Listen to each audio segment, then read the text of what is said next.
To give you some insight into Assamese culture, we have a Borgit rendition by Srimati Navanita Sharma Bora.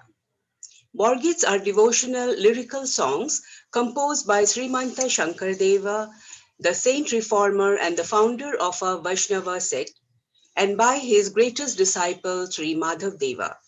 These Borgits are celestial songs that are set to specific ragas. Now let us enjoy the Borgit, which will set the right atmosphere to start this event.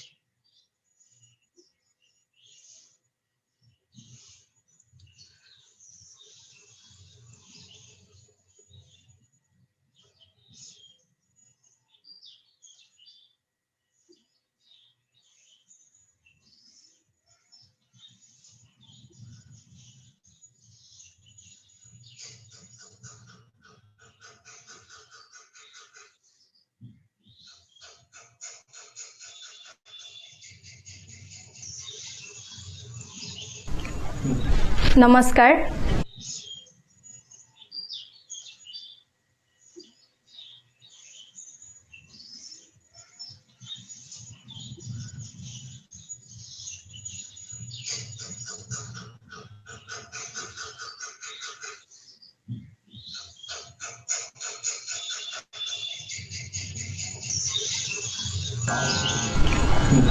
नमस्कार.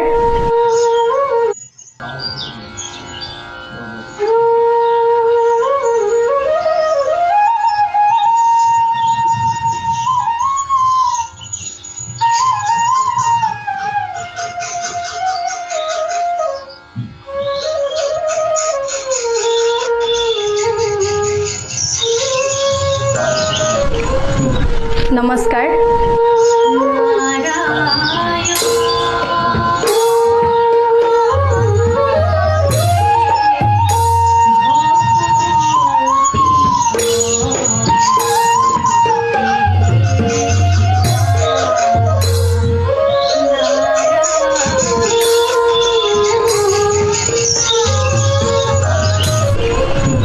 नमस्कार.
Thank you, Navanita, for the beautiful Borgate.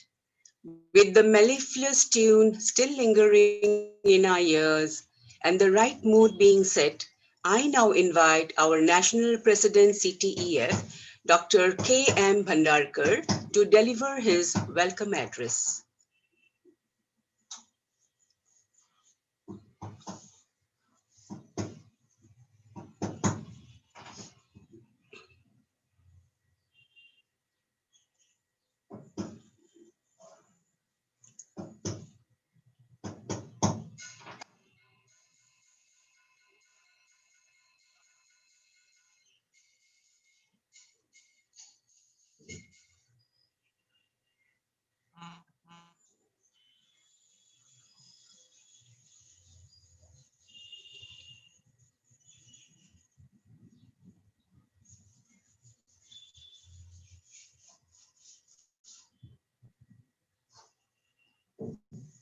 Over to Dr. K.M. Bhandarkar, President CTEF.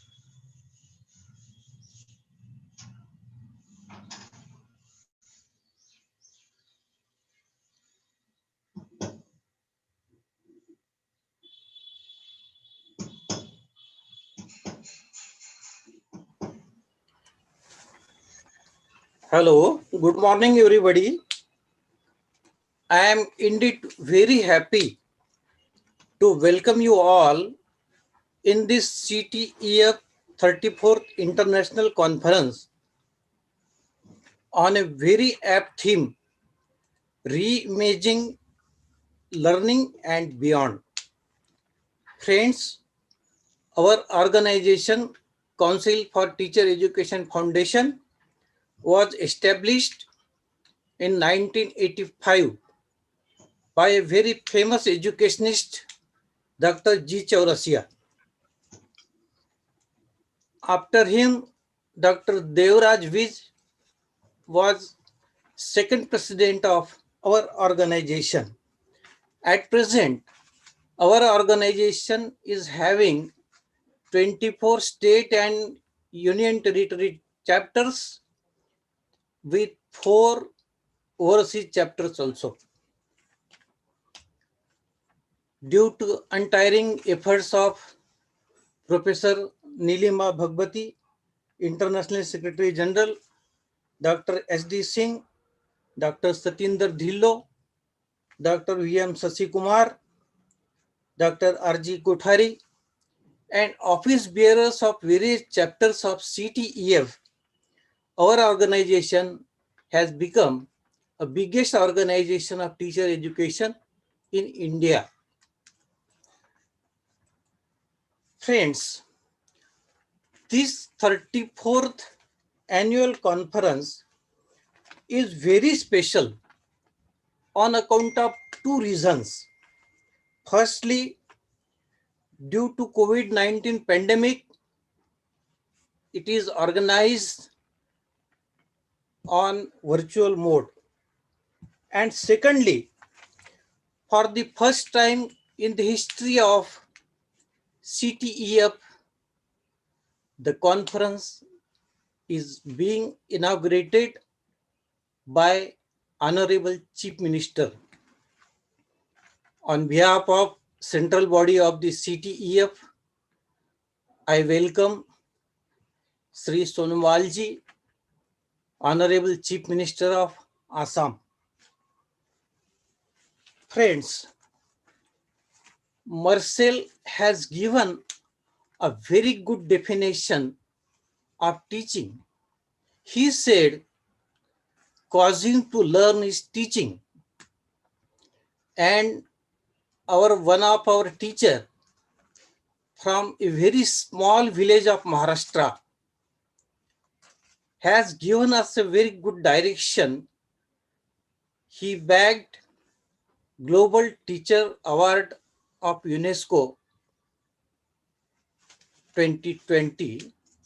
And for what he got this award, he digitalized the textbooks of class 10th, and then he allotted QR code to each and every chapter. independent QR codes were allotted. And when a student scans this QR code, he is directly connected to YouTube and audiovisual media and can study and learn a lot of things regarding his subjects and regarding general knowledge also. And for this innovative practice, he was given the greatest award in the field of teaching, and that is Global Teacher Award.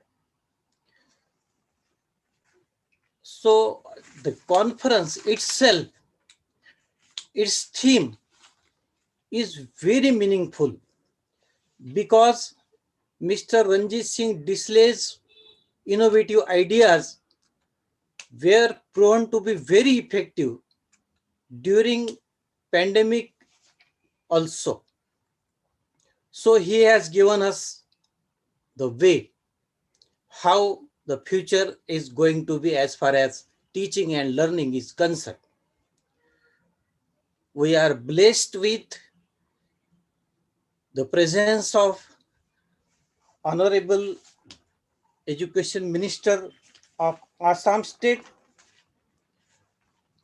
then so many esteemed educationists from 7 countries. And besides this,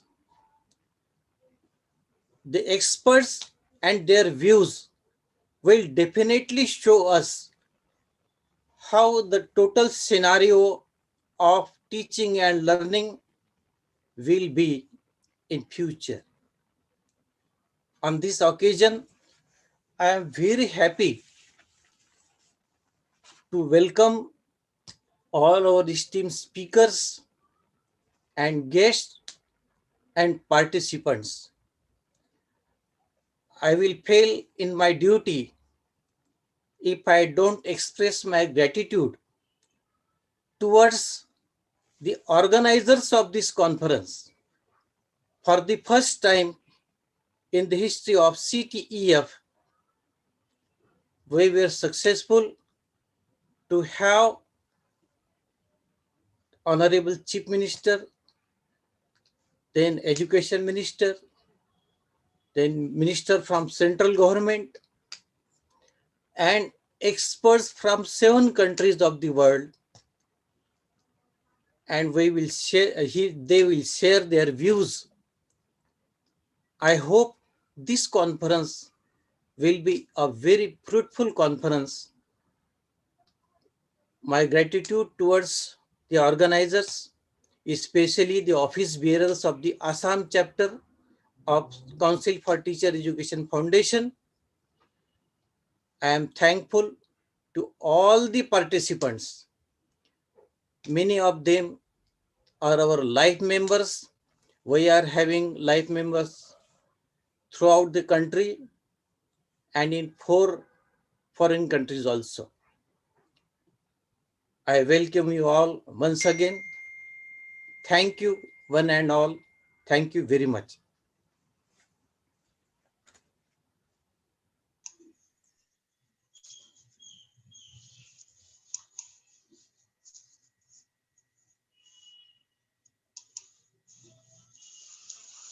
Thank you so much, Dr. K.M. Bhandarkar, for your hearty welcome to our dignitaries, guests, and participants.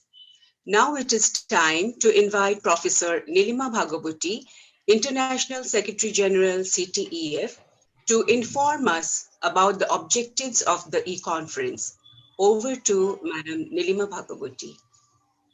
Unmute कोई बोलेगा video to video.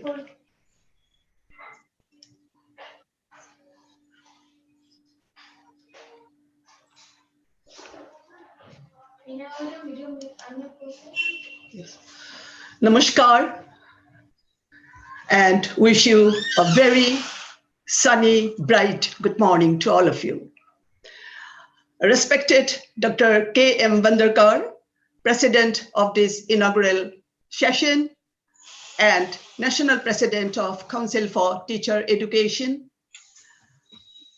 Honorable Chief Minister of Assam and the chief guest of today's inaugural function, Sri Harbananda Hunwal Mahoday, Honorable Guest of Honor of today's inaugural session and Minister of Health, Education, Finance, and PWD, Government of Assam, Dr. Himanta Biswa Sarma, keynote presenter on the inaugural session, Dr. Margaret Ballesteros from Philippines, Honorable Guest of Honor, Professor Shashikala Banjari Mahodaya, Vice Chancellor of SNDT Women's University, Mumbai, Sri Mukul Kanitkar, Organizing Secretary, Bharatiya Shikshan Mandal, all esteemed invited speakers, panelists, paper presenters, and all friends from education fraternity, ladies and gentlemen. Namaskar. We are all aware that every child has the right to education with effective learning outcome. One of the objectives of education, therefore, is to provide, regardless of background or circumstances, a rich and effective learning experiences to all learners, which requires that we have to reimagine an entire new education system that caters to the various needs of the learners to achieve their aspirations and to equip them with 21st skills. And above all, to build genuine human beings. To add the vision of Swami Vivekananda, we need man-making education. Our National Education Policy 2020 is one of the way which has been reimagined and providing those opportunities to engage in great and effective learning. With this prime objective, the 34th CTEF Annual International Virtual Conference has framed the theme, Reimagining Learning and Beyond, on 3 areas of education sector, which are higher, school, and teacher education, and also to take education beyond. The right implementation of the national education policy is also an important area of the 2 days deliberation, wherein the global speakers are taking part to present their articulated thoughts and to forward innovative and creative suggestions. We are confident that the 2 days virtual deliberation will definitely give us high effective and meaningful ways to translate the conference into fruitful action. Thank you all. Jai Bharat Mata, long live CTEF. Jai Hind. Thank you, Professor Nilima Bhagavati Baido, for explaining the objectives of this e-conference in detail. Now, I would like to invite my co-anchor, Debastuti Sharma, to take the agenda forward. Over to Debastuti.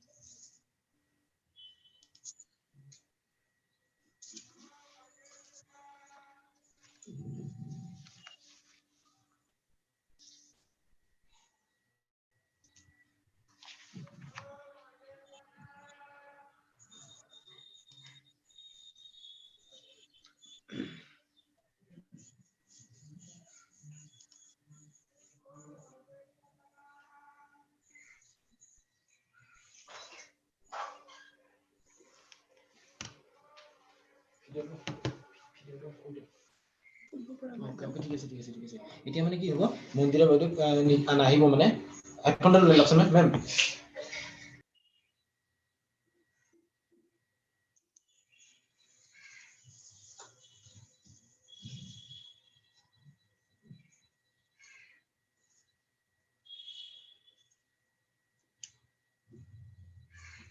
Over to Debastuti to start the introduction of the chief guest, our Chief Minister, Harbananda Hunwalji,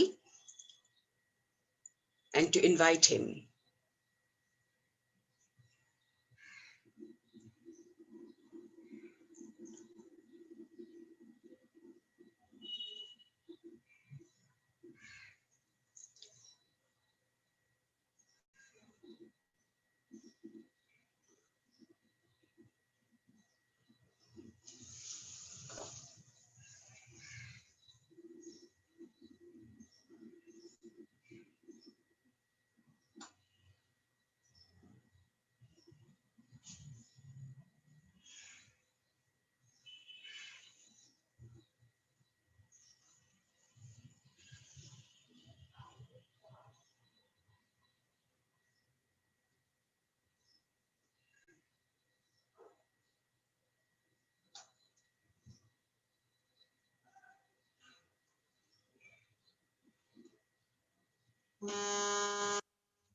Namaskar. At the outset, I extend my heartiest greetings to you all. I am thankful to the organizer for giving me this important platform to address the distinguished participants who have joined the inaugural session of this e-conference from various parts of the world. At the same time, I also appreciate the Honorable President and functionaries of the Council for Teacher Education Foundation for the seminal role it has been playing for professional growth of teachers to develop them as resourceful, skillful, competent and effective teachers. Friends, you will acknowledge the fact that from formative years to adulthood, teachers play a very important role in molding our lives. In fact, holistic growth of a child is incomplete without the teachings and blessing of his Adiguru, that is, his parents, Shiksha Guru, the academic teachers, and Dharma Guru, the spiritual teachers. These gurus not only guide the student to move successfully in their professional life, but most importantly, induce them with a sense of purpose, a meaning of life. Therefore, it is imperative that teachers display exemplary skill and diligence in imparting education to students so that it broadens their horizons and gives them wings to realize their dream. Keeping this in mind, I must say that the theme selected for this e-conference, Reimagining Learning and Beyond, holds immense significance. Today, we are living in an age of science and technology, which is all pervading in our everyday life. But simply infusing technologies into our traditional pattern of classroom education won't fulfill the learning needs of the present time. The technology's advancement should be used in such a way that it improves the faculties of collaboration, critical thinking, problem solving, adaptability, as well as perseverance among students to make the learning process more constructive, effective and sustainable.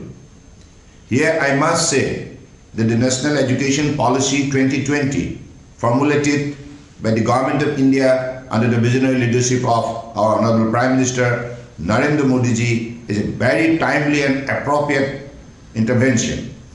The National Education Policy 2020 envisions creating better human beings with roots embedded in strong academics and value-based education, taking Indian languages and culture as one of its cornerstone. This new education policy provides a ray of hope to everybody to march forward in the global landscape with a new set of progressive ideas coupled with traditional and scientific value of our country. Friends, Honorable Prime Minister Narendra Modi ji has given a call for youth-led development in the nation. Inspired by the Honorable Prime Minister's vision, our government has made several path-breaking interventions to make education more accessible and affordable, to make teaching learning experience more joyous and productive. Our government has given adequate importance on teachers training and increasing manpower in educational institutions. I am happy to share with you that during last 4.5 years, our government has made appointments of more than 46,000 number of TET qualified teachers in the state. In a bid to promote universalization of education, our government has waived admission fees, examination fees up to college level, beside providing free textbooks and uniform to students. Moreover, we have come up in a big scale to upgrade academic infrastructure in the state. Accordingly, expansion of higher educational institutions, including medical colleges, engineering colleges, polytechnic institutions, etc., have been taken up, with which ensure enhanced opportunities for our students, for promoting girls' education, including their enhanced enrollment, retention and reducing dropout. A series of steps have also been taken. Moreover, to make education accessible to tea-garden areas, in a milestone initiative, our government has taken up construction of 119 schools simultaneously across Assam. Our government is working with a vision to integrate academics, culture and sports for holistic development of students.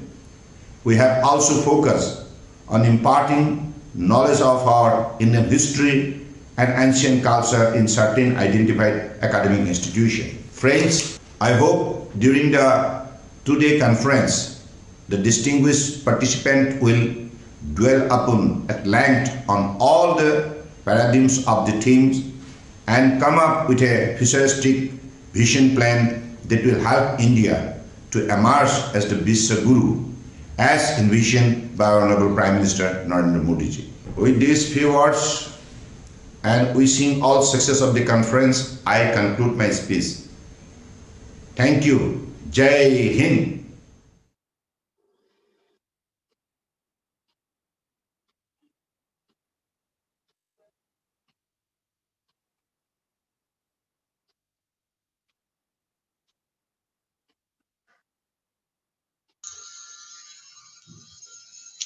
Thank you, Honorable Chief Minister, for your value speak and your kind presence despite your busy schedule. We are humbled by your words of wisdom and encouragement. Thank you once again.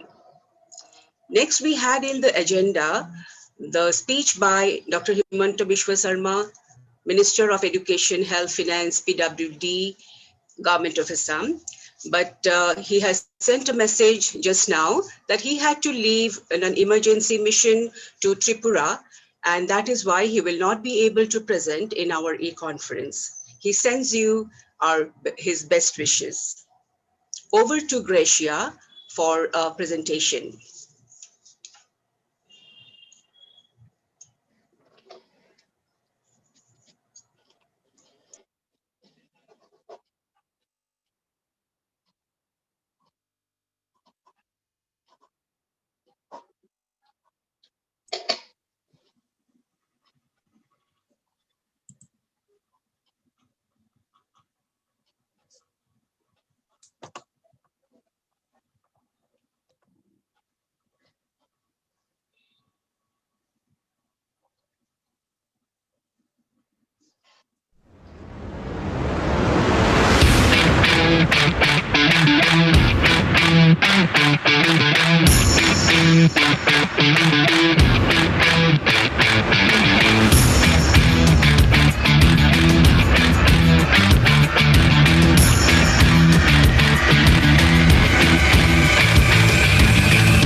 We now present before you a patriotic song by Ms. Tejaswini Orang of Rashtriya Sevika Samiti. Over to Ms. Tejaswini Orang.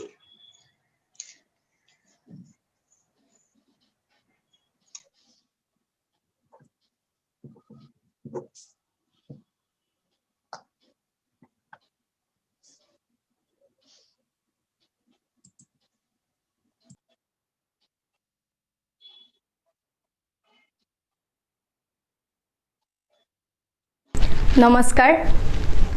भुवमवतीर्नानाकस्पर्धिनि भारतधरणीयम् मामकजननीयम्.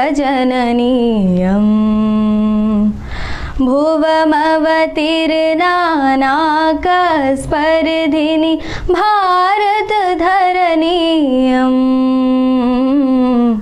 मामकजननीयम्. शिरसि हिमालयमुकुटविराजिता पादे जलधिजलेन परिप्लुता मध्ये Ganga परिसरपूता भारतधरणीयम् मामकजननीयम्.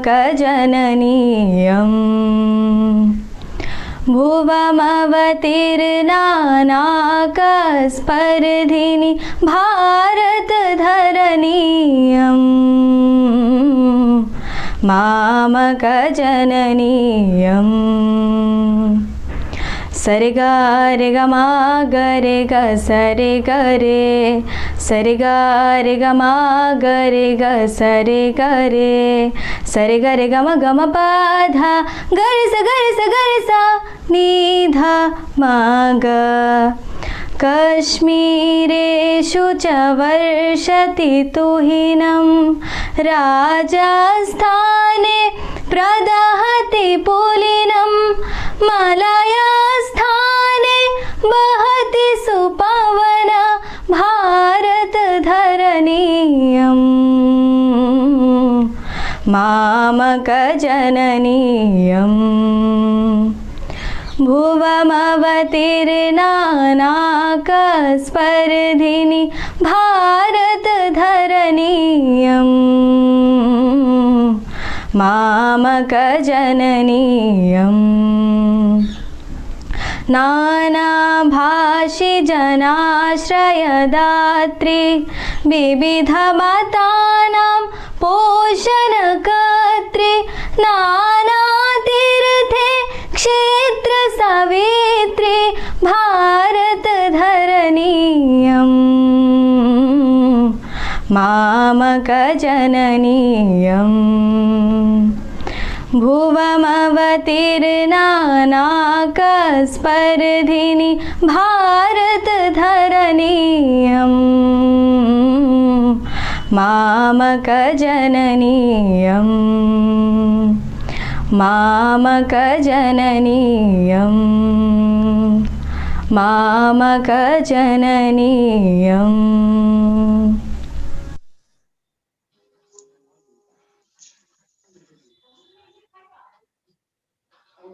Thank you, Tejaswani, for the wonderful patriotic song. Now over to Debastuti to invite our honorable guest of honor, Professor Sashikala Vanjari. Thank you. We have as guest of honor, Professor Sashikala Vanjari, who is the Vice Chancellor of SNDTU Women's University, Mumbai. Dr. Vanjari has vast experience in teaching, research, and administration. May I now invite Madam Vansari to give her speech and also to formally release the CTEF official newsletter and souvenir. Over to you, Dr. Vanjari. Thank you, madam. Am I audible to all of you? Yes. Yeah. Good morning and namaste. Thank you very much. Respected Dr. Nilima Bhagwati and Dr. K.M. Bhandarkar, who are the executives of CTEF, and other distinguished guests, esteemed scholars, and my friends. I welcome you all. I extend inclusive welcome to one and all. Friends, I am highly delighted to be a part of this conference on the theme Reimaginate Learning and Beyond. ... It has some significant meaning. And of course, I would compliment CTEF International Chapter and Gracia Technology Private Limited, because today's event is the joint collaboration. So again, I'm happy to congratulate Dr. Nilima Bhagwati and her team, including Mandira Madam and Archana ji, everyone. Friends, the theme crafted by you people, it is heart awakening. Why I am saying in these words? Because see, on 29th July, we have received the document, and that document, you know, National Education Policy 2020. All of us have witnessed that 74 years of our independence. It has been 74 years since India became independent, but we have fallen short in inculcating in the minds of Indians the idea of being a nation. Indian culture is one of the leading culture in the world, and it has survived despite various invasions. What this means is the rites and deeds performed by our forefathers, but we forgot about it. We went astray.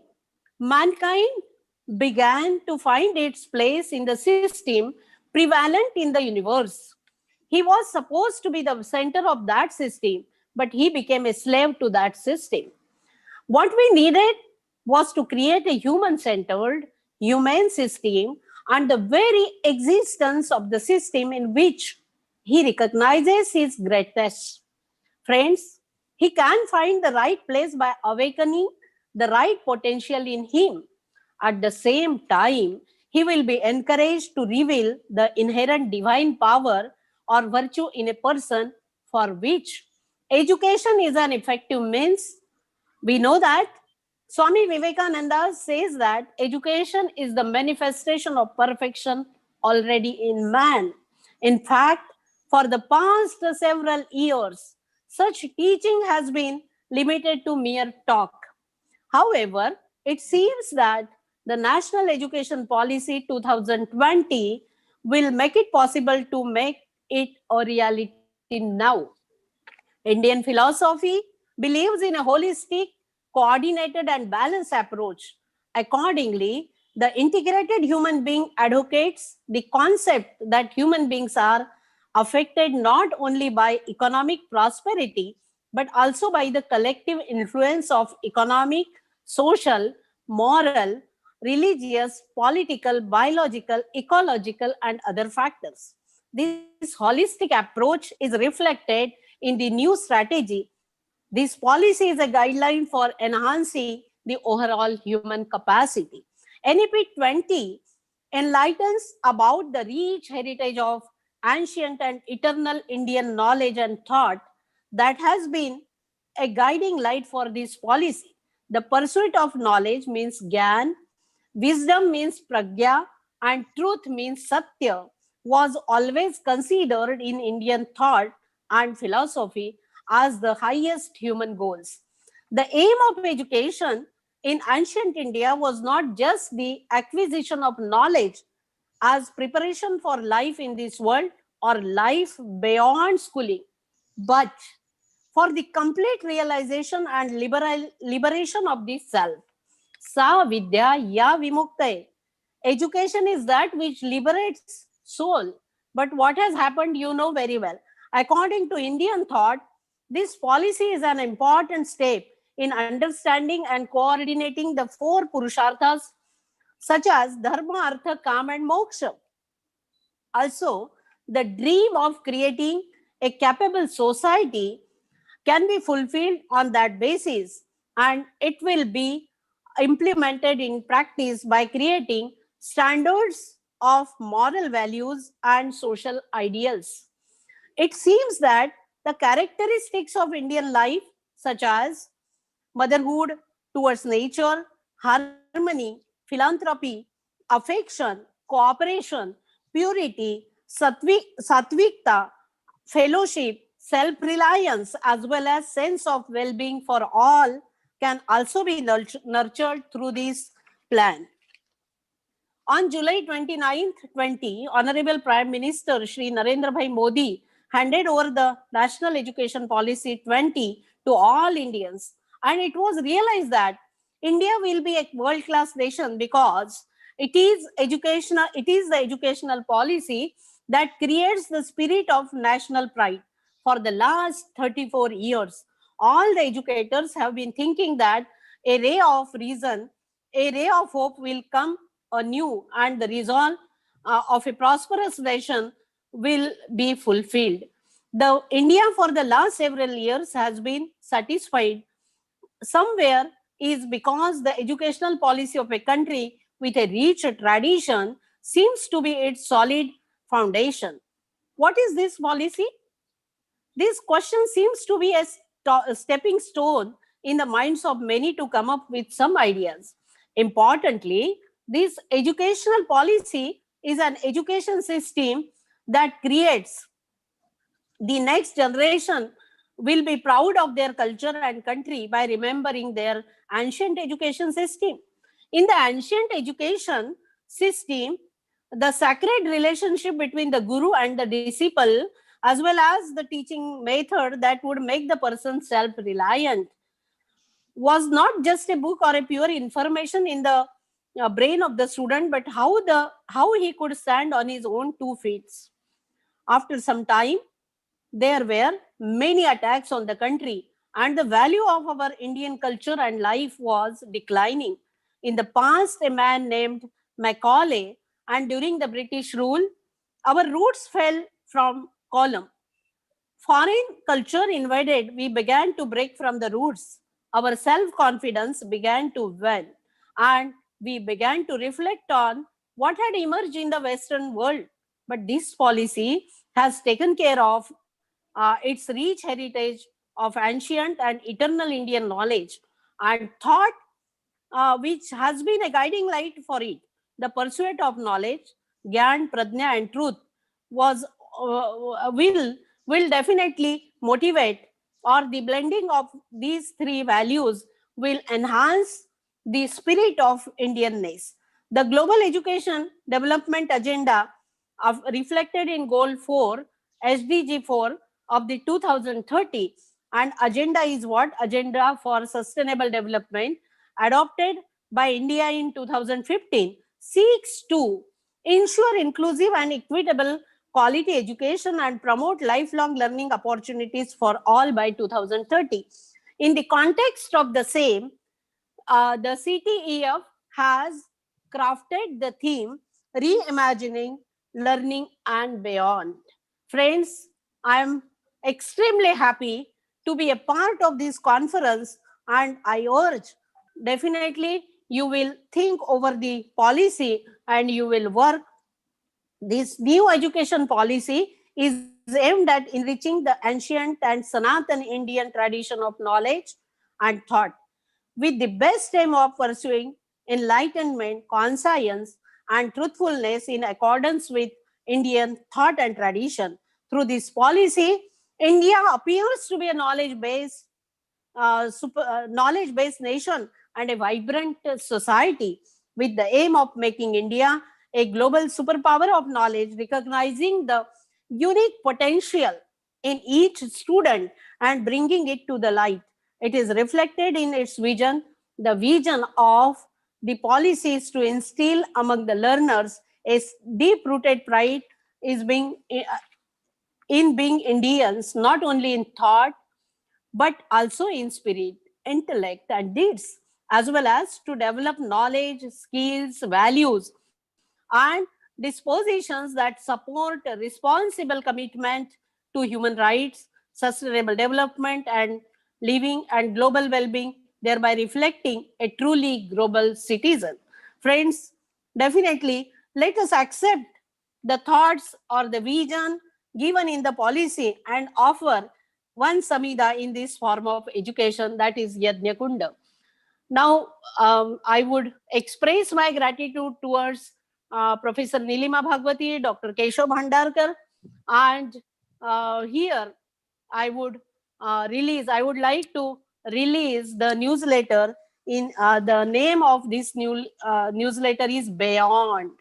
Now this word, it is very significant because it has some significant meaning and relevance. Relevance is very important. We are in the in such a we can say that environment where everyone is delighted to know more about the policy and what task we have been of course since long we are in education, and every one of us is delighted to contribute himself or herself for achieving the goals which are reflected in the policy. And on such we can say that in such situation the CTEF has published or is going to publish this newsletter Beyond. And for that effort I would really grateful to Professor Nilima, because she is leading the CTF since long and in a position of International Secretary Secretary General. So with the efforts of all CTF life members, she could achieve the vision and mission through this newsletter. It is the technical part of this newsletter is very good. They have crafted very well. They have designed very well. The printing, the color, the words, everything, font, everything is according to the norms. And newsletter is a document through which we can share the thoughts, we can share the contribution, and we acknowledge the people's contribution. So, my dear friends, hearty congratulations to Professor Nilima and including all the team members. And I'm highly impressed with your thoughts and everything, because Nilima has given the introductory speech, and through her speech and Honorable Minister has given address. So I am really very much impressed with your efforts taken for this the event. So I'm highly thankful to one and all. Namaste. Thank you very much.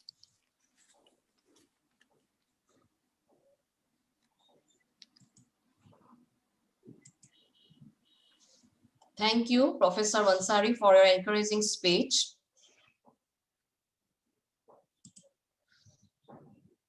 Thank you once again, Professor Vansari, for your encouraging speech. We are truly inspired.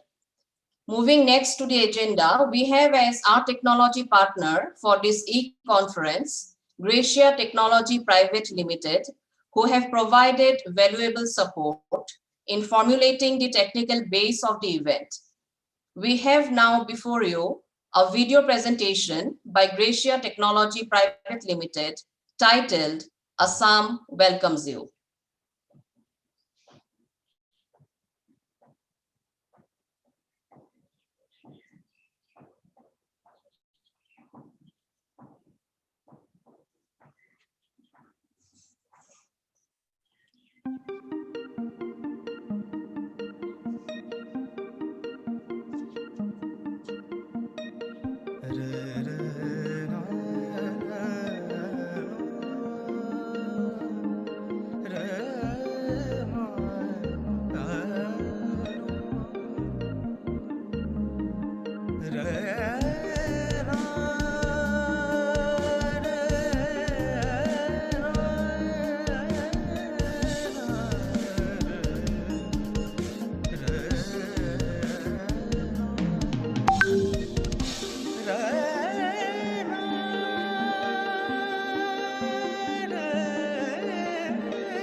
Thank you.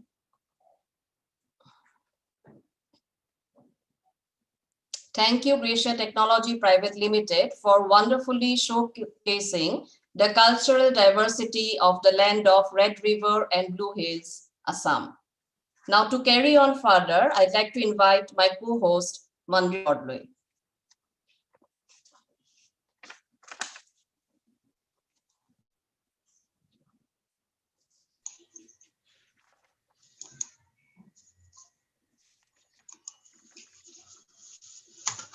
Thank you, Devastuti.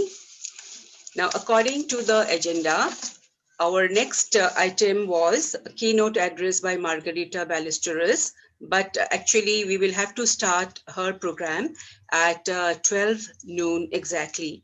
So in the meantime, I request Gracia Technology to play their video and give us a tea break.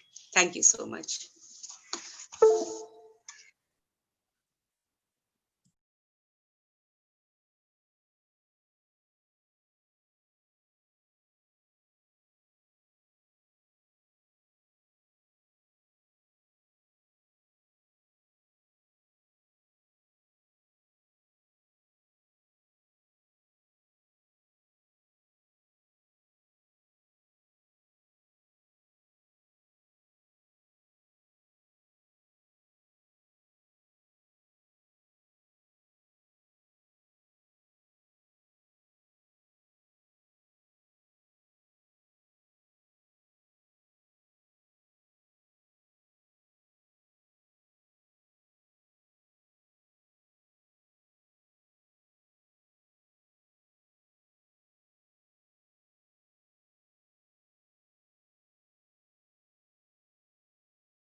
In the northeast of India, a cultural reservoir of the folk life.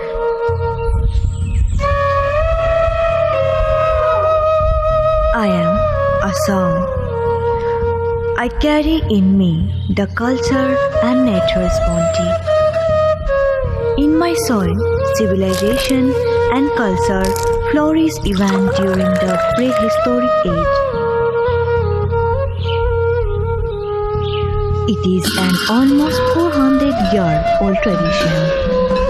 The Dole festival, celebrated in the Sri Sri Madan Mohan Matifota Devalaya of Madanpur. In the southeast direction, not far from capital city Guwahati, lies the Bordwar Moja, celebrated all over Assam during the month of Phagun. Dole festival shows a unique color here in this holy shrine. All the villagers from the Moja flock to this site, breaking the boundaries of both caste and creed. They carry along with them either an idol of god or goddess. Where do they assemble? At Madanpur, culture and spirituality put life back into the atmosphere. Welcome to Madanpur.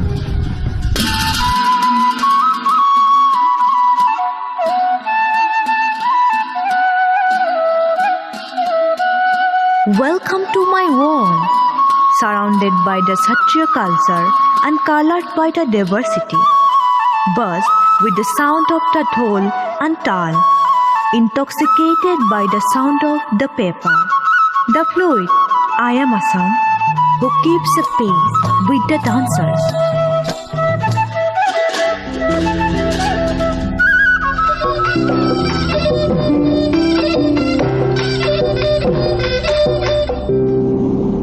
I am the dance, the music, the rhythm, the color, the festival, the history, the nature, the life, all rolled into one. I am Assam, the unparalleled.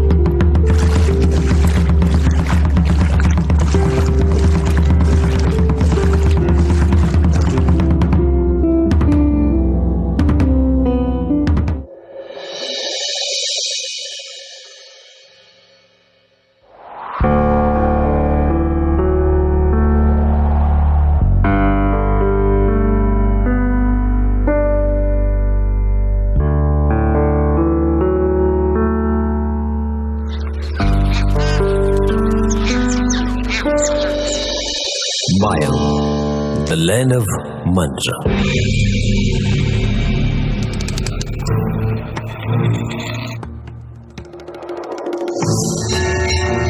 Maya, the land of Panchadevata.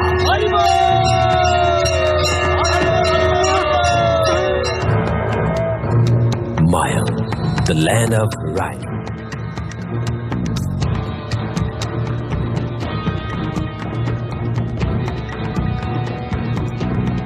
Its opulent history will tell you an incessant story.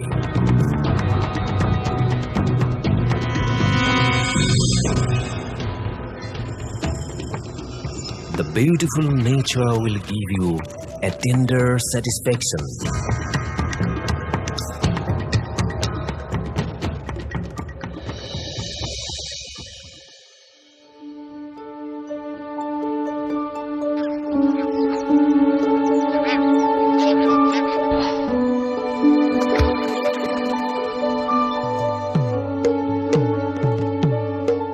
The rich culture will submerge you every day.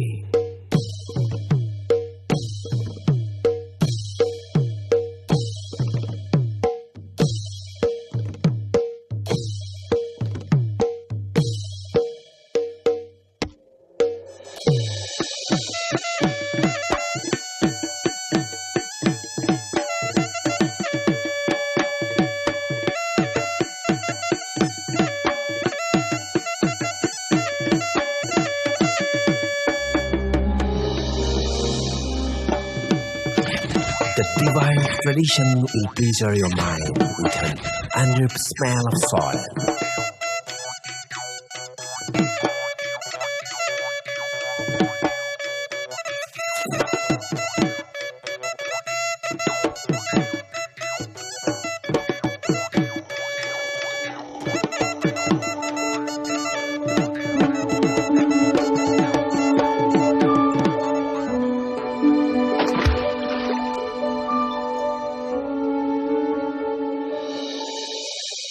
Beautiful Assam is the favorite daughter of magnificent Bharat.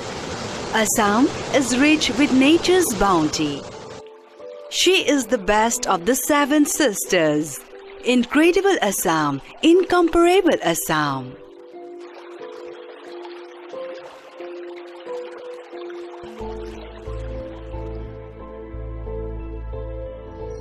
Assam is the abode of Ma Kamaikha. Kamaikha is the shrine that shines since ancient times. Kamaikha is the manifestation of Sanatani civilizations. Thousands of devotees throng the shrine every day. Assam is the home of world's smallest river island, Umananda, the peacock island connecting Guwahati with the longest river ropeway.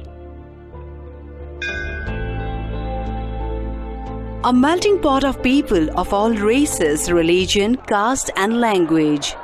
The Panchatirtha of Hajo is the glowing proof of that. Assam resound with the holy songs of Borpeta Hotra, established by Sri Sri Madhavdeva centuries ago.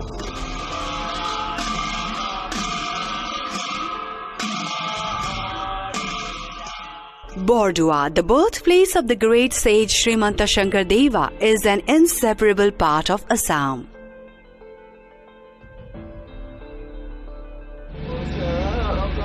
The capital city of historical Ahom kingdom Rangpur is adorned with Ronghor, Karenghor, Tolatolghor, Hibodol in Sibsagar is Ahom's cultural icon.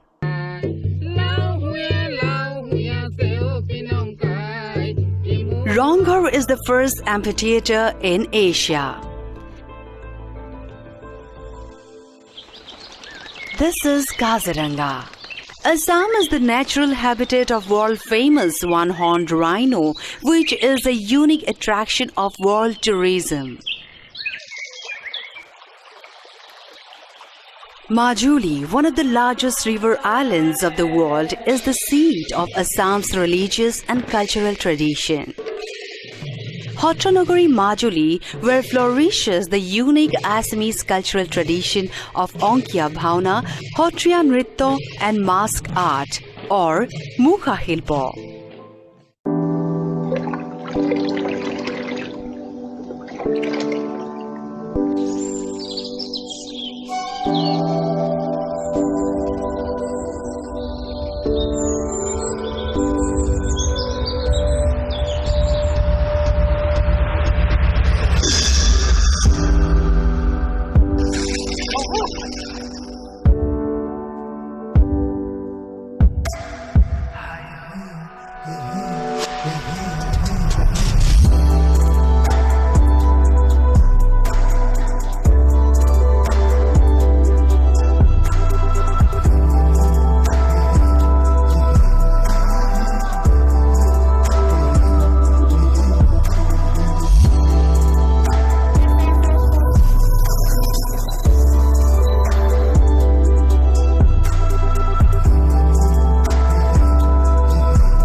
This is the town of Jorhat in the remote northeast of India. I suppose Jorhat is not really that different from any other city in India. People here work very hard. They keep their heads down and push ahead. They don't look back. Life here is difficult for some and even more difficult for others. My name is Jitu Kalita, and Jorhat is where I was born and where I live. My house is located just outside of Jorhat. This is my nephew. He's suspicious of cameras. In Jorhat, I do many different things, but mostly I'm a photographer. I love photographing nature. I take shots of the beautiful birds and wildlife that live in our part of India. In my house, I keep some of my photography awards, but I don't like to show them off. A few kilometers north of Jorhat lies one of the largest rivers in India, the Brahmaputra. Millions of people live along its shores. Every year, during the monsoon, the river floods everything in sight, destroying homes and farms, and eroding away hundreds of square kilometers of land. One of the worst affected areas is Majuli Island. Majuli is the world's largest river island, and it's home to over 150,000 people. Since 1917, Majuli has lost over half its landmass to erosion. And the rate of erosion has recently accelerated.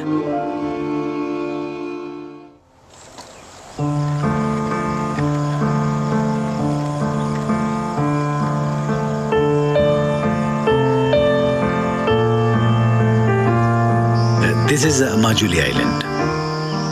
Since I was a child, Majuli has been a place of wonder for me. Once I ran away from home and came here. I spent days exploring and drawing pictures of the plants and animals. To me, Majuli is heaven. Scientists recently announced that in 15-20 years, Majuli Island could be completely gone.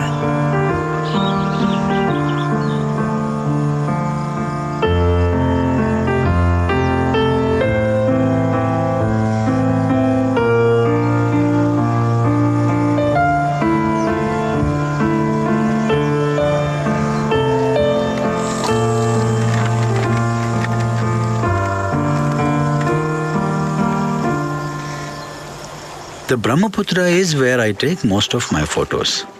One day in 2009, I was exploring a barren part of the Brahmaputra by boat when I saw something strange. It looked like a forest far in the distance. I began walking towards it, and when I reached it, I couldn't believe my eyes.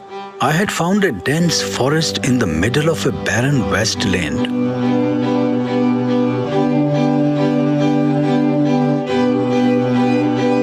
When I left the forest, I saw a man far in the distance, so I began following him. I found him by the riverside.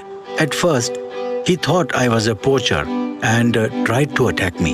But he stopped when I told him I was just a photographer. I asked him what he was doing in the forest. He explained that he was planting trees and that he had been since the 1970s. He told me his name was Jadav Paeng. जितु माने तेও গৈছিল চৰাই মানে wild লাইফত কৰে তেও photo মাৰিব চৰাই চিকটি কাৰণে গৈছিল মই কিন্তু প্ৰথমত তেও বিশ্বাস কৰা নাছিল তেও যে ৰিপৰ্টাৰ হে বিশ্বাস নাই তো কি গৰছৰ মাৰিবলৈ গা বাকসাং মাৰিবলৈ কি আনি সুৰং শিকাই হিচাপে আহিছে বা When I discovered the Jadav Paeng and his forest, I wrote an article about it in the local newspaper. Soon after, he became known throughout India. We are now very good friends. মানে প্ৰথম মানে জীৱনলৈ কঢ়িয়াই নিছে বহু দূৰলৈ মানে এতিয়া যত ভাবিব নোৱাৰা হৈছে আৰু নিগনিয়ে মানুহৰ শস্য লোকচান কৰে বুলি প্লাই সি মানুহক সহায় কৰিব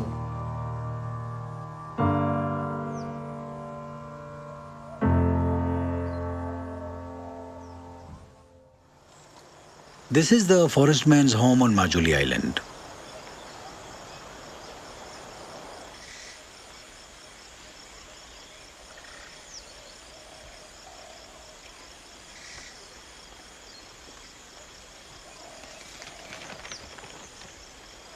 Every morning, the forest man's family helps him prepare for his journey to the forest.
এইটো আপোনাৰ এইটো 79ত তাৰ ষ্টাৰ্টিং কৰিছে তাৰ আগতে এইটো প্ৰস্তুত কৰে এইটো যে 550 হেক্টৰ যে আছে বুলি কৈছোঁ এইটো গছ গছনিয়ে পৰিপূৰ্ণ এইবিলাক সেইকাৰণে আপুনি কৰিছে মই কৰিছোঁ এতিয়া মানে আগত যদি অলপমান দেৰিতে লৈছিল এতিয়া ফটাফট কৰিব পৰা ব্যৱস্থাটো আছে ইয়াত যিটো গুটি সংগটো ইয়াৰ পৰাই ল'ব পাৰি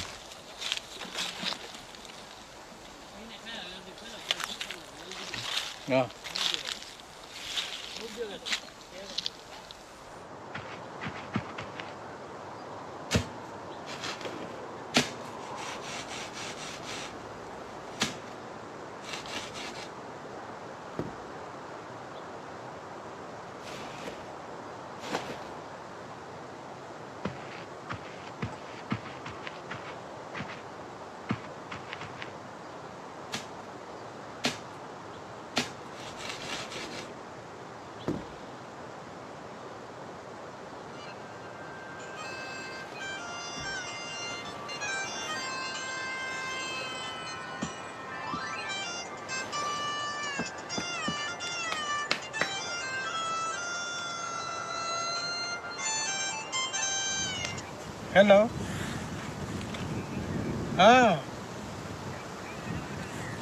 পুৰা আপুনি ক'ত আছেনো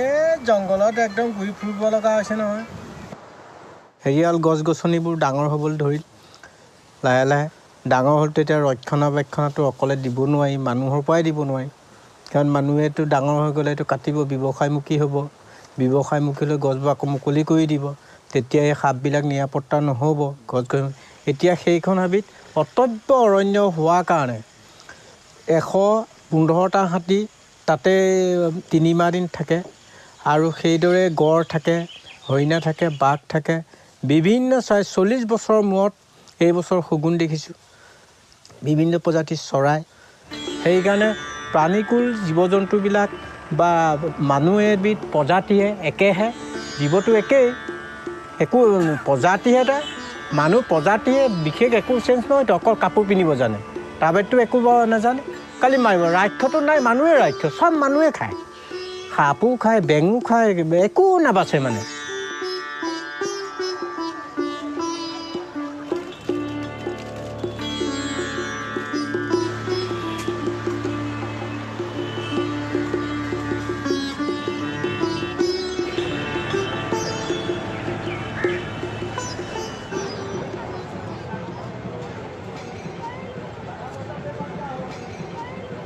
The forestman is being honored in a nearby city.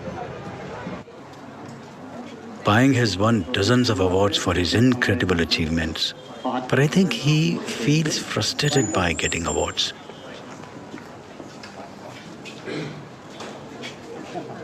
Local government has tried to get Majuli listed as a UNESCO World Heritage Site, but their application has been rejected each time. Payeng has many brilliant ideas about how to save Majuli. He tells everyone his ideas, but so far no one has adopted them. মানে এটা অৰ্থনৈতিকভাৱে টনকিয়াল হ'ব তাৰ মানুহ সেইকাৰণে অৰহৰ প্ৰচেষ্টাত মই ভাবিছোঁ এইষাৰ কথা কৃষি মন্ত্ৰালয়ক বা য'তেই নহওক মই অনুৰোধ কৰিম যে সেইটো প্ৰথম তাত দিয়ক সেই মানুহখিনি উপকাৰৰ কাৰণেহে লাগে গৰাখহনীয়া ৰোধ কৰিবৰ কাৰণে আৰু নাৰিকল গছে এটা কথা আছে সি হালি নপৰে সদায় থিয়কৈ থাকে নদীয়ে গৰা কাটিলেও যিমান হ'লে থিয়কৈ থাকে সি তেতিয়া প্ৰটেকশ্যনটো যদি ঘনাই ঘনাই ৰোৱা হয় তেতিয়া আৰু প্ৰটেকশ্যন হ'ব তাৰপৰা মানুহৰ চাহিদা পূৰণ বা গোলকীয় উষ্ণতা নিবাৰণ হ'ব তাত মানে 5 বছৰত সেইটো গুটি লাগি এইটো উদ্যোগ গঢ়িলে বাকীবোৰ 7 বছৰ লাগিব 2 বছৰ বেক হৈ যাব তেতিয়া আকৌ ইহঁত হোৱালে এইখন আকৌ ফিট কৰিব পৰা হ'ব Payeng has already shown the example that if one person can at his own effort can do this kind of plantation then why not the other I mean if we can have economic value if it is economically viable if it gives benefit to the people if we can plan it in this way then we can do it for the entire catchment. In fact, we have proposed this kind of things already and we have found that it is economically viable. So that way, if this kind of project can be implemented and gradually one river, another river, whole entire basin, Brahmaputra basin, I hope that through afforestation, we can solve the problem of flood and erosion to a great extent. Sometimes I wonder what 10 Payengs or 100 or 1,000 Payengs could do. He once told me, I worry about the fate of the world, just like everyone. I see bad things happening on my island, and I do what I can to help. I'm just a simple man. There are many just like me. When I asked him if he thought Majuli could be saved, he replied, yes. যিকেইদিন থাকি মই গছকে room আৰু এইবোৰ fill up কৰিব যোৱা ডিষ্ট্ৰিক্টটো যদি fill up কৰিব পাৰোঁ তাক কোনোবা কাটিবলৈ মোকে কাটিলোঁ এইবোৰ কাটিলে কি লাভ আছে প্ৰতিবাদমুখী হ'লেও মই মানে বুজা দিওঁ গছেতো ঘৰ ভাঙিব নাযায়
Good afternoon. It is now time to welcome Dr. Margarita Ballesteros, Director, International Cooperation Office, Department of Education, Pasig City, Philippines. Dr. Margarita C. Ballesteros is the department's senior focal person for partnerships with multilateral and bilateral agencies, the private sector, local government units, national government agencies, and civil societies organizations. She provides oversight to the department's International Cooperation Office and works closely with the Department of Foreign Affairs and all other international organizations. With the DPED, Dr. Ballesteros heads the Asia Pacific Economic Community, APEC. She is the current chair of the CMEO Center for Lifelong Learning based in Ho Chi Minh City, Vietnam. Presently, she is involved in programs and projects on global citizenship education and is also the Philippine representative at the International Task Force for Teacher Education, ITTF. Over to you, ma'am, Dr. Margarita Ballesteros. Thank you, Ma'am Chanda. Good afternoon, everyone, friends in India and across the globe who are with us this afternoon. Greetings of peace and joy from the Philippines. To the Chief Minister of Education of Assam, the energetic CTEF President, Dr. K.M. Bandarkar, Dr. Nilima, the International Secretary General, to the officers of CTEF, the conference organizers, including the secretary organizer, Dr. RJ, and all officers, again, thank you for inviting the Department of Education or its equivalent to the Ministry of Education of India here in the Philippines that covers around less than a million teachers and with around 27 million students. And of course, we have around 500,000 non-teaching staff as well. So to everyone, thank you for extending the invitation for me to share my experience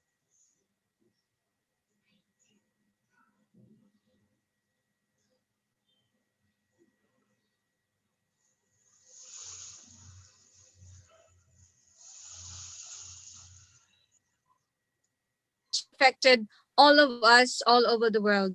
Your team is very timely because everyone else in the world is talking about the future of education. If I may just share my experience,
Sorry. Um, can you hear me? Apologies for that. There's a typhoon that blew in this morning very early, and it's really heavy rains and windy on my end. So if I may just continue, can you give me a thumb up sign, Ryan, if you could hear me? So basically, the future of education is here and now. There's no more waiting for tomorrow. And the CTEF plans of staging the e-conference is very timely and very relevant. Apologies as well for the background because I am in the northern part of the country. I'm already home for the holidays for Christmas, and I am surrounded by the farm. It's just like a place in Assam wherein houses are separated too far from every other house and surrounded with farms, trees, and you can imagine domesticated animals all around. Next slide, Ryan. The overview of my presentation would cover the impact of COVID-19 in education, preparedness of teachers throughout the world, preparations of teachers not only of the Department of Education, but of course, since I will be zeroing in as well in my sharing for the multiple learning deliveries at schools, challenges of education in the new normal, and I will share what we're doing here, and also the basic principles of our learning continuity plan, which was launched this year. And as much as you have your National Education Policy 2020 as well in India. And for the learning continuity plan, that would include learning modalities and the digital literacy initiatives of the ministry or of the department. The COVID-19 impact on education has shown us that all governments around the world have temporarily closed educational institutions in attempt to contain the spread of the pandemic slash the virus. And according to UNESCO Institute of Statistics data, as of the 18th of December 2020, this year, there are around 289, it's almost 290 million learners affected by the pandemic in 25 country-wide closures. That would only mean that we don't only talk of hundreds of thousands of learners affected, but also millions. And if that is so for the learners, we also think on the impact of our teachers. Global school closures affected around 63 million primary and secondary teachers, and they have been and remain on the front lines of the response to ensure that learning continues. Teachers have had to rapidly innovate their approaches to teaching in order to facilitate quality distance learning for students with or without the use of digital technologies. They also played a key role in communicating measures that prevent the spread of the virus, ensuring that children are safe and also supported. This came from the report of the International Task Force on Teachers for Education 2030, where I also sit as a country representative. If we look at the next slide, on the percentage of countries that have been affected, you could see globally that of the teachers. In the one in blue are teachers required to teach during school closures, so that's high. And that of the yellow, other education personnel who are required to go to work. and so forth and so on. So teachers in at least 3/4 of the countries surveyed were required to teach during school closures, of which the majority reported no changes, of course, to salaries or benefits. Here in the Philippines, where I am from, there are no changes, but there are additional benefits. They have this what we call hazard pay, and also they have special load allowance for their mobile phones and for the use of the Wi-Fi. Next slide, please.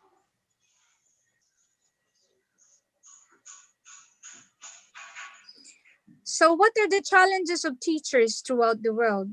Others have been mentioned earlier, but I would like to zero in on the 4 challenges which were actually identified by the United Nations during the policy briefing on education COVID-19 and beyond sometime in August 2020.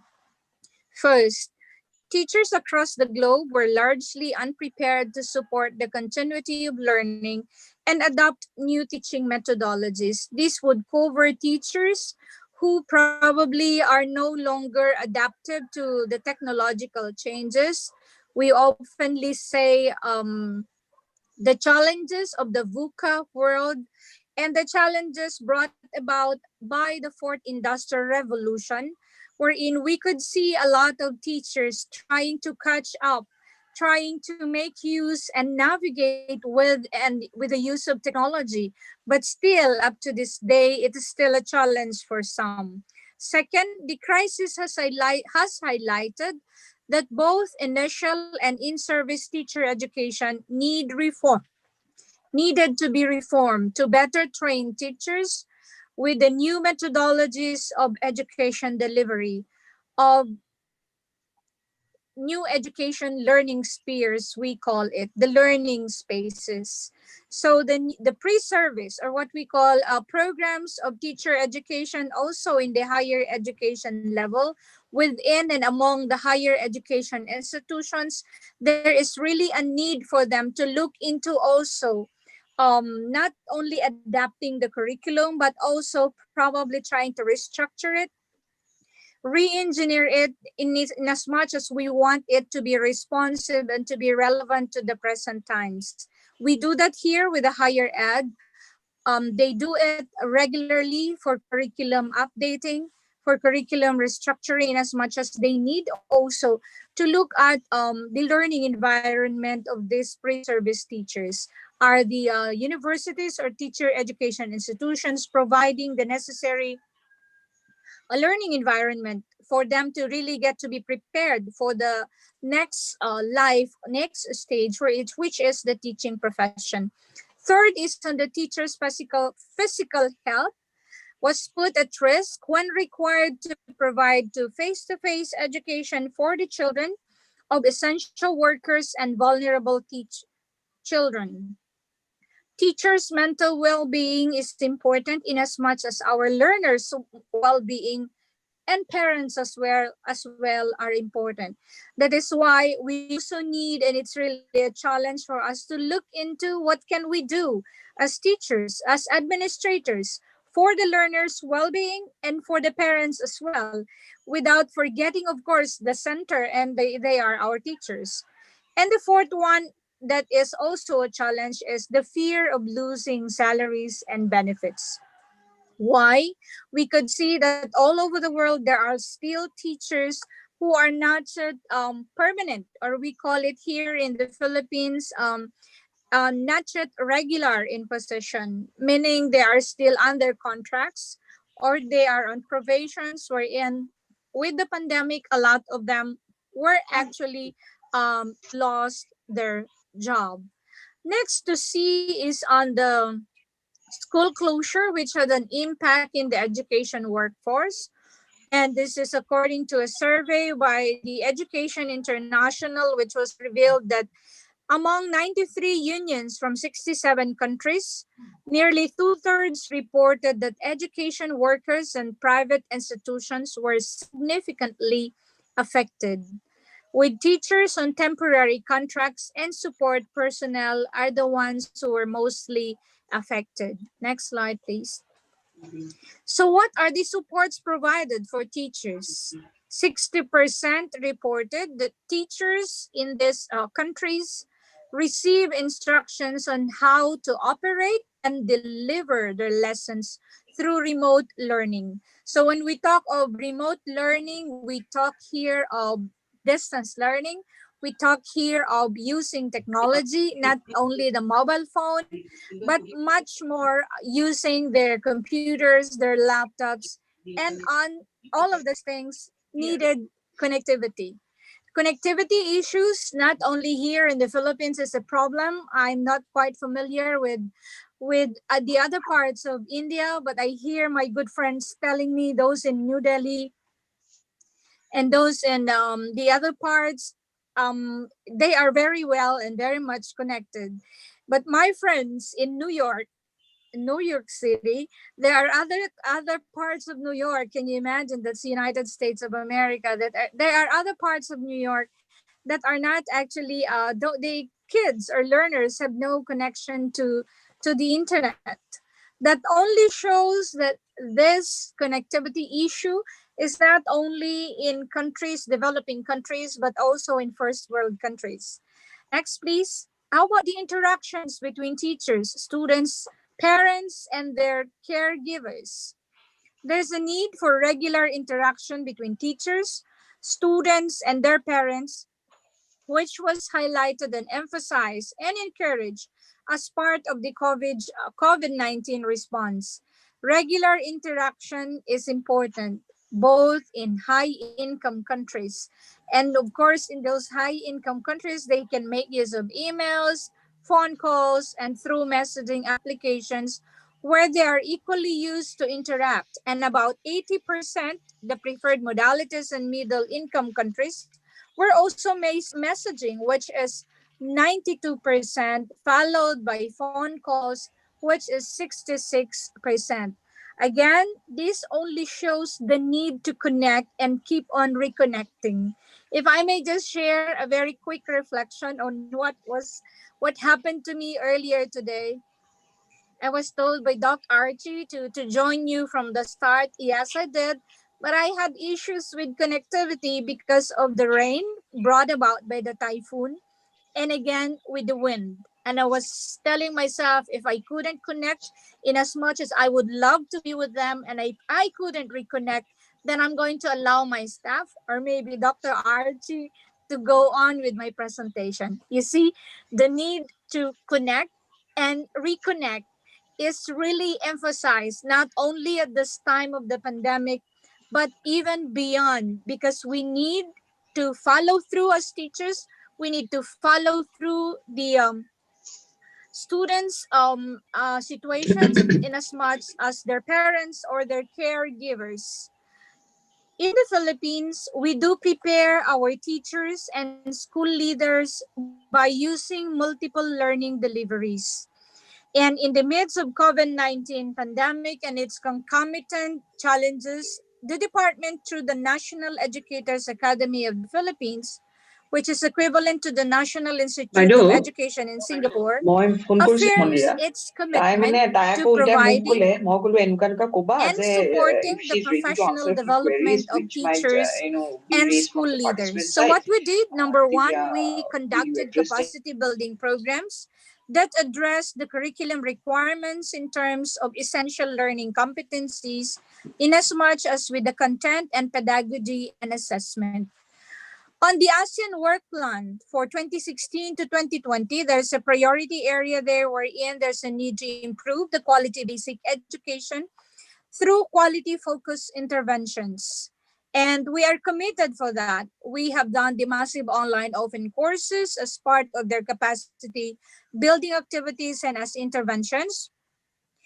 And also, our teachers are encouraged to join ASEAN and SIMIO. These are two regional organizations wherein opportunities are given to them to experience and get to know other teachers in other countries, as well as when they go through trainings and workshops with these international organizations.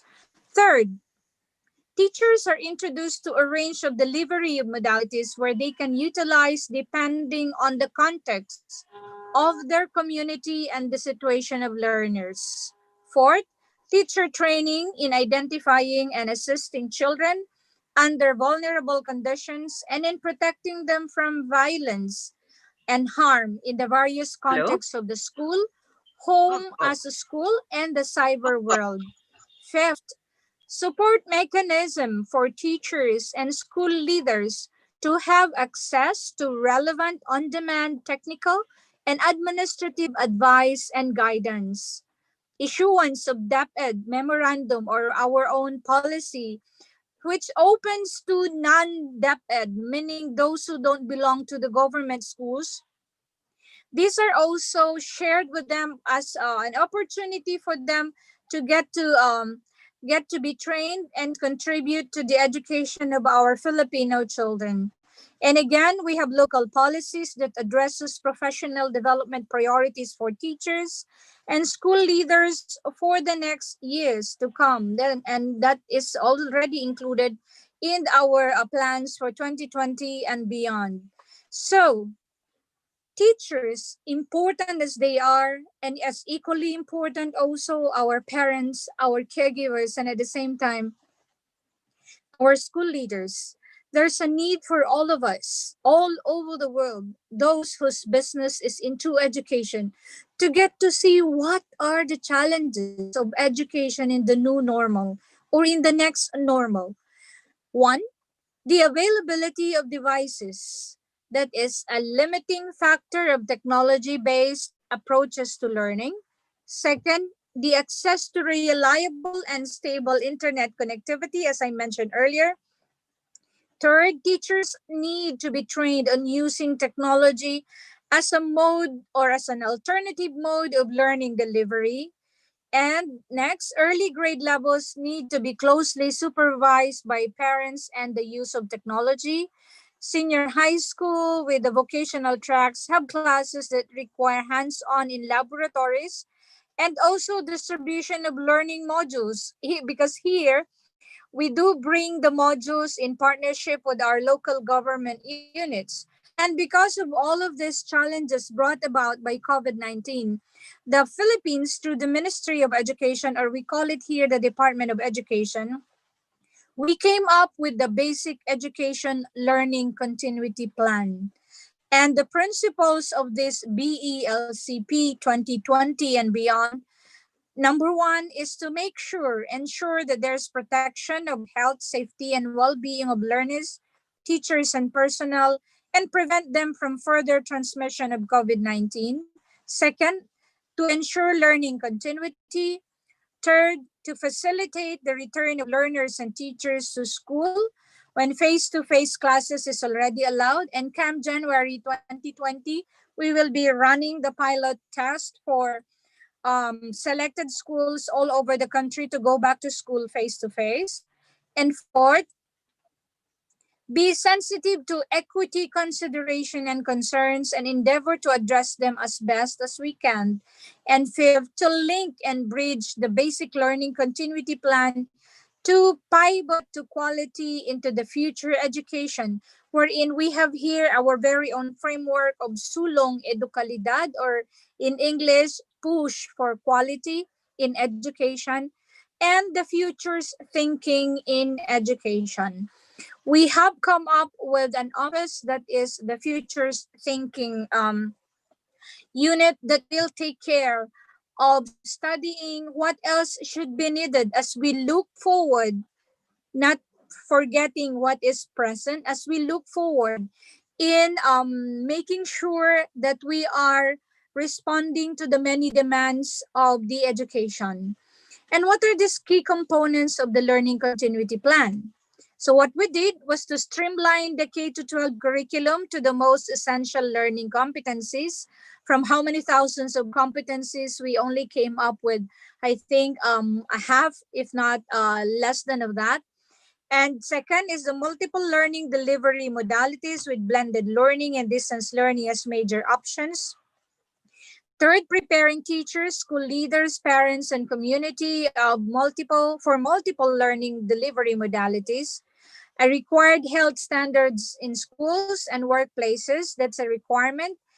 Number five, we tried to restructure and at the same time reconfigured our volunteerism way of helping our schools through partnerships.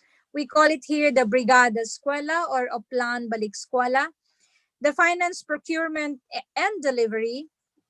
And of course, the monitoring and evaluation adjustments. All of these are done and are still being done because at the moment we don't have our not all teachers go to school, not all students or not our students still are still at home and they don't yet go to school because the president said we must stay we have to keep our students and teachers still away from school until there's a time for everyone else to get the vaccine.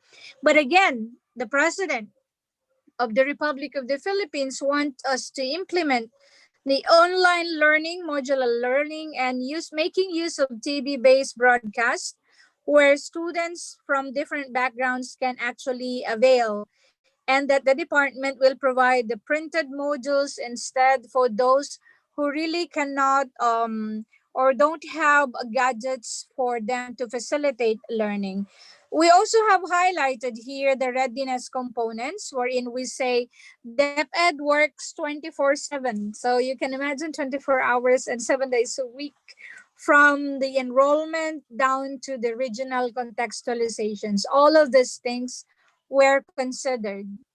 And for blended distance learning modalities, I'm sure you're familiar with this, how things are done, because in the first place, India has been doing the distance and blended mode long time ago.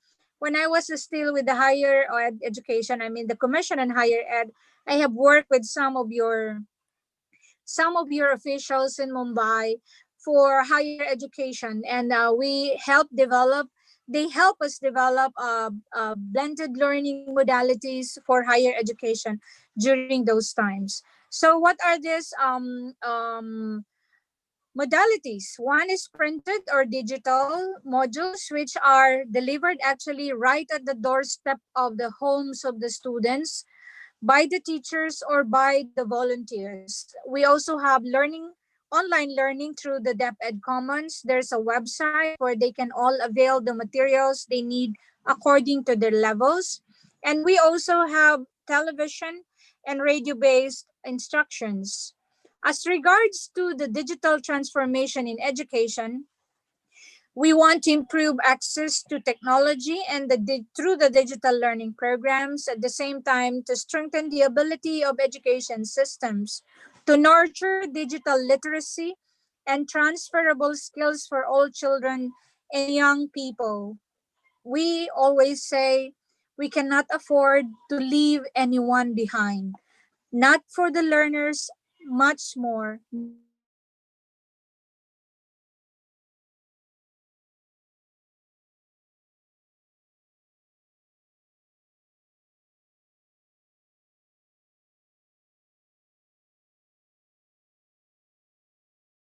So partners. But for the department, we have these initiatives. We have Digital Rise. We have the Be Cyber Safe project. We also have the Cyber Expo, the DepEd TV and radio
Ryan, to the next slide, please. Apologies for that. So we also have, as I was saying earlier, we had TV schools projects. We have the DCP, or our computerization program. And of course, we also have the Error Watch. When we say Error Watch, this is where we receive and collate reports on errors that are coming from the different learning materials, modules, and also those that are conducted on TV or on radio broadcast. We make sure, we would like to ensure that all of these things should be corrected also in the process. Again, dear friends, I've shared with you how the teacher education programs and how the landscape of education partly in the world and much more here in the Philippines. I would like to emphasize that teachers should and should not be updated. They should not be left behind in terms of making them understand why things happen. And if things do happen, there should always be ready interventions for them to move on and to pick up themselves and continue teaching. Steve Jobs said, "The most important thing is a person who incites your curiosity and feeds your curiosity as well. And machines don't do that in the same way the teachers can." And I would like to extend again this thought or reflection. If not of teachers, we don't have people in the world who are doing well and faring well in whatever areas or field of expertise they are in. That is why we are grateful.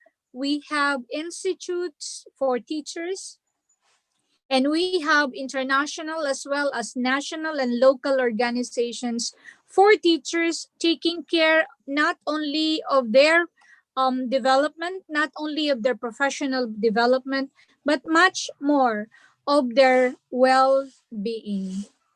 Friends in India and around the globe, thank you for inviting us again. And we hope to see you in any other teacher conversations, not only in your country, but maybe in our country as well and around the globe. Thank you very much. Shukran.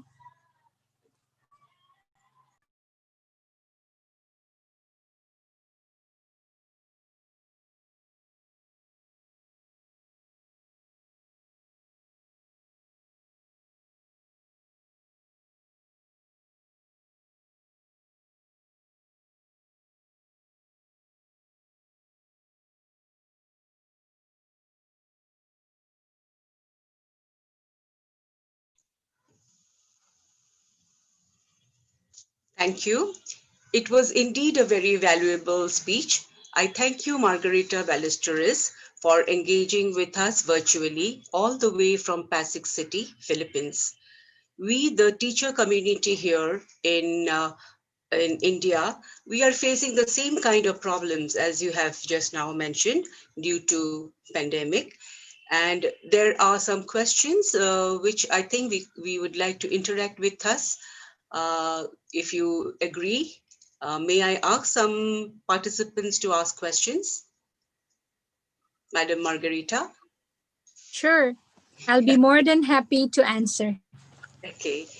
So over to Archana Bhattacharjee. Dr. Archana Bhattacharjee. I'd like the host to unmute Dr. Archana Bhattacharjee.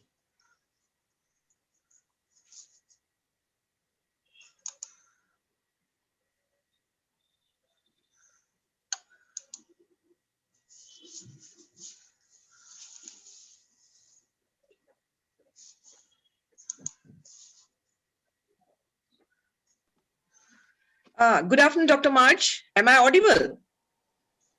Yes. It's so Yes, so Dr. nice. Archie, I can hear you. Yeah, it's really, really very nice of you. to make time for us and be here as the keynote addressee, because I know that there was a typhoon last night and this morning too. The weather is really horrible at your end. In spite of that, you reconnected, and managed to be here and deliver an excellent speech. Very grateful. Now the thing is that you have talked in great details about the situation, the new normal situation, not just in the Philippines but all over the world. And we have heard great things about the educational system in Philippines. And I know, because I'm constantly in touch with you, and I know the great works your department is doing. As you very rightly point out, it is the ministry, in fact. And you have been taking the lead as the leader, handling the situation in a very superb manner. And there are so many things we can learn from one another too. So in this particular context, I just want to know, because out here, we people, especially the people related to the education, because of the closure of the institutions and all, they have been out of touch, out of reach of the students, and delivering the lectures online all throughout. And so a kind of gapping has arisen.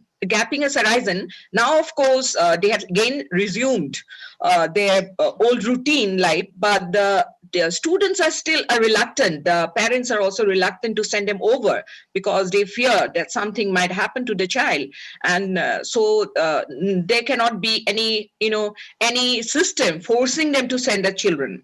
So I want to know from my side, as to how are you coping with the situation in Philippines, because I see the students are going to school, the teachers are equally enthusiastic, and they are taking the challenges in the stride. I remember the first day when the school institution opened, you were on the run since morning till evening. I was talking to you in the evening also to find out what is happening.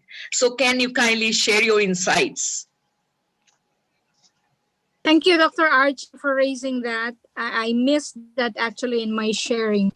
What are we doing how do we do to reach those students who cannot or who don't have access, number one?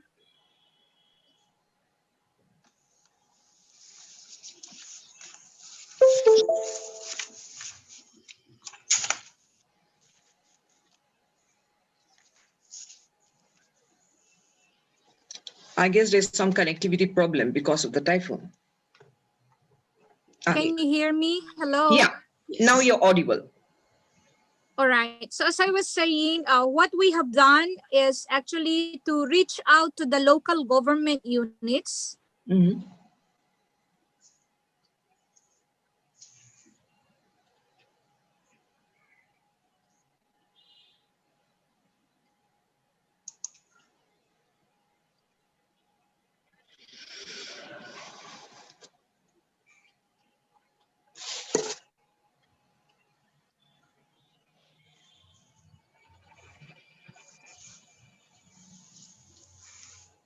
They're having repeated power failure at their end.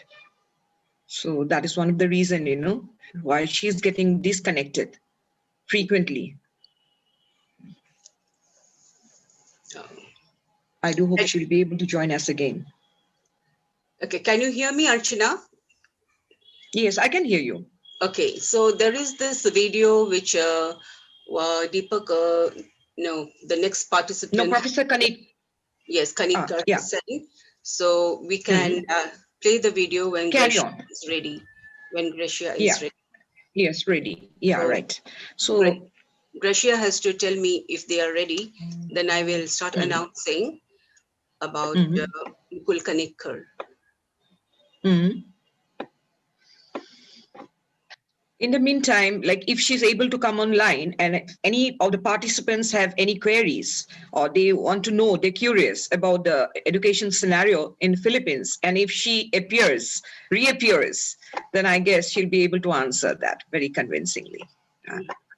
Anyway, the power is really giving a lot of problems, and I sincerely apologize to everyone present here today. We're very sorry.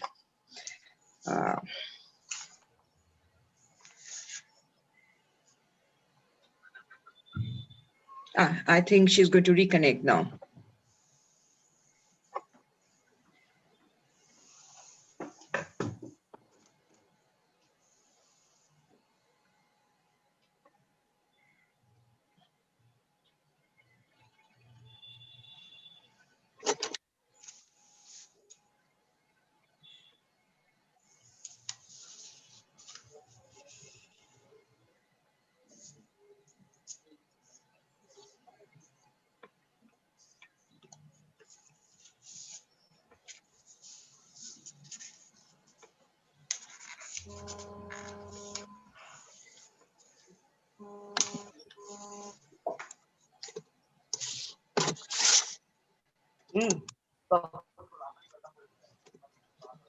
Okay.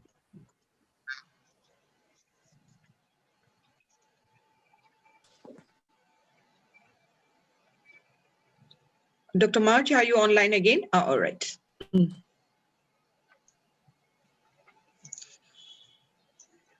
Yeah. Can you hear me, Dr. Archie? Yes, we can hear you now. As I was saying early on, it is true partnership through our partners that we were able to reach out to the students and their parents who are very far away from the centers where the schools are. So one strategy was to partner with the local government unit. So in every community, there are leaders and there are education focal persons. And among the parents, there is a focal person for a particular grade level. So they are the ones who go to the schools or to the community learning centers to pick up the printed modules and bring them to where they are. Let's face it, if you're familiar with the landscape of the Philippines, the regional landscape, there are those whose communities are on top of the mountains or on the other side of the ranges of mountains, both rocky and and thick forested areas. So it is through the local government units and the leaders of communities and villages who the teachers meet and give the printed modules. And there is a schedule. For example, from October to now, there's a weekly changes of modules. So we give them on a Monday. We retrieve them the following Monday in exchange with a new one. So teachers are now required to go to school by shift. So they're required to at least report twice, and the rest are work from home. So what they do is while they are in school, they meet with their school heads or their headmasters. They go through the materials. By the way, the materials are sent coming from the national office and they get printed locally and then they get sent. So that's how tough it is. But you know, it's really a commitment of the government to make everybody keep on the pace of learning, not considering how far they are, not considering their disconnects with technology. And lucky and blessed are those who have all the necessary gadgets, those with laptops, mobile phones, and iPads, tablets, and all that. But again, we want to make sure that learning continues and that no one should be left behind. And the same with our teachers. At this time of the month, it's 1 week. They are ending it today. It's a week long inset training. This one is for the new teachers to get to learn other pedagogies. And for now that it is with COVID-19 around, what they're doing is actually to transfer their usual face-to-face skills into the now with the virtual. So Okay. trainings are still ongoing. Yeah. Oh, thank you so much for sharing that insight with us. It's a commendable endeavor and it's innovative in a way, the way you talk about, decentralization of the responsibilities, not power like, up to the grassroots level. in this manner, everybody is connected. Everybody is reminded that they have a responsibility also in the current pandemic situation. And, they are trying, put in the best effort for the, cause of education of the country. And I guess that is one reason why you are leading the show. Thank you so much. Thank you so much, doing wonderful work. Thank you so You're much, Dr. welcome, Margarita. Lieutenant. Thank you as well for the Thank you. invitation. Thank you. Thank you. Thank you. Thank you, Margarita and Archana, for that wonderful interaction.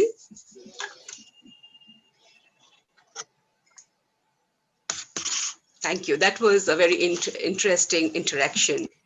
Now, to proceed with our agenda, we now present before you our full Kanetkar, Organizing Secretary, Bharatiya Shikshan Mandal, Nagpur, a genuine activist in the field of education. Sri Mukul Kanetkar not only organizes constructive Bharatiya model of interactive sessions, workshops, seminars throughout the length and breadth of our country, but also conducts pertinent workshops on research for national resurgence in nationally important institutes like IITs, JNU, Delhi University. His books on Swami Vivekananda are widely acclaimed nationally and internationally. Here we present before you Sri Mukul Kanetkar. Over to Gracia.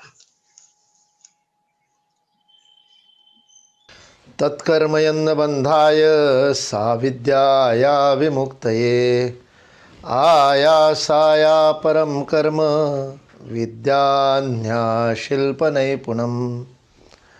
Respected Chief Guest, Honorable Chief Minister of Assam, Shri Sarvanand Sonowal ji, the Education Minister Hemant Biswa Sharma ji, all the dignitaries on the dais, all the office bearers, international chairman, international secretary, and all national chairman of CTE, Council for Teacher Education, and respected teacher educators listening to the program. The couplet that I started with is from Vishnu Purana, and it defines what education means. Sa vidya ya vimuktaye. Education is that which liberates. And that is qualified with a precondition which says that tatkarma yanna bandhaya, action is one which does not bind. So what is the correlation between a liberating education and action which does not create bondages? We in modern science always talk about cause and effect analysis. The third law of motion given by Newton says every action has got a reaction. So whenever there will be action, whenever there will be something done, it will create a cause for future action. The cause will create a result. The cause will create an effect. So action will convert itself into result. Karma will create phala. Phala is the result, the fruit of action. And whenever there is fruit of action, whether it is good or bad, satkarma or dushkarma, good action or bad action, the fruit will create bondage. Here the Rishi of Vishnu Purana is saying, action is one which does not create bondage. Tat karma yat na bandhaya. Action is that which does not bind.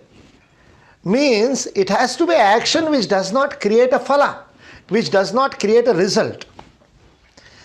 That is the beauty of human life. And that's where education comes. Education liberates when education empowers, enables the human being to act in his life by his own choice in a way not to create any bondage, positive or negative. Neither satkarma nor dushkarma, neither positive action nor negative action, nor papa nor punya, neither sin nor virtue. That kind of action is called as dexterity. That kind of an action is called as kushalam, skillful action. The person who is capable of doing such action, jahatiha ubhe sukruta dushkrite. Bhagavan Shri Krishna tells in Bhagavad Gita, when you do action with yoga, yoga buddhi, when the yoga is completely in tune with your purpose of life, that purpose of life enables you to do action in a way in which it will not bind you. It will liberate you from both satkarma and dushkarma. It will liberate you from both good and bad. How to do that kind of work? How to work like that in life? How to use the choice that has been given to us by nature, which is not there to any other animal. Any other living being does not have this choice. All other animals are bound by the programming. That's why they are called as bhogayoni. They have come for enjoyment. They consume, they enjoy, they procreate, and they go away without creating anything, without having any life. It is only the human beings which have got infinite choice to choose from, infinite options to choose from. I always give a very simple example. You throw a pebble, a small stone, at any dog, any stray dog, or even the household dog, domesticated dog. You throw a pebble or a stone. What will the dog do? It has got limited options. In fact, it has got only 3 options. You cannot even create a multiple choice question. For MCQ, you need 4 options. The dog does not have MCQ. It has got only 3 options. Either it will bark, or it will bite, or it will run away. What is the 4th course of action? No, there is no 4th course of action for a dog. If he is hit with a stone, it will either react with barking, or with biting, or with running away. What will happen if you throw a pebble or a stone at a human being? Can you imagine? If somebody hits you with a pebble, a small pebble, what will be your reaction? Nobody can tell. You cannot tell your own reaction. Everybody listening to this talk, if I ask him, what will you do if somebody hits you with a stone, throws a stone at you? You cannot definitely tell me what you will do, because you will have some 3-4 more questions. Who is the one who is throwing stone? What is the purpose of his throwing stone? What was my mood when the stone hit me? If I tell you all these 3 hypothetical parameters, even then you cannot be ensure that this will be my reaction. Why? Because you have got infinite options. Not just hundreds, not just 1,000, not just 100,000, not just million. It is just infinite. You can do or not to do, or do latter, do it in a creative way. You have got thousands, karma, akarma, vikarma. Millions and millions of infinite options a human being has. And that's why human being has a responsibility to act, to work in a way in which he would be doing the right choice, the righteous choice, dharma dhisthita karma.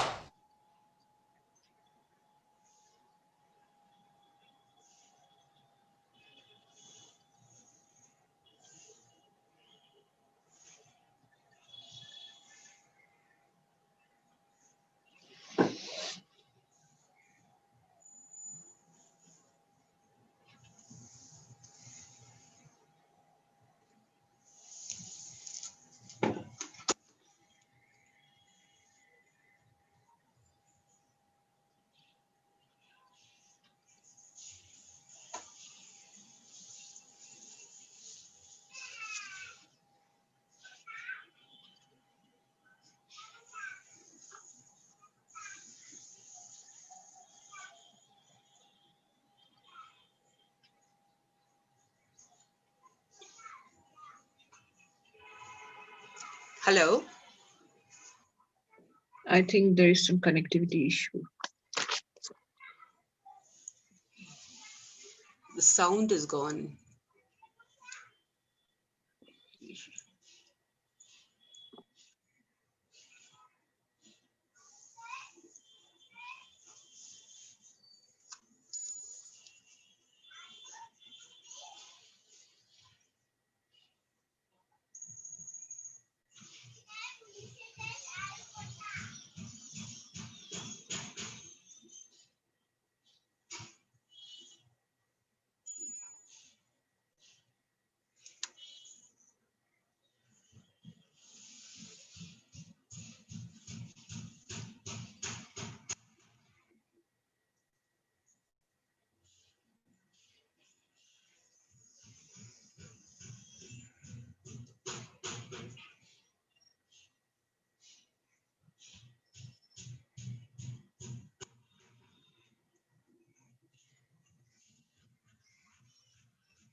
Hello, Archana. Are you there, Archana?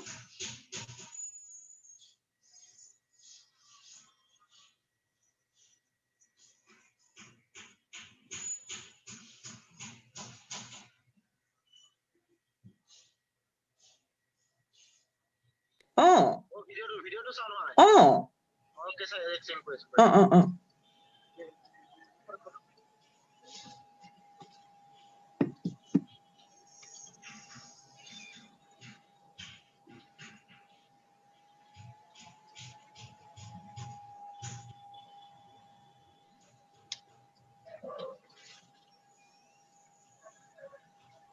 Hello, Archana.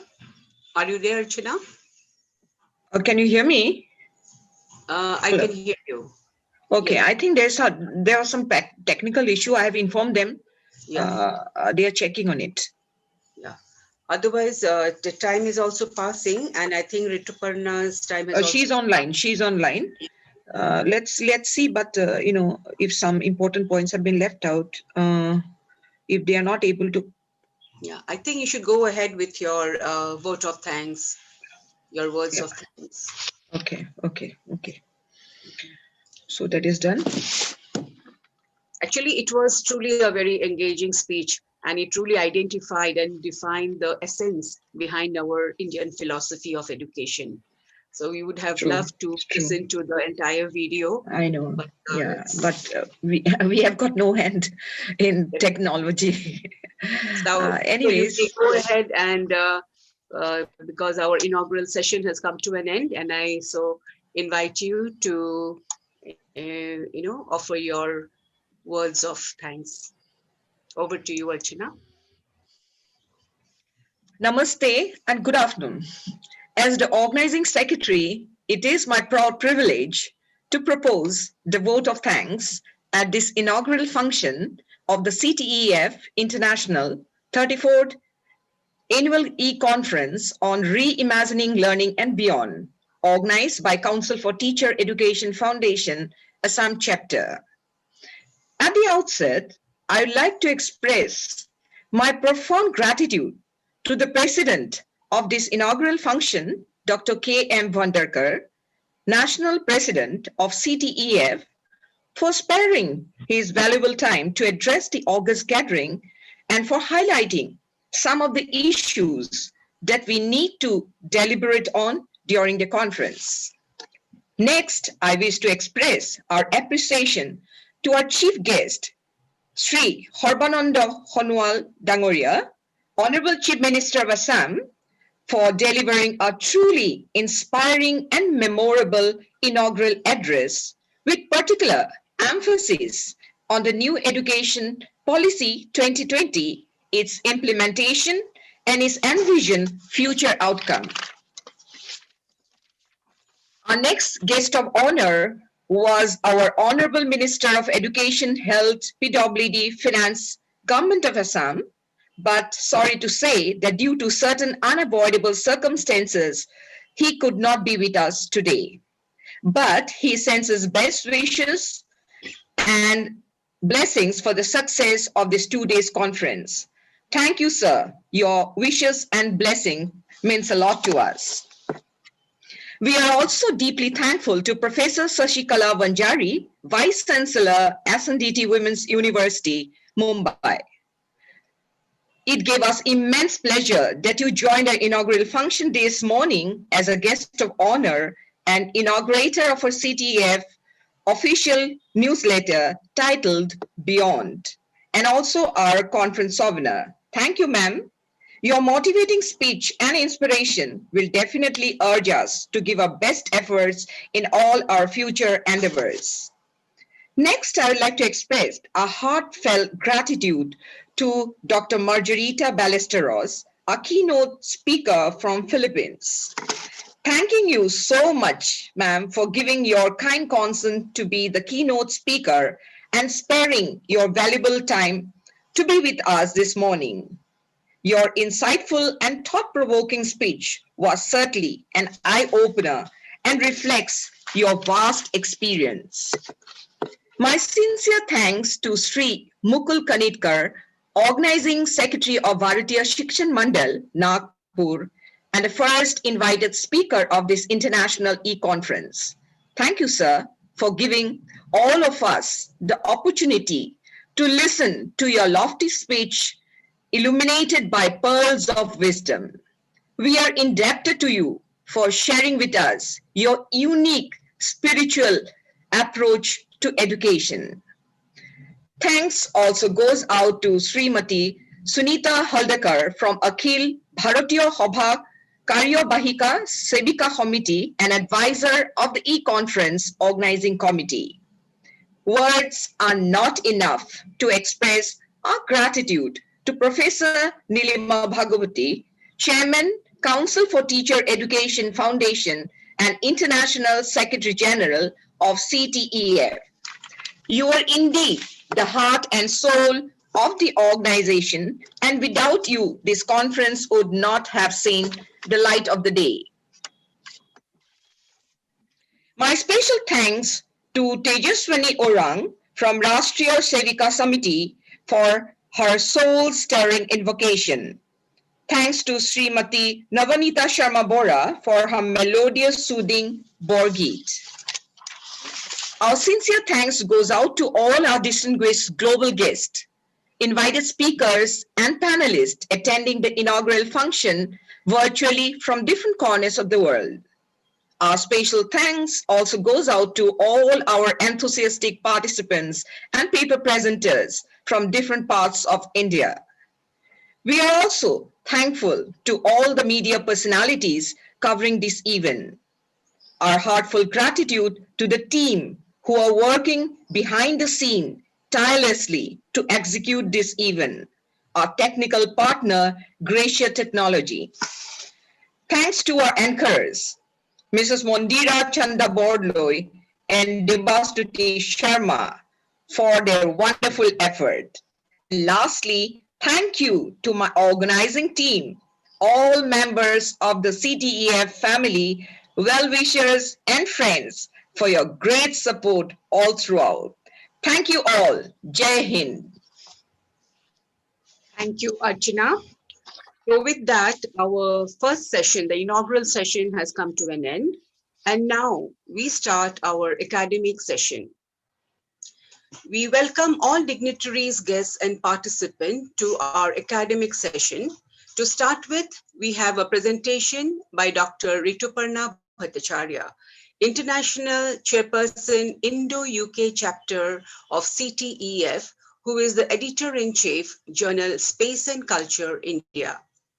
Dr. Rituparna, residing in Newcastle, UK, is a well-known name in the field of education. An educational thinker and author of a large number of widely acclaimed research papers and articles, not only in her master subject, geography, but also in pertinent issues of education and society. Dr. Rituparna is also closely associated with Assam Forum of Great Britain, Assam Sahitya Sabha UK. So we proudly present before you Dr. Rituparna Bhattacharya. Over to you, Dr. Rituparna. Good morning, Mandira ma'am, for such an insightful, description about me. Thank you for the same, and thank you for having me. And at the same time, good morning to everybody. I'm saying good morning because I know it's a good afternoon in India, and I think it's good evening in some parts of the world. Especially in the Oriental world. So today, as you have said, I'm not an educationist nor a reformer or an administrator, but I'm simply an academician. So my presentation today is based on my observation from my observation. It's not a research paper, but it's based on my observation because and in among the schools of Assam, since I actually hail originally from Assam, but currently live in the UK. So shall I share my screen now to make the presentation?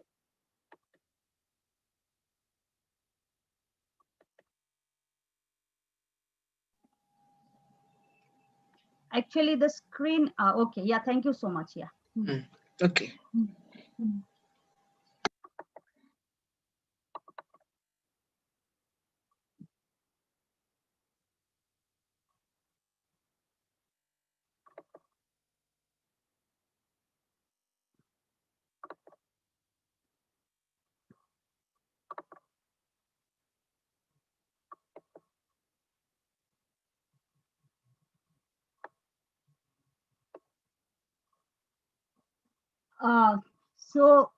As I have already said, the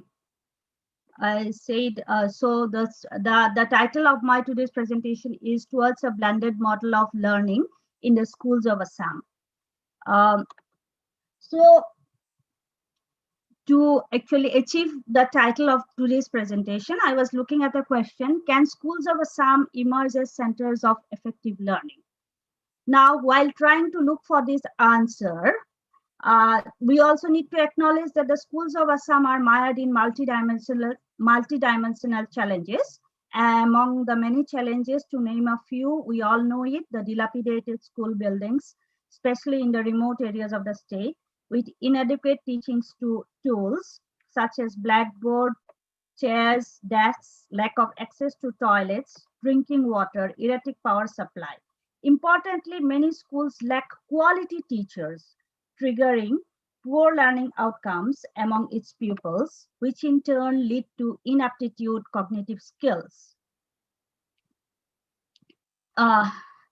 Since independence, the government of India has been trying to improve the quality of school education as well as higher education through its various policies, like national education policies, the latest one being the National Education Policy 2020. Before that, in 2001, as per the mandate of the 86th Amendment of the Constitution of India, Sarva Shiksha Abhiyan, a flagship program was launched.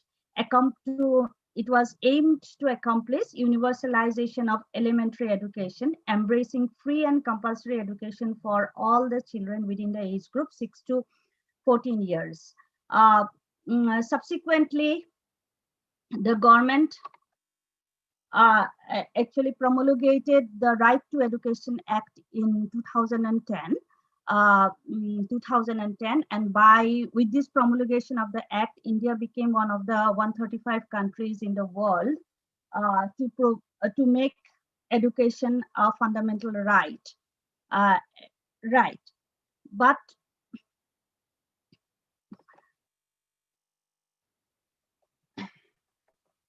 so central to SSA and Right to Education is to develop the facilities of schooling, not only in the remote regions of the state, but also increase enrollment of all students, irrespective of caste, class, creed, religion, tribes, transgender, differently able, aged 6 to 14 years in the schools, alternative schools, back to school camps, reduce the percentage of dropouts, improve the quality of education through training of teachers alongside training of teachers through various platforms, including the Nistha on Diksha online course. Also to improve through supply of textbooks and other teaching and learning materials and maintenance of gender sensitivity. And the government of Assam, in tandem with the United Nations Sustainable Development Goals, have been making attempts to move towards achieving inclusive and equitable quality school education aimed at stimulating lifelong learning opportunities for all by 2030, with its motto, all children in school and learning with quality within and outside the school, which is undoubtedly ostentatious.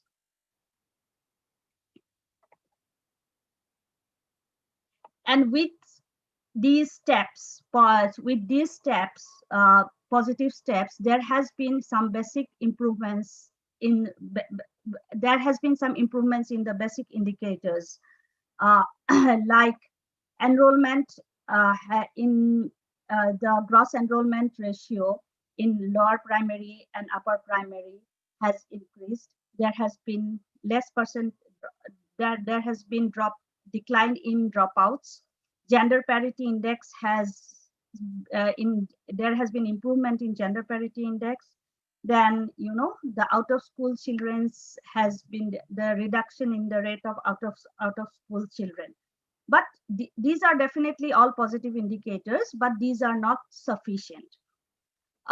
This is because the approaches to learning in our schools is based on a traditional approach to learning, which is teacher-centered learning, which is known as didactic approach.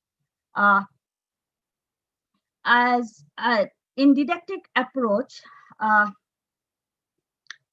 as opposed to student-centered learning, in didactic approach, a teacher is considered as the agent of knowledge and active participant in the classroom, where the teacher is the active participant in the classroom and the student act as passive listeners. Listeners, where there is a rare scope for the students to ask questions,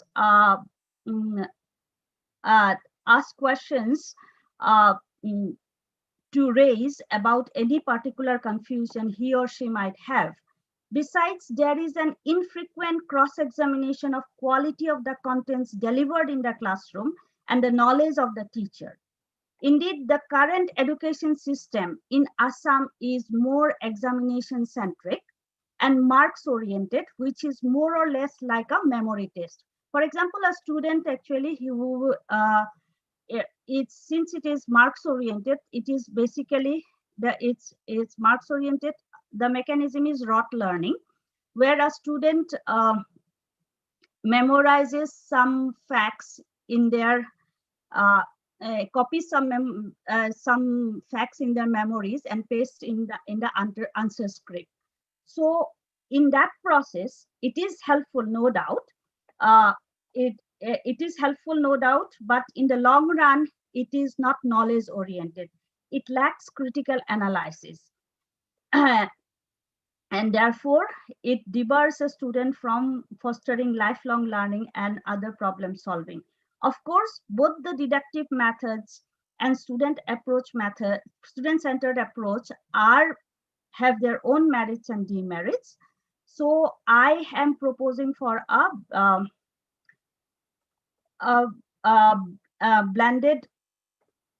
towards a blended model of learning, because both the methods have its own merits and demerits.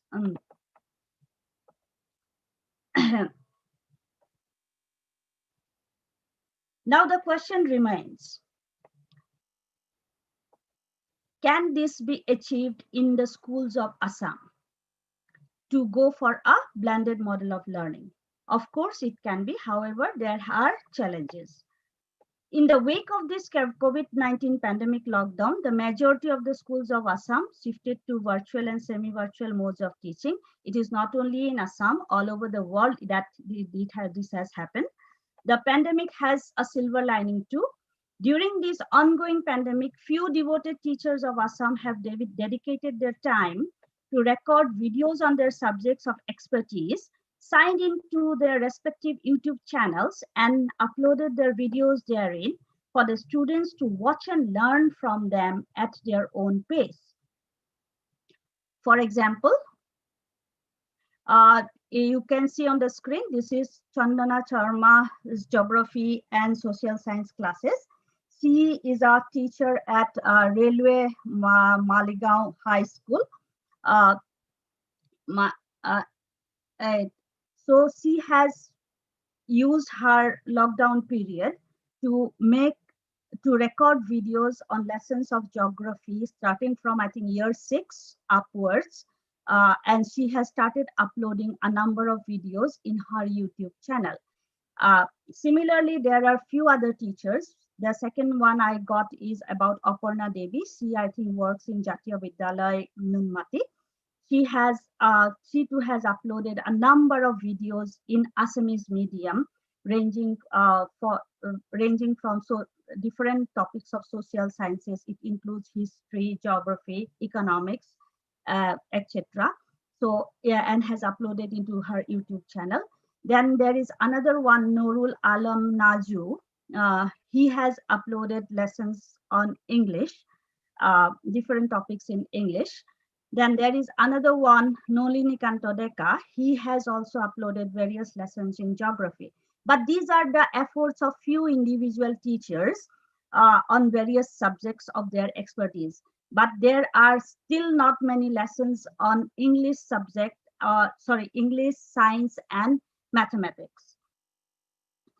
While trying to gather materials for today's presentation, I found there is another professional group. This is a professional group called Concept Learner. They deliver lessons on science, both in English medium as well as in Assamese medium for the students. Now, these YouTube channels are not publicized widely. These YouTube channels need to be publicized widely, so that the students are made aware of. And I think widely publicizing about these channels would bear a scope for reduction in tuition. We all know the parents pay a colossal amount of money buying tuitions. Indeed, the tuition culture has proliferated like cancer in the state. While middle class and elite families can afford tuition, low income families are left out, erecting a massive division between the rich and the poor. Undoubtedly, with the videos available on the internet, students can repeatedly watch it at their own time and pace until they grasp the topic. This form of blended learning would help the students to develop their cognitive skills. One has to acknowledge that there are many challenges in remote areas with respect to availability of electricity and internet.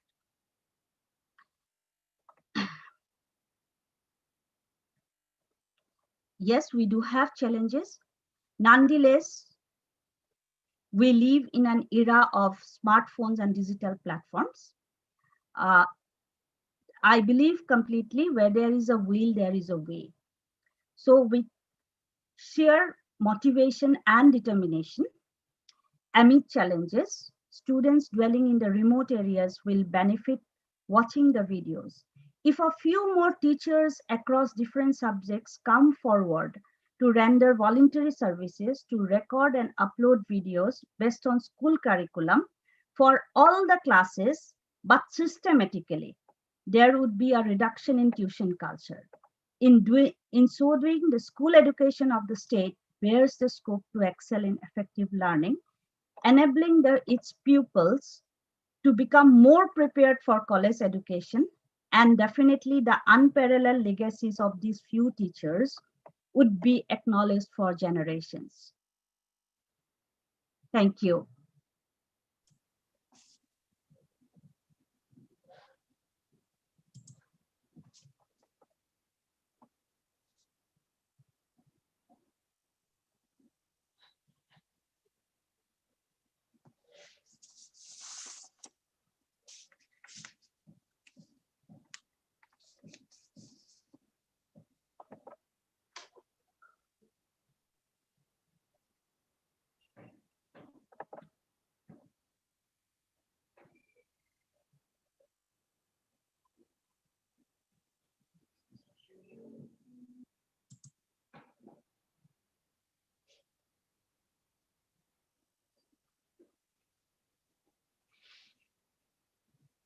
I have finished my presentation. Is there any questions to be asked, or I'm not sure whether the screen was shared properly or not?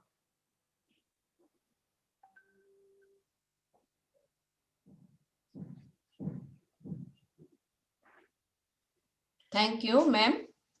Yes, the screen was shared. It was a wonderful presentation. Thank you so much.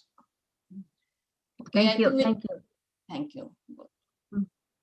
Okay, so should we move on to the next? Is there any questions? If you want to take some questions, may I request Archana ma'am? Is there any questions for me?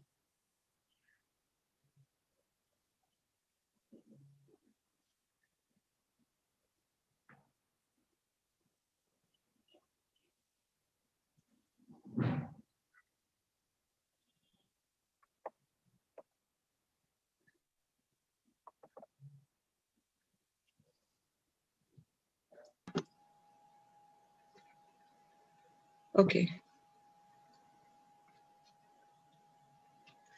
Thank you, Rituparna. I don't think there are any questions on the chat box for you right now. Yeah, there is one question on virtual learning take charge of the environmental challenges and health hazards due to radiation.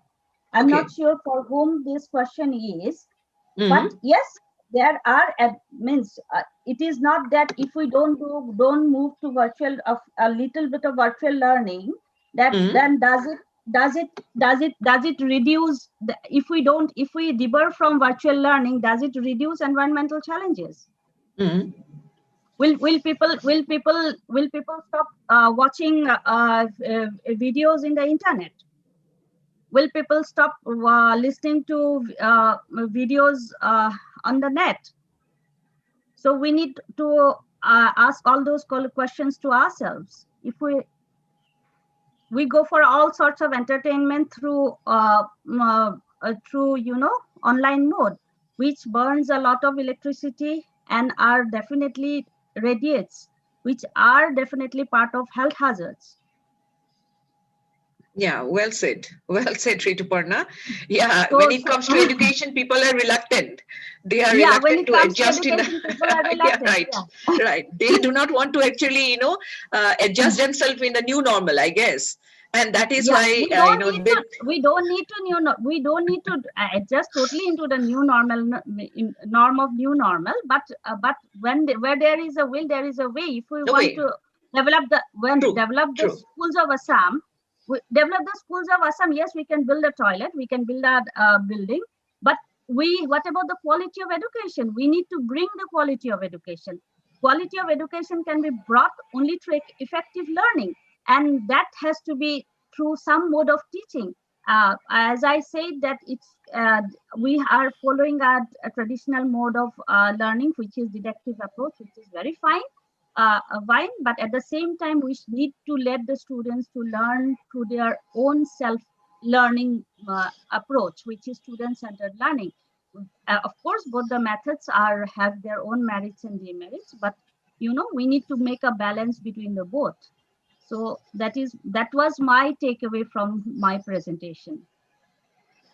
Right. And I applaud the teachers actually who have dedicated their time to upload videos. And I couldn't see a lesson, a YouTube channel on mathematics or science, which our students lack mostly. So if some teachers with expertise in mathematics and science come forward to upload few videos on the internet, and that too systematically based on lessons for on the school curriculum, I think there would be some form of silent revolution among the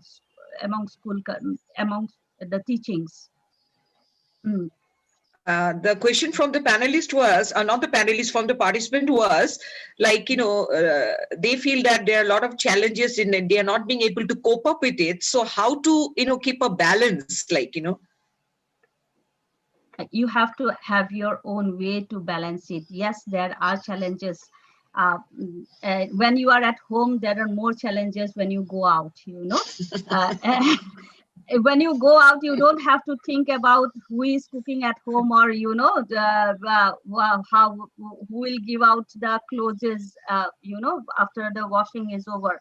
So but when you are at home, you are expected to do everything. So there are challenges. If a student is at home, the mother will definitely expect that you go out after the washing is done, you go and put the clothes in the washing line, even if you are studying. So there are challenges, small challenges. And if you are doing something, somebody will be at the door, knocking to either to come for delivery, or come for some social purpose. So there are challenges, I do understand. But at the same time, you have to have make a balance. And I think it's your own cup of tea, where how do you balance your own things.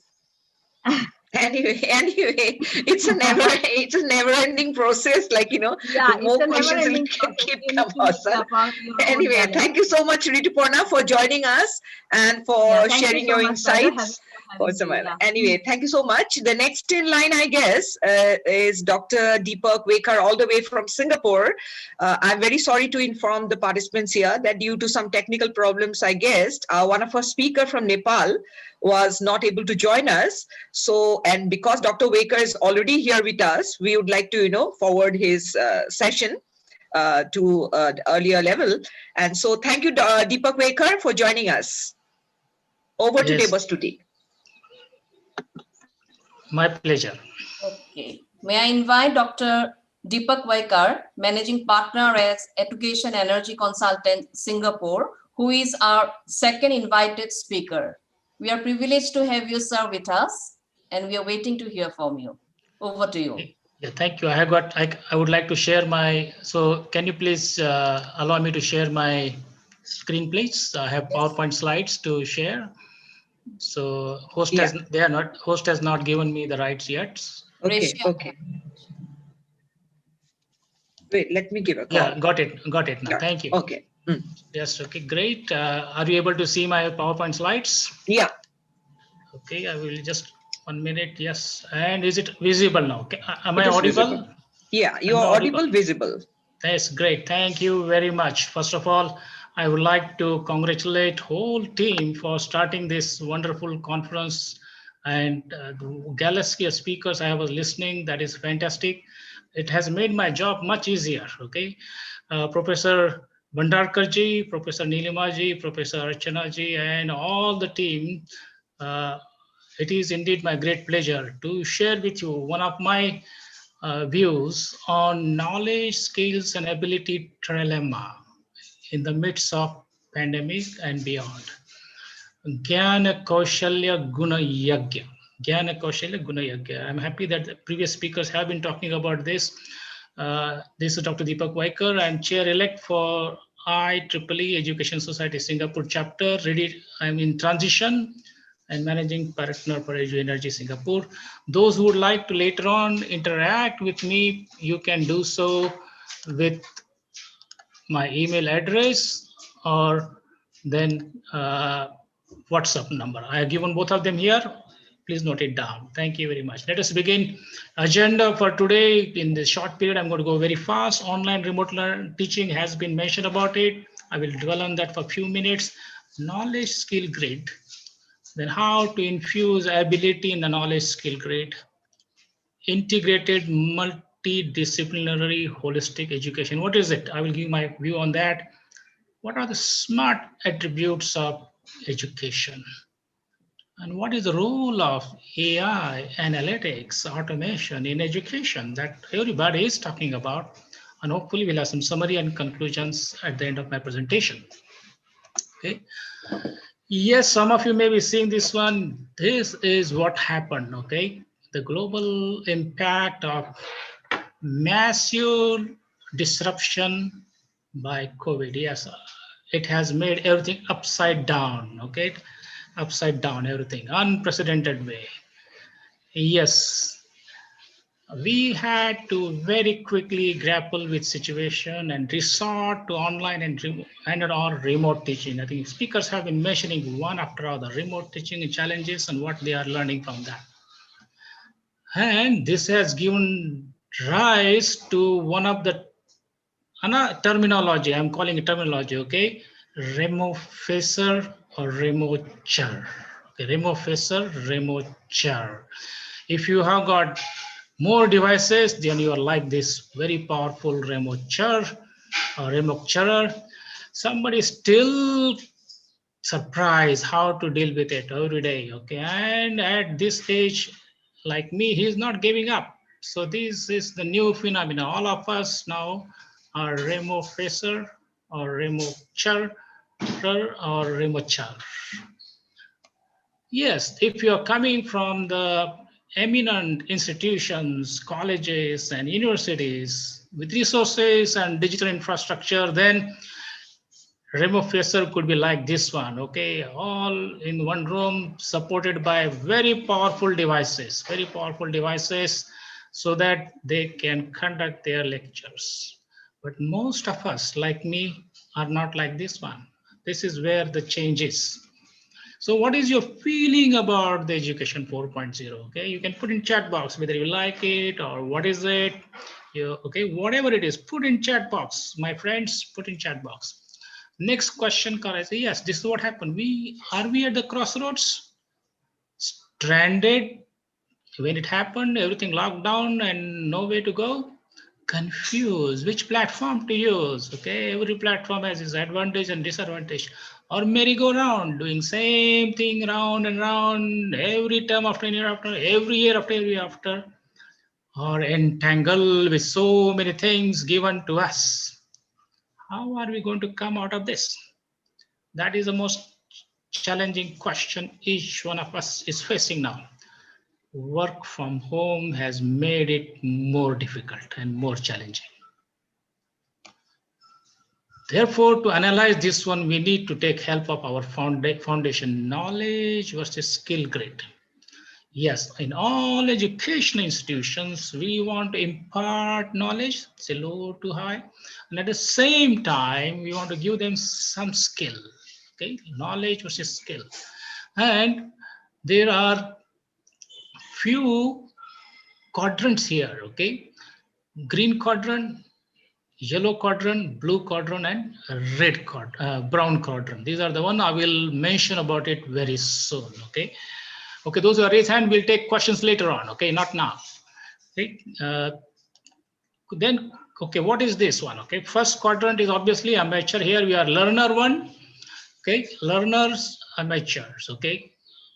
And to this one to help, we have got knower. Knower, we the professor, we the lecturer, we the teachers, whatever the knowledge we have got, we are going to transfer to this our students. For what purpose? So that they go and do something meaningful in their life or work or for industry or for nation, whatever it is. So we transfer the knowledge so that they can go up higher and higher. Okay, like this one. And as per national education policy, they say now as per new curriculum, you come to university or college for a degree program. If you complete 1 year, you get a certificate. And if you want to go into the system, you go into society, industry, whatever you want to do it, you can go away. Did not continue, okay? Second, if you stay for 2 years, you will get diploma. And then again, after that, if you want to go away, you can go to industry, work, do whatever you like it. That is then, if you stay for 3 years and more, you will get degree. And then after that, you can go to industry or whatever work you want to do. And likewise one, then if you're still not ready, you can do PG diploma. You can do PG degree, you've got internship, skills certification, executive MBA, you mentioned about it. I've got PhDs and executive MBAs and professional levels. Okay, like all the way, we have got all the way to highest possible level. Okay, now that is even conferences like this one is going to give us knowledge, some skills. Okay, so this is what the knowledge skill grade looks like under National Education Policy 2020. Now, we will be now, we like it or not, we had to be there. Now, the question arises now, how we are going to implement those policy measures pointedly into our curriculum and how to deliver them. That is the job of we, the professor, we, the teachers, we, the lecturers. So, what has actually happened is those 4 quadrants I mentioned to you. First is a green quadrant, brahmacharya quadrant. Okay, that is what you must have been hearing, everybody. Okay, when you come to college or university, you get Bachelor of Arts, Bachelor of Science, Bachelor of Commerce. See, whole world has been following this one, brahmacharya. Okay, brahmacharya, which is very well in our ancient Hindu system. Then knower, Gyani. Okay, we have got the Gyani, knower one, the yellow quadrant. And then we have got karma. Karma, somebody has already said karma. Doers, industrious, okay, action, kaushalya, karma. Then there's the blue quadrant. And then you might achieve the mastery. As I have shown it here, you can achieve this mastery by several years of tapasya, experience, work, study, everything, tapasya, and achieve the mastery. Guru, mastery, okay? And this is not entirely new. It has been existing, as some of the speakers earlier have been mentioning.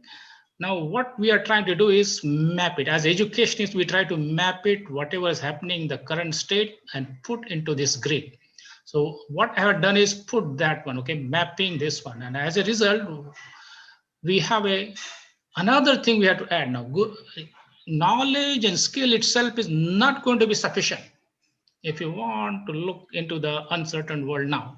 So what we need is one more, they call guna, ability, knowledge, skill, ability. What is guna? Guna, if you go back to our traditions, we know that 3 gunas, tamasic guna, rajasic guna, sattvic guna. Tamasic, rajasic, sattvic. Okay, 3 gunas are there, 3 abilities are there. And if based on that, we will be at various phases. If it's too much of rajasic, you may be in karma action. Sattvic, you want to know more and more the truth about it. And you want to learn. And finally, you want to achieve the highest possible guru, mastery, rajasattvic one. Now this Gurukul Siddhant had been there, and I understand some of them are still trying to practice it to some extent. Master-disciple doctrine. That is what we have to infuse in the knowledge skill grid to make it applicable to our system. National education system requires this to be incorporated. Okay, so this is what, my friends, this is what I'm presenting to you. Knowledge, skill, ability grid with master-disciple doctrine. Okay, and 3 guna very well infused into this one. Now, how to utilize it? Now, question is how to incorporate key features of the National Education Policy 2020 in the curriculum of undergraduate degree courses. And that can be also applied to our junior colleges and higher education, high schools curriculum also. So I'm going to focus more on undergraduate courses. So what we are proposing is integrated multidisciplinary curriculum. Now, many people think that, okay, we have got multidisciplinary because we have got electives, we have got major minors, we have got double degree. That is not multidisciplinary curriculum. Okay, so what I mean is now BASCOM, okay, BASCOM. This is what the creation we are doing, 3-year basic foundation degree program. All of us must go through. Then and then they can decide. Okay, so not mere electives, not major, just major, minor, double degree, mere interdisciplinary projects. Not many discipline. Okay, what you are talking about is not many discipline. We want to incorporate new pedagogies, project-based learning, okay? Project-based internship, not just internship, community service. I think some of them mentioned about it. Now our students must interact with the community to do the program. Soft skills, which are lacking in our curriculum. Entrepreneurship are the part of the curriculum, not something club and hobby thing. Okay, you want to do this one, go to that club. No. We want to infuse, integrate into our multidisciplinary program, Bachelor of Arts, Science and Commerce, if you want to call it, or communication, whatever you like to call it, call it. And with this one now, we have to incorporate holistic. So it proposes integrated, multidisciplinary and holistic. Okay, you can see holistic, Holistic, you name it, okay, holistic. So in addition to project-based learning, community service, soft skill entrepreneurship, we had to incorporate sports, music, drama, value, ethics, dharma, everything as a part of the curriculum, not extracurricular activities. That is where we have been lacking. That is where our weakness is. We have to infuse this one. That is where we, the educationists, we, the teachers, we, the administration of the educators, policymakers, have to come together and infuse it properly, make it properly. Propose. This is what we are proposing. Propose integrated, multidisciplinary, and holistic curriculum. Part of it. Okay.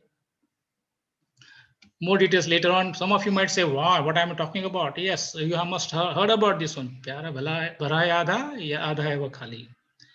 काम पर निर्भर है, निकलेगा दिवाला या मनाओगे Diwali. Is the glass half full or is it half empty? It depends on the action, whether to face bankruptcy or enjoy prosperity. Yes, it will depend on action. Optimism versus pessimism debate will continue, and I'm going to address both of them in my remaining part of the presentation. So whatsoever I have just discussed with you is knowledge, skill, ability, trilemma, which can be resolved to come up with the integrated, multidisciplinary, holistic education at all levels. Whatever I mentioned for 3-year degree program can be applied to high school and other components also. Now, question arises, what should be the future, reimagining, learning, and beyond? What should be that? Let us go for that now, education board. So first thing what we want is smart attributes. Now, there are various attributes have been mentioned. We recommend smart attributes because what are those? Okay, sustainable. Whatever we recommend has to be sustainable. It has to be market driven, accountable, accountability at all levels. Whosoever is in education system, every stakeholder is accountable, including students, parent, teacher, ministers also. Okay, prime minister, not to be left out of it. Resources. What resourcefulness? Okay, resourcefulness. How to provide those resources? Because now we have moved into pandemic, we needed more digital infrastructure. We had to how to find that one, and it should be transformative in nature. So these are the 5 warrior, Panch Pando. If you want to go for this education 5.0, we need 5 warriors. We are in a different era now. We are in pandemic era. We need warriors, okay, in addition to thinkers. Okay, there is Rajas Sattvic, okay, that is what we need it now, Panch Pando. These are the 5 things we are recommending it as a smart attributes. And what we need to do it, we need to infuse this in all the parts of our education when we design our curriculum, redesign our curriculum, because we have to redesign now as for education 2020 national education policy. We have to design and redesign. Old one has to go. Delivery mechanism, smart delivery mechanism. Yes, there are various ways. Which one is working very well, we can take it. Which is not working, we have to take it off.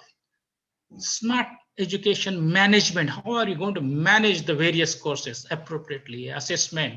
Just now, I think somebody has mentioned about it. How we move the assessment, smart assessment, not the old way.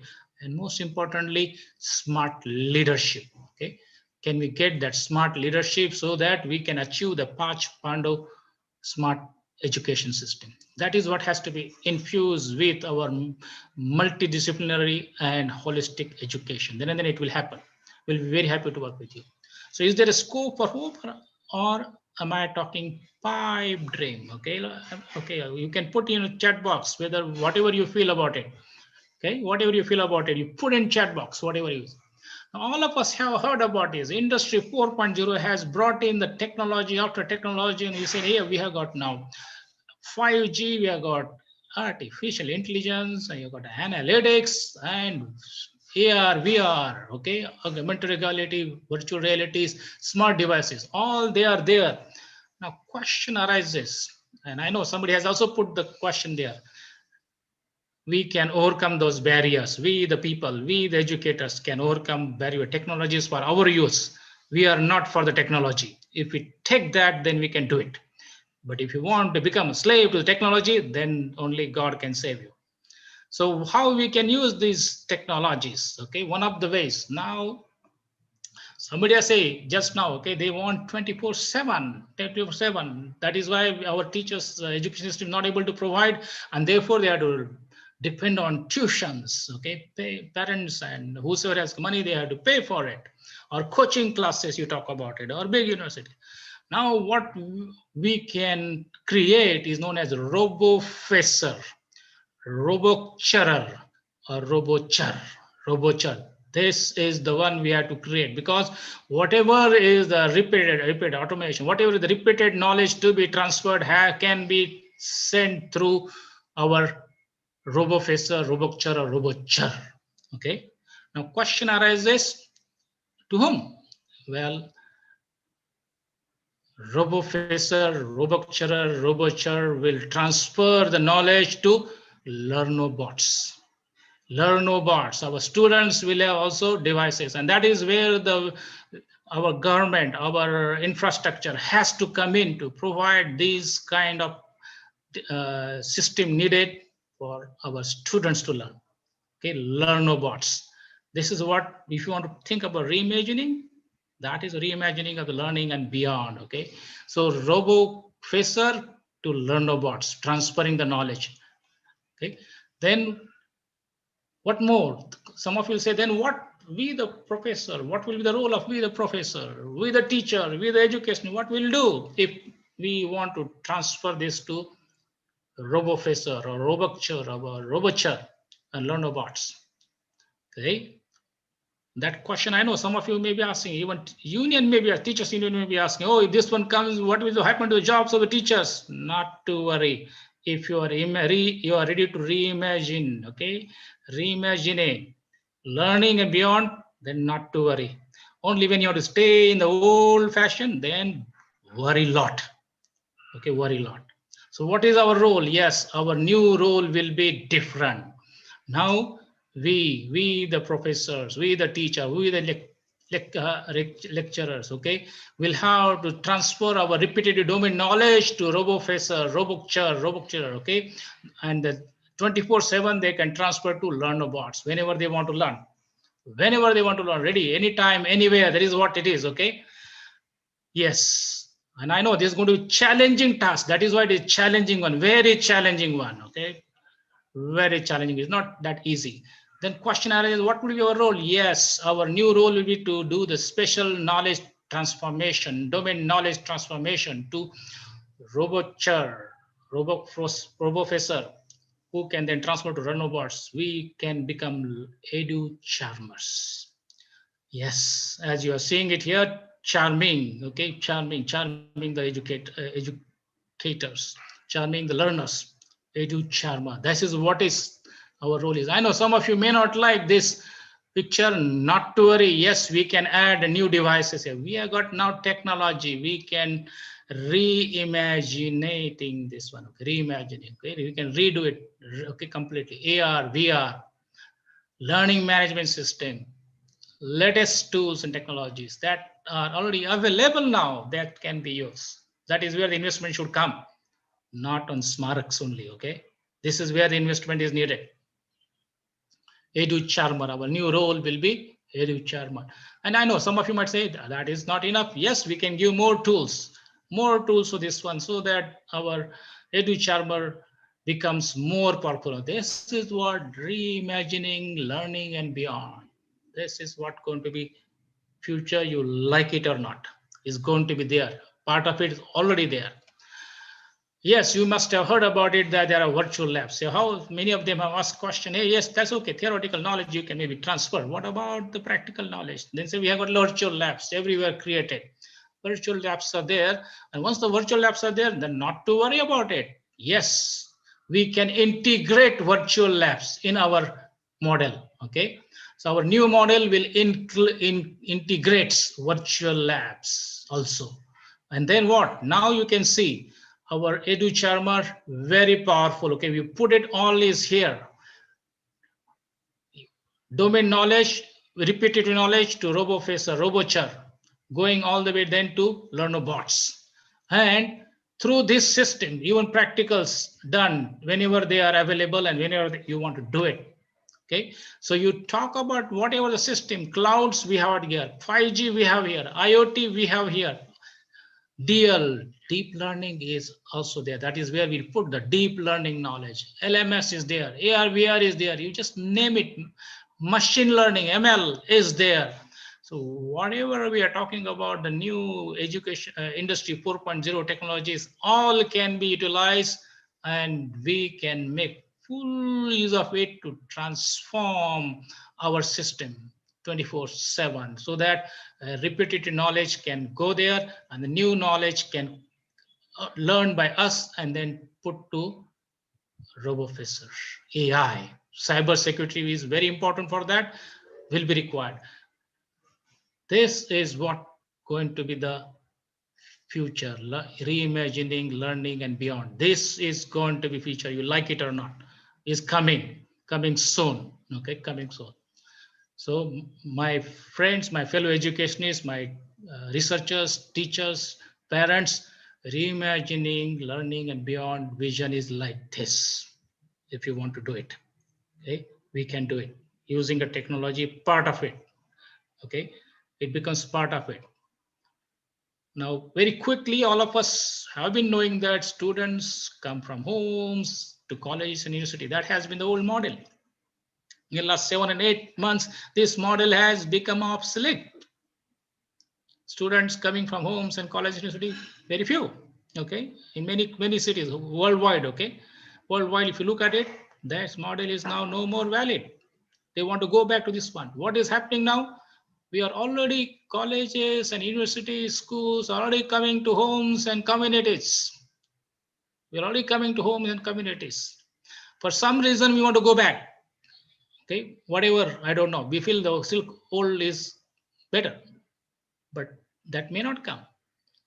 Okay, an advantage for this is when we are now delivering one student which we are teaching, along with that we have a chance to influence a home and communities. Whosoever is want to learn, sit around with your student and learn. Yes, that person may not get a certificate, that person may not get some degree unless they register, but they have chance to learn just for the knowledge sake. Okay, that is not possible. Okay, universities, colleges going to communities and home.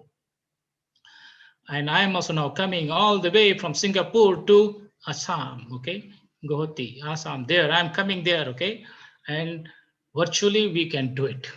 It is possible. Okay. Then question arises. Now, as for national education policy, we want that now top 100 foreign universities should come and set up campuses in India. I can tell you now, they don't need to set up campuses in India. We should not be putting that one, the bricks and mortars, okay? No need. With the new model, they can be there wherever they are and collaborate with our good institutes and colleges, so that a hybrid model wherein the foreign universities can come in. Okay, yes, they can collaborate with our universities and deliver the curriculum, whatever it is suitable, appropriate to that nation. Okay, this is now feasible, possible. No need to build the big campuses, no need to make the big investments, and it will require 10 years to start. We can start now at a faster rate. Okay, what you need is just collaboration, decide which and find a match, and then we go. So foreign universities can now come all the way. Now also they are coming. They are coming now. They can come directly. I think I appeal to the government, do not waste money in building campuses for the foreign universities and institutions. Have a collaboration, use our campuses and make it them better. Okay, that is going to be more effective, cost effective, efficient, and better. Is there a scope for hope, or am I talking pipe dream again? Yeah, that is what is future is. Okay, so at AGU Energy Singapore, okay, we offer this kind of different type of services. Okay, consultancy, courses, workshops, so that transformation education can happen. I shared with you, this is a doable one. We talk realistic one, okay, conceptual one, innovative projects, management, sustainable development, rethinking, teaching, learning, academic leadership, and transforming education. If you are interested, please contact Professor Bhandarkar ji, Professor Nilima ji, Archana ji, or write to me. We'll be very happy to work with you to help in that transformation. Yes, you can join me on the LinkedIn. I share my views on the LinkedIn. I am almost 30,000 plus, but you can follow me. If you are not able to accept, you can follow on this one. Okay. What I shared with you, first thing, which has happened now, Remo Facer, Remocher, okay, has happened. For this purpose, to make it better, investment in digital infrastructure, investment in faculty and student development program. Okay, we'll be happy to do that because we need to bring those development program.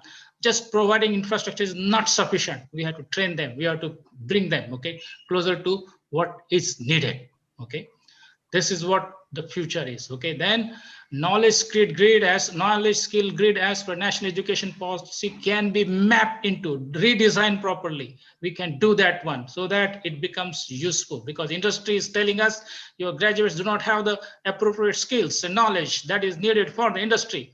Now we can make it happen. Okay, we can collaborate with them and make it happen. And I have shared with you one of the proposed integrated multidisciplinary and holistic curriculum which we can design, okay, which we can design holistic, okay, holistic, BASCOM. I just put this name, but there Hello. can be another name. Industry 4.0 technology is there. We can integrate Panch Pandava, okay, smart education. I shared with you Panch Pandava, how to do that one. Sustainable, must be sustainable, market driven, accountable, resourceful, transformative. This is what transformation we have to bring to the education. And this is what the complex, okay, complex diagram I have given to you, wherein our role is now going to be edu charmer, different one. We are going to use technology to use our resources, automation. I mean, the role of AI, I mentioned the role of AI, role of analytics, role of automation for the better purpose. Okay, my fellow teachers, not to worry about your job. We learn about this one, we can master it, we can be more powerful, we have more opportunities, because with this one we can reach out to the whole world. Now your whole world teaching is going to be global one, not the only centered in one school or one college or one city or one village. No, we can go anywhere we like it. That is going to be the future, we like it or not. Okay, RoboFacer, RoboChur, Learnobots, EduCharmer. Remember this one. And you like it or not, foreign universities are coming. They are already there virtually. They are going to, universities will be coming virtually more, physically less. Only for the administrative and other purposes, you need physical campuses, virtual labs, and other for physical things. We can do it in the localized one. You do not need to set up those campuses and build unnecessary infrastructure and damage the environment. Knowledge, skill, and ability grid. Okay, this is a very powerful one. We can map it out to design our education system based on the sound values given in our ancient system. 3 guna, Lord Krishna has said about it. Tamasik, Rajasik, Satvik, Rajasatvik, to get a guru mastery, okay, guru master, master disciple doctrine, and this 4 quadrant. My friends, these are the 4 quadrants. We can map our education system into this one, whatever level it is. Wish you knowledge, skills, ability driven, smart, edu charming, reimagining learning and beyond future. I am very much thankful to each one of you for giving me opportunity to share with you one of my views. Okay, if you have got more questions, I'll be very happy to answer them. This is my email address, this is my WhatsApp. Okay, and if you have got any questions, Please feel free to ask. I'll be very happy to interact with you. Thank you very much, management Thank you very team. much.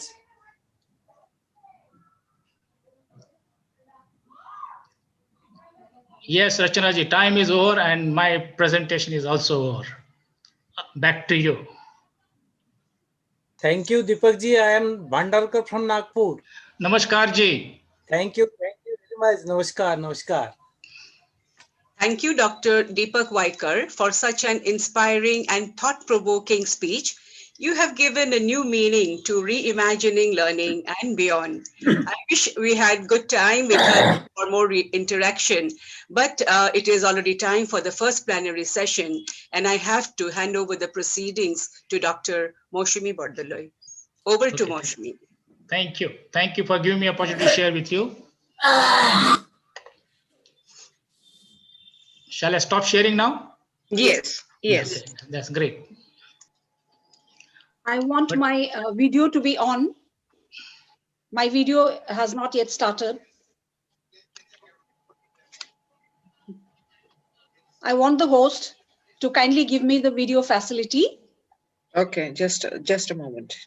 Okay.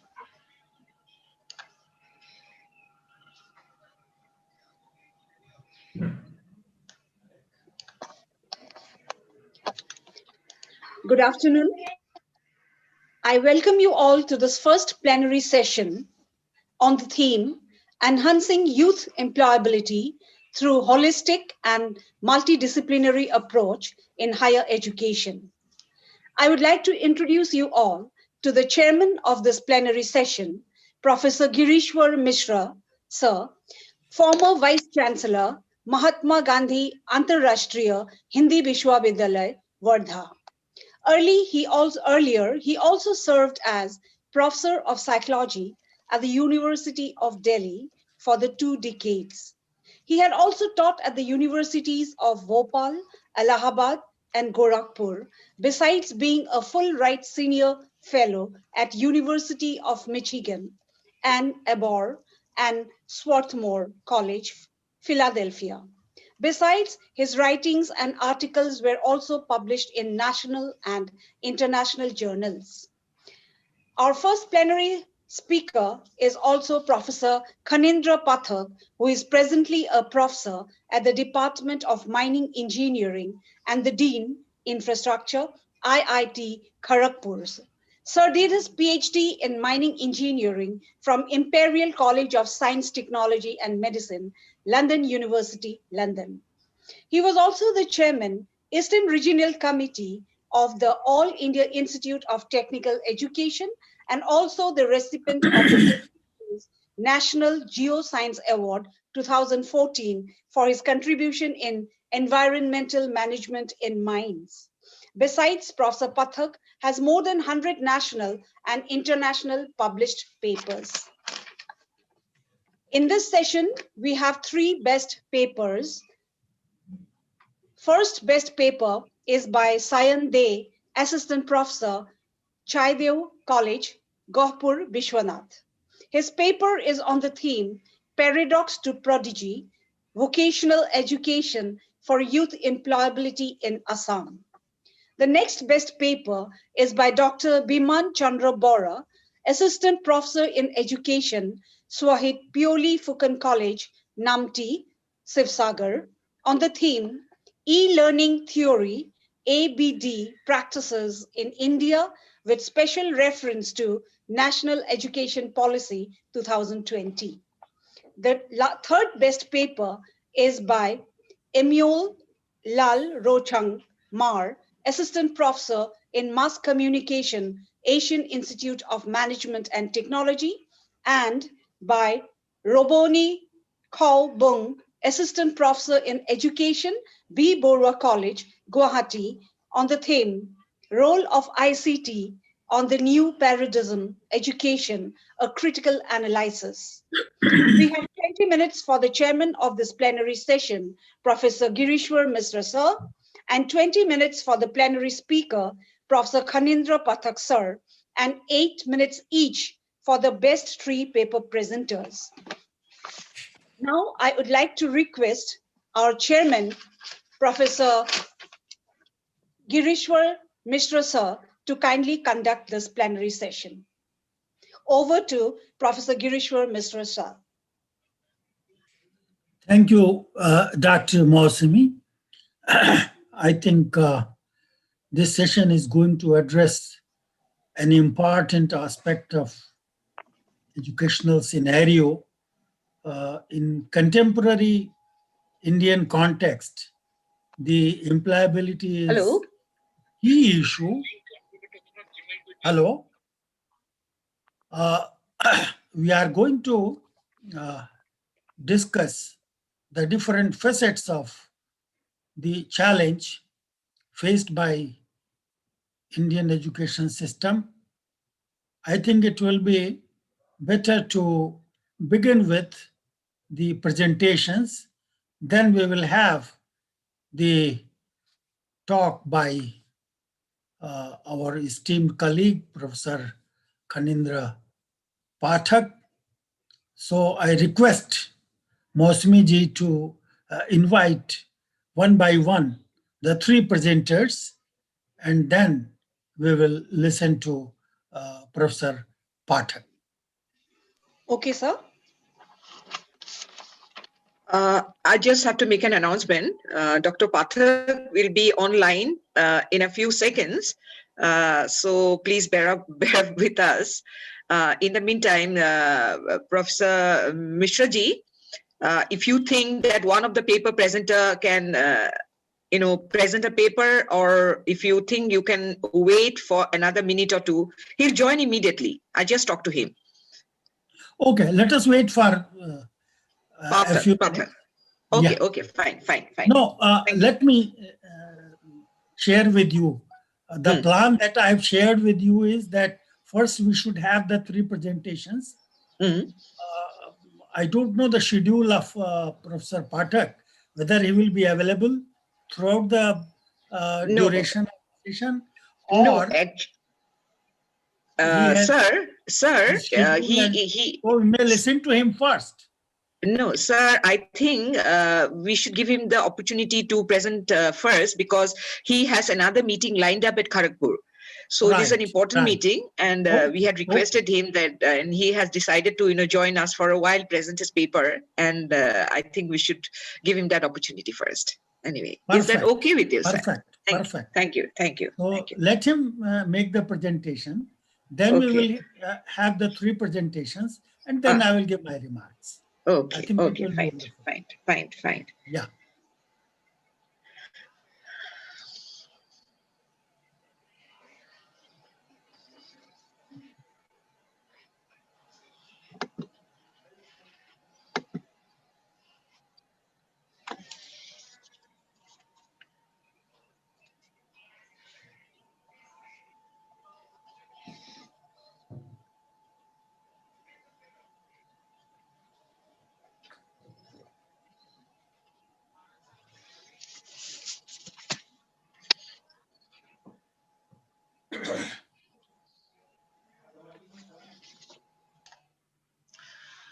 If participants have any question for my presentation, meanwhile, Dr. Deepak Vaikar here, you can ask them while we are waiting for.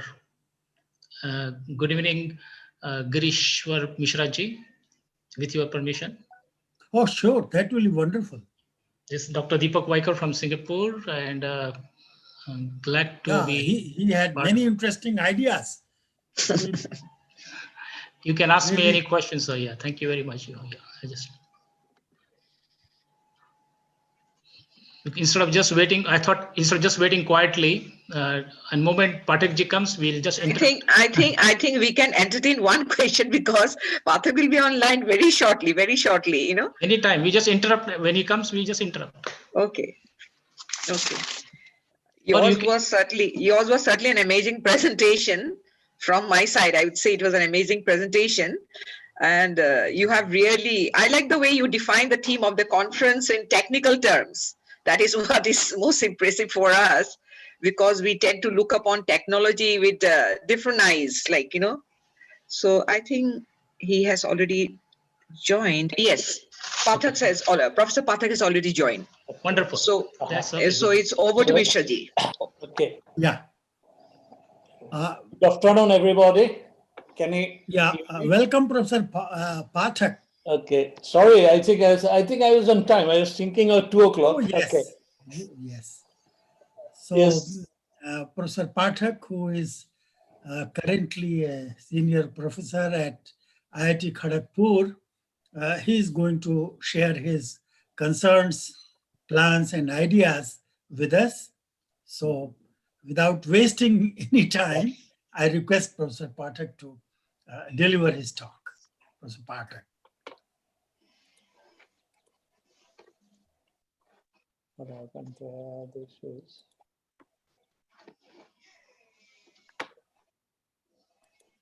Have we lost or am I there? Can you Yes, hear sir. me? Yeah. Yes, sir. Okay. So just let me upload. You are very much there. Okay. Thank you. So let me upload a. I'll share a screen. Let me check if you can see my screen. Yes, we can see it. Oh, this is wrong one. Let me find that. Okay. Can you see? Not now. No, not. Yeah, you need to share that. Perhaps. Yeah, I think. Yeah, Okay. now it's visible. Okay, so this is. Sorry, I got a little bit of disorganized because of this time constraint. I'm extremely sorry because I was just closing one international webinar at the other end and just coming up from there. We had a big webinar last 3 days. It was continuing. So today we will be discussing about this enhancing youth employability in higher education and exactly how we can have a holistic multidisciplinary approach. So I think already in this webinar, you have discussed about our history of education system, the way we have come along with Indian education, whether it is an Indian education or it is an our imposed educations, there are controversies because the examination system by which we are exactly giving certificates of that is as a passport to join as an employment. This system, whether we can call it as an Indian system or not, is that is a debatable issue. But one thing is very clear that this system of examination and very much needed skill. Yes. ইমান সুন্দৰকে গাঁঠি গাঁঠি নাথাকা মানুহক উলিয়াই প্ৰশ্ন সুধি ইজনক গাঁঠি সিজনক গাঁঠি আৰু মানে কোনো ধৰণৰ hello please mute some participants are requested to please mute your microphone please mute please mute your microphone please mute your microphone. I think host can state to mute all attendees maybe. Yes, host can request host to mute all attendees. Yeah, please Archana is coming from Archana's okay, yeah. Archana please mute. Archana please mute. She's off. She's just on and off.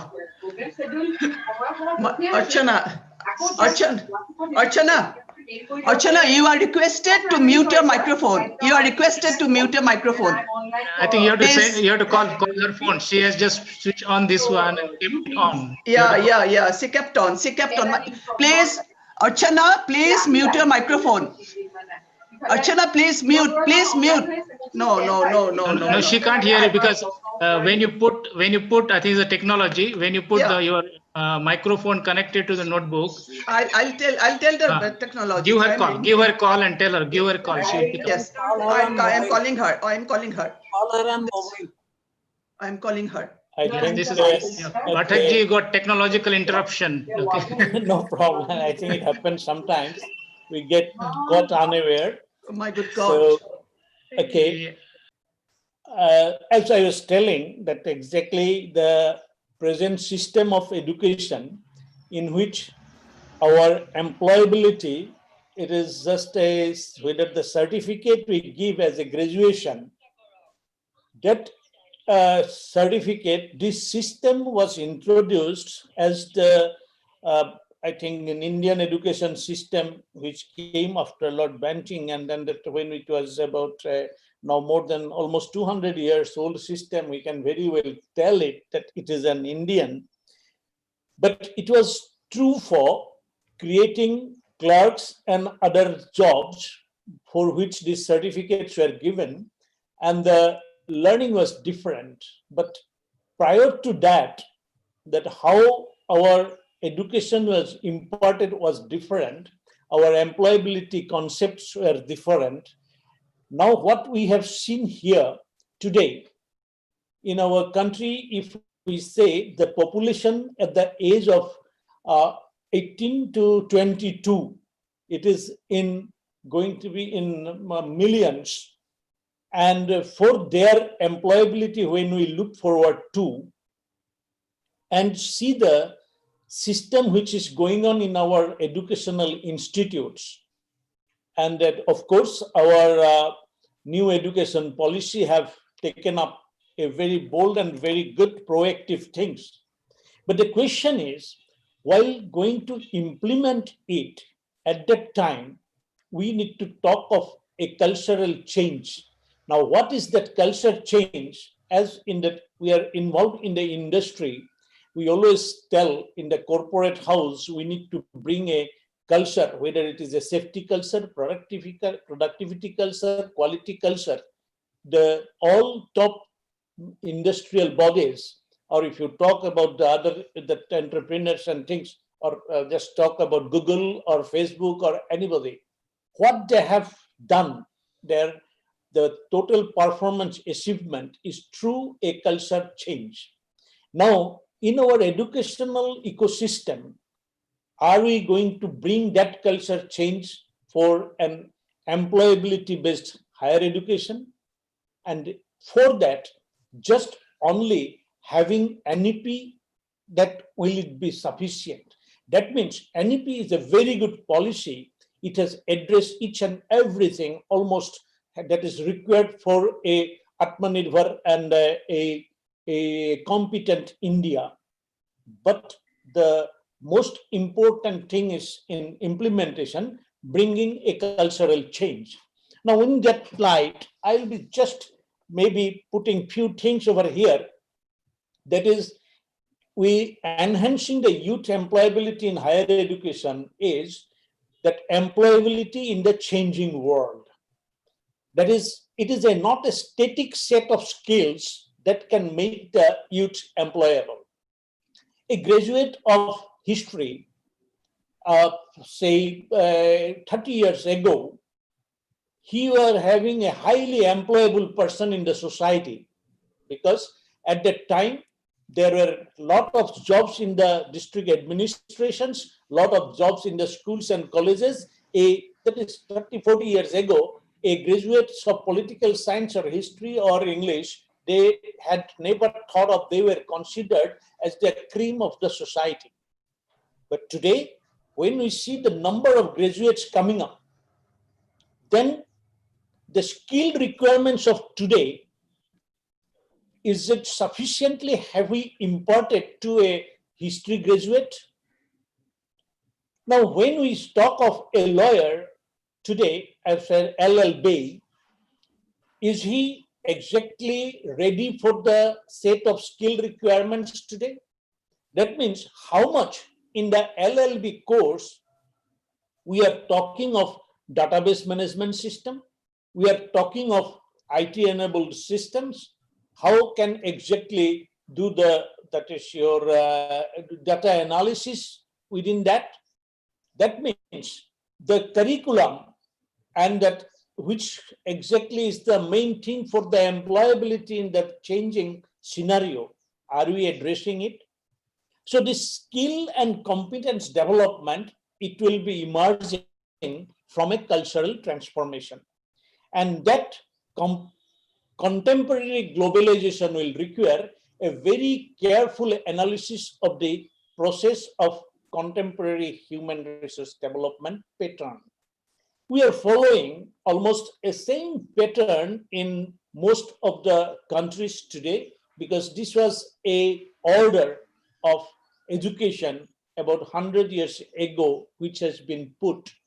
Then there were a number of experimentations, as we say in our Indian, whether it is the Modelier Commissions or the Kothari Commission, when they were doing the educational transformation, at that time, they put certain things which are then relevant, even now relevant. But the way we have implemented, there were certain big issues and change takes place. And then how those commissions got exactly successful can be seen from the condition of our state government funded schools and colleges. If I go to in Assam at Abhayapuri, I can see that school which was established in 1904 by patronage of Queen Abhayeshwari of that Bijni state, and in which exactly in those days of 1910, 1920, the people were brought from as far as Kolkata to impart educations, though up to I think 1930 or so, even the Bengali was the medium. And I remember in 1970s, 1976, the Avesari School Library used to have that Bengali Vishwakosh. That is, that in 30s and 40s, they were developing a library for imparting education in the school children by bringing a encyclopedia in that school. I can bet that how many present schools have got those encyclopedias, or even the modern today's this digital encyclopedia and that computer facilities that the students can understand.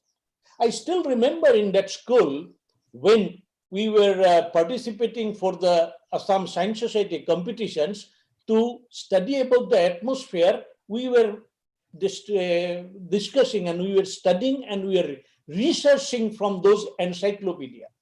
That means in those schools that I'm telling of the 1970s. And today when I go to that school, I can see that the students are just loitering around the veranda. I see that the students are in front of on the road while it is between the 10 to 4. So that means that imparting educations for getting employability and quality, this has deteriorated. Is it exactly the result of our educational reformations and the bringing in more educationists, teaching in the university, our teachers giving so much of training? So that means it is not only the schools and colleges will have to develop a culture, which is the ideas, customs, and social behavior of the particular people or society. That means there is a cultural transformation have taken place in the society, and that cultural transformations normally comes from the business world. That which is exactly from the business world, it enter into the organizations or in the individual department and teams. That business world brought just after the Kothari commissions, if you remember, that is after 68 in 76 and all, when the educational reform came, then a lot of English medium schools started coming up in the country in the 70s and 80s, which were a commercial business oriented venture.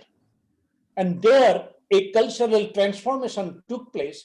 Even the parents who can never listen, who can never know how to exactly read an English newspaper, but they were sending their children to the schools where the children used to put on tie and then coming with a very beautifully smart uniform. And with that show and that with those advertisement, exactly the so-called the schools which were from that 1947-48 onwards were coming up with a total personality development mode. Many of the schools in I know in Assam, they were named as HS and MP, higher secondary and multi-purpose school. In those multi-purpose schools, in the early 60s, 70s, there were agriculture were introduced into the schools. There were a lot of the crafts were there. Not before this work experience was introduced to the curriculum in the 70s, in the school curriculum, there were this that multi-purpose school used to have agriculture and veterinary, other vocational trainings were given in those days. Now we talk of a lot of vocational training and schools coming up. That means in that cultural change, we killed certain things to bring something new. Not that is always good, because change is what exactly makes things beautiful. As we say, that is our almost, I think, those who are Assamese speaking here, they know that that is actually Rupantara hai Jagat Dunya kore, a very big sentence that was said by Jyoti Prasad Agarwala in 1930s and 40s. And that was the principle. We need a change. We need a cultural revolution. But in education, how it has come. Now, as I think you have already discussed about this, the modern school system, and in that, how exactly our education policies came, though the policies changing is a very slow and then a very time gap is there. But now what new education policy is bringing: essential learning, critical thinking, and holistic experimental discussion-based, analysis-based learning, including in that educations. Now the higher educations will have to take up a new call. The present system of examination in our educational setup was devised by the British, and because they wanted to produce the clerks who would help them in their day-to-day administration. Now, today, this examination system is we will have to have evaluation. Those who are educationists here, you know very well that you have researched and you have found out so many things of whether it will be an assertive evaluations or it will be a formative evaluations, and then what will be the proportions of your what type of questions, and that you will be doing multiple type or you will be doing objective type, essay type, and things like that. But we were only talking of exactly how they have, what they have learned. But there in this evaluation system, one thing was basically missing, particularly in the engineering education, that what is the demonstrations and value additions and their exactly skill development, creativity, and innovations. For that, there were no space. Many creative, very active engineering students, they have failed. They have been marked as they are the bottom benchers. They are not possible because the education system could not encourage their skill towards that. Then later on came, that is exactly, our school education has become just to make it to get enter into some professionals and then some of the branded institutions. For that, exactly that what is their capability, quality, and then their potentials has got lost. But this exactly need to be addressed from a different angle. That is our HR development, that examination system is really necessary or not. Our human resource development, which is exactly required for our value addition in the business, which is for the creativity and survival requirements.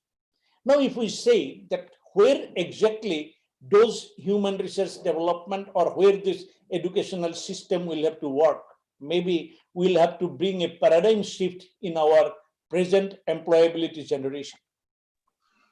Now, what are the emerging changes for which this employability will have to be generated? Exactly, we do not know how to assess the quality of a question paper. How many times exactly the question papers were evaluated? I'm telling you that once in 1995-94, I took an initiative when I was in England, that is, took a project like assistance to the teachers of English in non-English medium school in Assam. I introduced at class 7 level, about 21 schools, a simple that awarding system by number of people they gave in the memory of their father. In those days, 1,000 rupees used to give an interest coming in a year about 100 and 200 rupees, and they could be purchasing a dictionary and giving this award to those whoever getting highest mark in English in class 6 to 7, 7 to 8. And in that, the condition was there. I asked that every schools that wherever we want to give this award, they will have to give the question paper for analysis for 3 years English question paper. In those days, I saw that English question paper in class 7, it was written, the whole sentence is in the vernacular, only the one word in English, that is that Tologdia word bilakor sentence banwa. Like that type of questions were there. That means I have seen many of the questions which we are asking in our MA or our BA or our engineering or our high school examinations, on the basis of which we have said that this student is excellent in this subject. That questions itself is maybe requiring some assessment of their quality, whether that question can really tell that a student is excellent in that subject.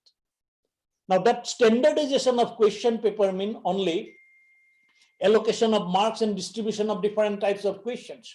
Was there any, that what could be the standard of a question that exactly whether this question is really mapped with the, whether we can take up this, the specification matrix with the outcome-based learning, whether it has been put or not, and exactly how many attributes have been tested. There is hardly, I do not know, at least in our engineering educations, we are not doing. Now, this a cultural change in the examination system is necessary before we talk of any employability, because otherwise, the transformation requires a changing in the hearts, minds, and skills of the people or the social or industrial workforce to support the desired cultural change. So that's why the people need a conviction that is from the heart to change their behavior. That as a teacher, my behavior will be how much convicted, how much time exactly do I give in thinking of a new question. Am I at the time of examination when the question paper is to be set, a timeline will be given. During that time, I will be just seeing some old questions or I will be seeing what I have taught. But thing is that before my teaching, have I exactly designed a question paper? That is by what which chapter and which particular aspects of my subjects to be taught will be exactly examined. To that conviction and then understanding what behavior change looks like, that have I thought, given my mind on that, or what are the necessary tools to that change, that is the skills. So unless and until that heart, mind, and skills are not put into this, employability will be a far distant dream. Now, the Institute of Higher Education in professional courses hardly prepare any career-ready graduates. Exactly, we are not answerable to it. There is no accountability of this teaching profession, in the sense that is whether my students, how much are exactly getting absorbed or how much are exactly getting a survival skill. I don't mind that as a school teacher or my students, whether that everybody need not go to a professional college and all that thing. How many are going to a profession? That is, if I can produce a master tailor from my school, if I can produce a welder. Now there comes again a social, that is our thinking, that we always as a parents feel that my son should get a graduate, he should get a degree from an university. But I never think if my student is having a very good attribute towards, he can become a welder. And we know that a welder is if he is learning underwater welding or a special type of welding, even in the international market, his per day daily earning, daily wage will be in $1,000 to $1,500. There are some specific welders. But for that also a particular we are giving. Say for example, if a welding is to be done, that NASA also takes welder. If in the spacecraft, in the space, there need to be repairing and doing some this welding and soldering. So that's exactly, we have not created that what type of professions should be there. And all the time we think that he should go to IIT, he should do it there. And in the IIT, we also find about hardly 30% or 40% students become a career ready. And they are the job seeker. How many of them are becoming a job maker? That is also a big issue. Many disciplines of learning in arts, science, and business administration provide certificate of graduations without defined skills and career readiness. The new education policy was introduced a paradigm shift in the process of teaching, learning, and the development skills and competency. And this is our opportunity. And I really tell that our present this type of conference, this type of awareness amongst the teacher, and then how a cultural change will be coming. Because we'll have to think whether which is better, a school education and a welding skill, getting a 20 to 40,000 with a probability of 0.6 to 0.9, he's assured he will get it. Or he will do school and college and then university, and after that he will be sitting down number of competitions to get a 40,000 or 80,000 rupee with a probability of 0.2 or 6. Now in the first case, what is exactly the input? That is, he may be, for doing that, he might have spent about 2 lakhs of rupees or 5 lakhs of rupees, but for school, college, university and all that thing, his total input from it can be, if you can evaluate all other things, monetize them, maybe 15 to 20 lakhs of rupees. So that means when you are getting 20,000 to 40,000 salary with a 5 lakhs or 10 lakhs of rupees of investment, or the other one we are getting with a 10 to 30 lakhs of investment, where is the productivity? Now that is exactly a thought we need to make this as a most different way of our higher educations, and the employability enhancement will have to be seen. That means, is college education a cultural demand? How much have we succeeded in making college education available after school-based or interests and talents, with an objective of developing and enhancing those interests and talents for careers better survival? That means exactly that in the college and institutions, have we put their interest and talent a screening criteria, or then our preparation the input, or are we forcing the children to admit to a college just to meet someone else's idea of success? That is without a clear overarching purpose. The parent one or the society gives a very good point that his son is having such and such college graduates, yes, and as a result, sometimes we spend lakhs of rupees to send our students to a private college in, say, Karnataka or this Maharashtra, and just they get at the end the college, and those colleges having a good their own business, where just after the graduations they give a 20,000 job, and then after 3 or 4 years those jobs are exactly that they get check hand without having any golden check hand, and then after that it becomes, and he returns to the state as a liability. So that is a lot of things to be issued before the employability research. The social needs and survival skills today is together different from a decade ago. Today, a lawyer cannot think of working without use of computers. A student of literature or geography or mathematics or econometrics, there is a need for knowing other collateral areas, including regulations and acts governing administrative and business scenario. Now, a mathematics student, he needs to survive. For that, he must know that what are the rules, regulations. He needs to know that how an entrepreneurship can be opened up, what are his opportunities, what are the legal constraints. Many times we do not know, and we end up, I personally have ended up, because of I did not know the many of the regulatory issues. Then we take up a project, and then we get into a complications, and then we cannot come out of it because of the legal issues, and you keep on binding, and then a lot of things, time and money, and then all your peace get lost. The survival skill of today is based on the empowerment through categorize knowledge and capacity, and that's why streamlining the academic deliverables. So the institutions will have to define its academic deliverables, streamlining with the societal needs, with the policy, government policy, and also the capability of the society. So with that, the institutional transformation for imparting a career readiness is a need. The institution of higher education has new challenges for redefining the program education objectives, course curriculum, activities of students and teachers, and policies and regulation for administering education. We have talked about the educational reform, but how much have we exactly paid our attention to the education administrations? Don't we think that there could be a separate career, separate line that for administrating schools, colleges, and university?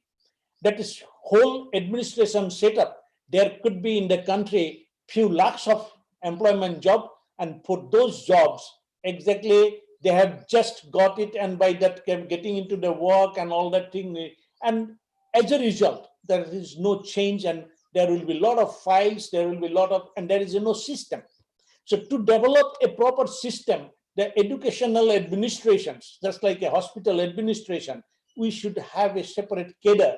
And for that cadre, we'll have to bring a professionalism now that to design a particular program of a leadership in educational administrations, there could be, and that should be the government.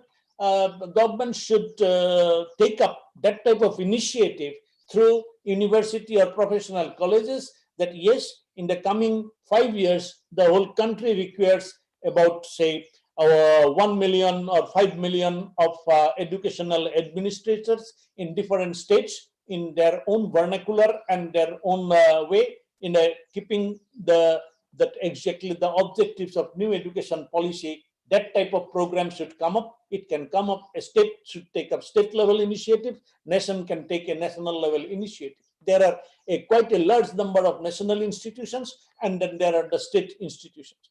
Their administration setup and the administration procedures are different. So accordingly, what type of skills are required for, say, for example, the financial management of the academic institutions, that is the students' career development, then that exactly how to the bringing that interactions with the employers, and that interactions with the employers. Here comes a thing in mind, that how much exactly in a district administrator, the DC, he is he is associated with the department of the PWD, fishery, then that your handloom, then all other departments which are functioning in a district, and there the officers and clerks together will be few million of people. Does the district administration have maintained that what is that exactly HR requirement plan in the coming 5 years?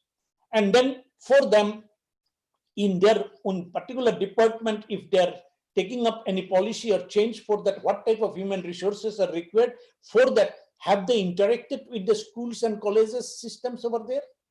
Our college education, college principals associations and all that thing, they're mostly just a demand asking, and then they're going into that platform. But have they ever, can the college, the principals association can tell that this is the exactly our forecasted the human resource requirement in the coming 5 years in PWD, in fishery, in this?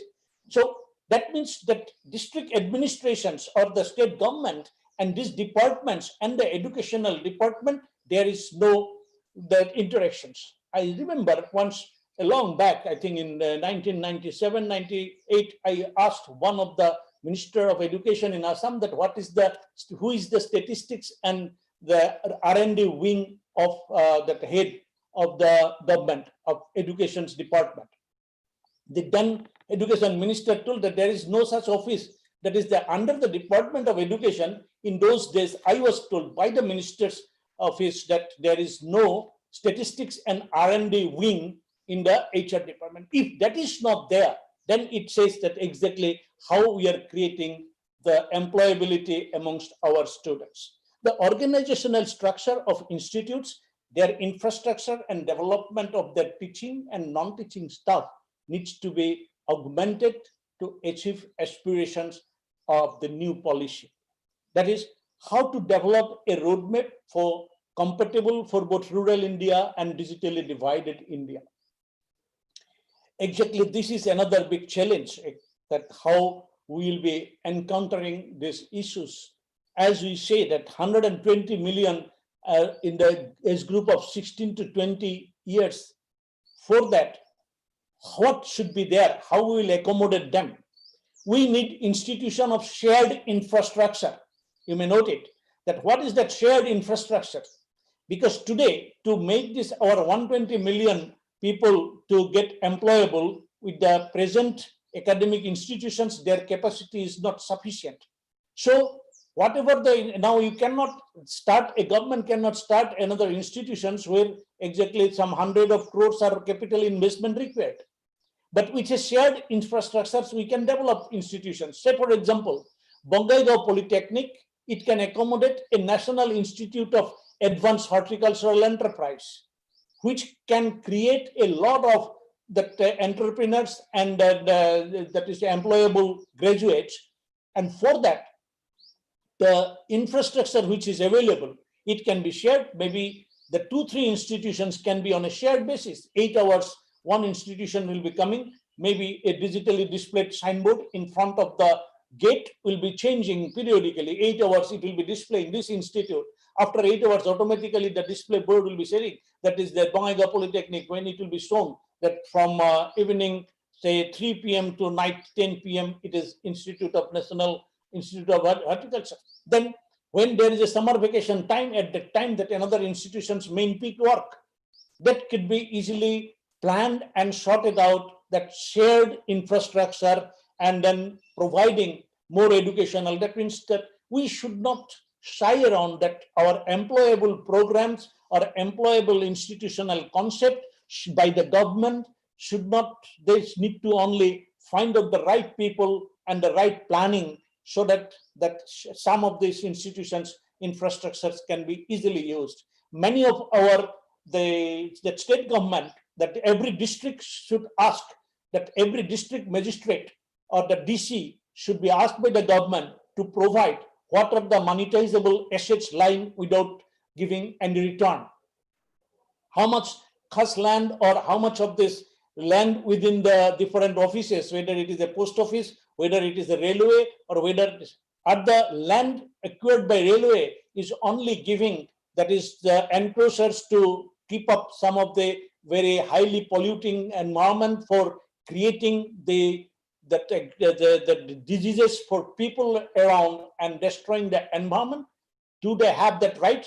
The state government has got the right to ask that the monetization of those assets and their proper value additions should be planned. That can be a different aspects anyway. So constructional capital requirements, few 100 crore can be staggered and invested in a state of art laboratory, and deliverable can be planned. So this is one concept I feel that somewhere need to be carried out. The drivers for transformation in education are exactly what are the opportunity-shaped modern urban India. We have got a huge opportunity wherever our weakness, this weakness, and wherever our condition is bad, that is the most biggest opportunity for us. Many of the towns are not properly, you cannot call them town. Many of the cities are exactly not at all city. So these cities exactly should be discarded. We need to do a new city planning and new urban planning, so that maybe in another 20 years, we should have a big migration from the Guwahati or Dibrugarh to or Tezpur to some satellite towns and cities, so that exactly the carrying capacity of those already overpopulated, crowded cities can be developed. Now, if we can go for this urbanization, then it will be giving a good demands for the construction materials. That is the cement, your iron, steel, that will be giving a very big boost to our national mining and this manufacturing sector of the industry. A huge money will be mobilized. At the same time, it will be creating millions of jobs. So that means where we are having very poor towns and that urbanizations will be coming, but that need to be planned for a holistic investment. And for that, these career driving educations will have to be incorporated. Such type of your development and infrastructural planning should be embedded with, as I said, that how there will be an interactions with different types of that your systems. This will can bring. So basic assumptions which is required, the youth development program must be aligned with primary and secondary technology learning environment and skill acquiring activities. That is, children should societally, instructionally, and through community involvement will have to go towards a different education. So that is the characteristics of our inherited education systems need to be changed for our employability programs or employability mission. We should take it as a mission, as a time-bound activities, a big action plan, a number of task force that is required to ascertain that within 5 years, we'll have to get our employability scenario changed. Our people will go for higher employability in anywhere in the world. They can serve and they can bring revenue and they can bring money. Or they will be the most creative entrepreneurs. They will be selling our product India abroad. For that, what is required? Now, what we have inherited, degrees matter more than the skill. Exactly, we have got a high number of graduates with low employability because our concept, social concept or cultural acceptance was that a degree is a must. I remember that many a time, some of our very successful businessmen, he used to repent that I am not having my graduation degree because the societal stigma is there. Low technology adoption in our tier 2 and tier 3 towns, our slow adoption to change in those small towns, that is in our opportunity where we can do a lot of big business. Education policy focused on rote learning and exam-based degree and lack of availability of quality vocational training. That is another thing. Inadequate academic industry employer engagement. When we say industry academic, they only say industry academic, they will be going to BRPL or they will be going to Oil India and all that thing. But who are our employer? Why are not we going to the state government, the DC? He is an employer for a number of things. So that means the academic, that schools and the DC, they should be there. I remember once when Mr. Puru Gupta was the SDO of Abhayapuri, I went once there to give something and he came to, I brought him to Abhayapuri school to just interact with the teachers. And after that, he took an initiative. There were a change coming in the educational system. I thank Puru Gupta for listening to those suggestions in those days. But still, we have got a very few state government under various departments, under public administrations, employ lakhs of employees in every district. However, there is no system of planning requirements of manpower for this interacting with the education departments or overarching HR development plan. Inspectors of school is only a legacy and has not planned as needs required. So this, even sometimes this inspectorate of school, it is exactly, I will say, that has not served anything so far if we just see that they're exactly the condition of our state government and schools. By seeing some of the state government schools, exactly all the inspectors of school, maybe their existence is in a question mark. Quality education with global exposure, which is now the cornerstone of excellence and limited expensive. Now, this thanks to Corona, now today, that even in the small towns, they are coming with this as a very good exposure. In the month of April, May, I found it very interesting when I was interacting with number of colleges in the interior. I was lecturing for Tihu College. I was just lecturing with some of this in Swalkusi College, sometimes in the Dibru, that means that it has now become possible to go to small towns and villages through this internet connectivity. And maybe I'm very hopeful the characteristics that which our educational system inherited is going to change. Now, we have got inadequate research and scholarly excellence in our education system has said, because many times when I was talking to some of the college professors of physics or Sanskrit or English, and there is also a department of education, but a professor of history, he has not heard of who is the Benjamin Bloom. If we talk of at least whether there is an alternative of Benjamin Bloom's taxonomy, but it is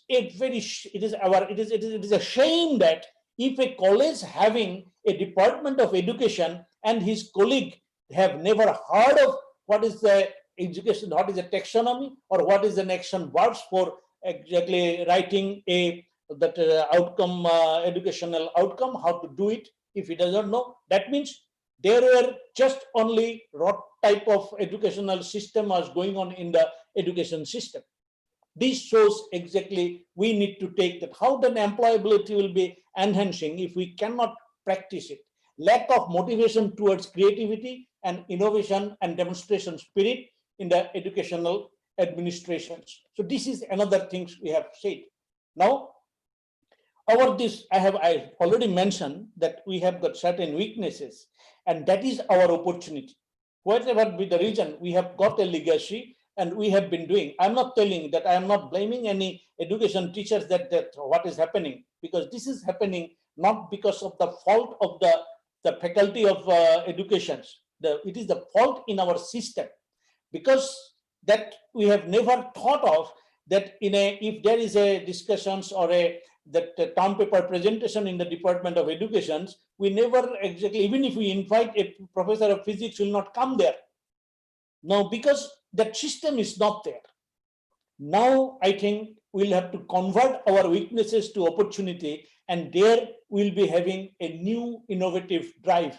And that exactly when employability drive is a very good keyword, and that we can use, and by that we can make some cultural change within the institutions. When I have said this is a cultural change is a must. Just you will have to learn from the corporate houses or industry that how it goes. So enhancing youth employability in higher educations can come through the first step will be a curriculum change, and that curriculum will have to be now aligned with the new education policy. For that, a bigger workshop is necessary, and the commercial awareness in the students will have to be brought in. That means whether he is studying a history or he is studying a geography or he is studying chemistry or chemical engineering or petroleum engineering, the student must have a commercial awareness in them. Which are the papers or which are the subject or which are that exactly year there this awareness can be provided. Then what is the specific communications in the curriculum, how you are teaching exactly verbal and non-verbal communication, whether in your, it is not only, even sometimes we find that a students of English, he cannot give a public speech. A students of the Assamese, he cannot become a news anchor. That means there is a communication gap is there, but as a mathematics students also, he will have to learn communications in his mathematics. That means while he is learning as a ring theory or modern algebra, in that ring theory, he will have to exactly get an opportunity to explain his theory to his other fellow department, so that it could be a part of the curriculum that he will have to give this speech and lectures and then communicate with others. It can be easily done for that, which at least 3 or 4 courses of a particular degree program in the curriculum, we can bring the communication. No need of having a full-fledged paper of a, say, English for technical education or a full paper of a communication skill. Let them study that communication skill and all, who will be working only in that line. But a mathematics department or a chemistry department or a department of philosophy, within their paper, they will have to embed this. If required, that paper, maybe out of say 10 chapters, 2 chapters are dedicated with some of this where your communication is there, which may be given by some guest lectures, which can be given by, that is your, the department should have a list of adjunct teacher or adjunct professor. Those adjunct professors will be interacting with the, for example, a professor of English, he can be an exempt professor in the Department of Philosophy, and then his communication skill will be taught in 2-3 papers, and that is the way the curriculum will have to change. Then teamwork and activity exercise content, that in our curriculum this will have to be brought into, so that then people know how to do exactly an activity exercise through teamwork. Because when he will be writing his CV for applying for a job, he may write there, I have done this teamwork or this project, that is there. And whether it is a student of Assamese or student of Sanskrit, or he is a student of mechanical engineering, or there everywhere, a teamwork and activity exercise can be put in. Similarly, content of analytic skills, because this nowadays everybody talk of data analysis and it's a IT, that is your artificial intelligence or machine learning. These are nothing. There's a buzzword coming from there. It is exactly within your content, within your curriculum. You will have to find out where such type of things can be used. That's why every department should have an adjunct professor of the contemporary computer science and engineering, so that he as an adjunct professor can interact with you.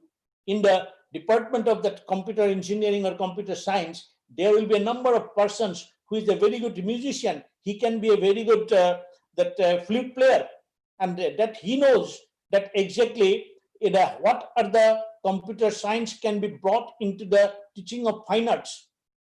That if such type of persons can be an adjunct professor in the Department of Fine Arts, this will bring that what is required, a cultural change in our higher education, and our employability of the students will definitely going up.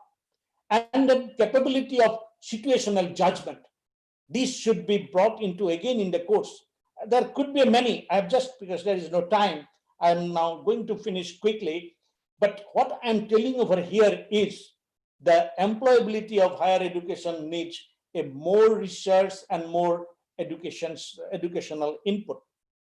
And then our data-driven decisions within your course, whatever course you are teaching, within that, where is that data-driven decisions will be coming, whether it is a history or it is a law or it is in teaching Assamese, there also we can have certain data-driven decisions. But that what type of level is required will have to be defined, and then we can go of how that skills will be improved, because ultimately the employability is related to the competency and skill acquired.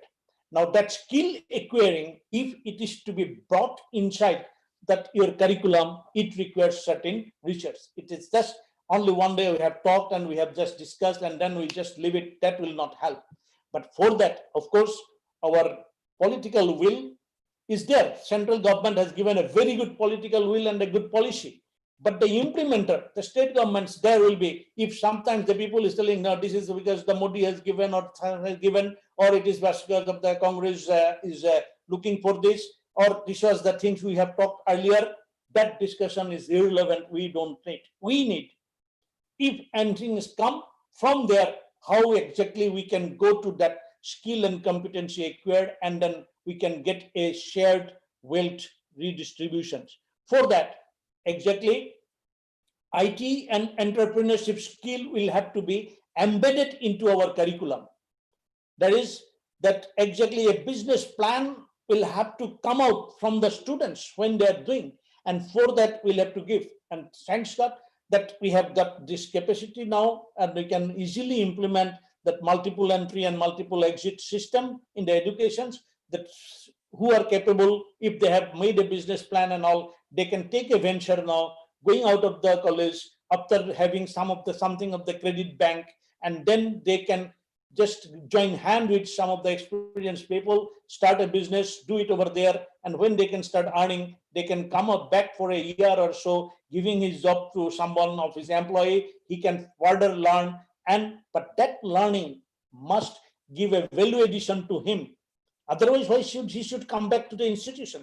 So that means what I have said as a dynamic set in our curriculum, and that our teachers, if they think that teaching is the most easiest job, I have to go and just only take 3-4 hours of class, and the rest of the thing I can have got now. Teachers have the good salary. I will be investing in some of the bank, and in the internet I will be seeing what is the share price is falling down and all, where I can put some money. Or if I go to other opportunity hunting or my socializing. If that is not a teacher's role today, a teacher is teaching is a profession, and the profession required 24 hours, 7 days a week involvement for doing betterment, for justifying the teaching learning process.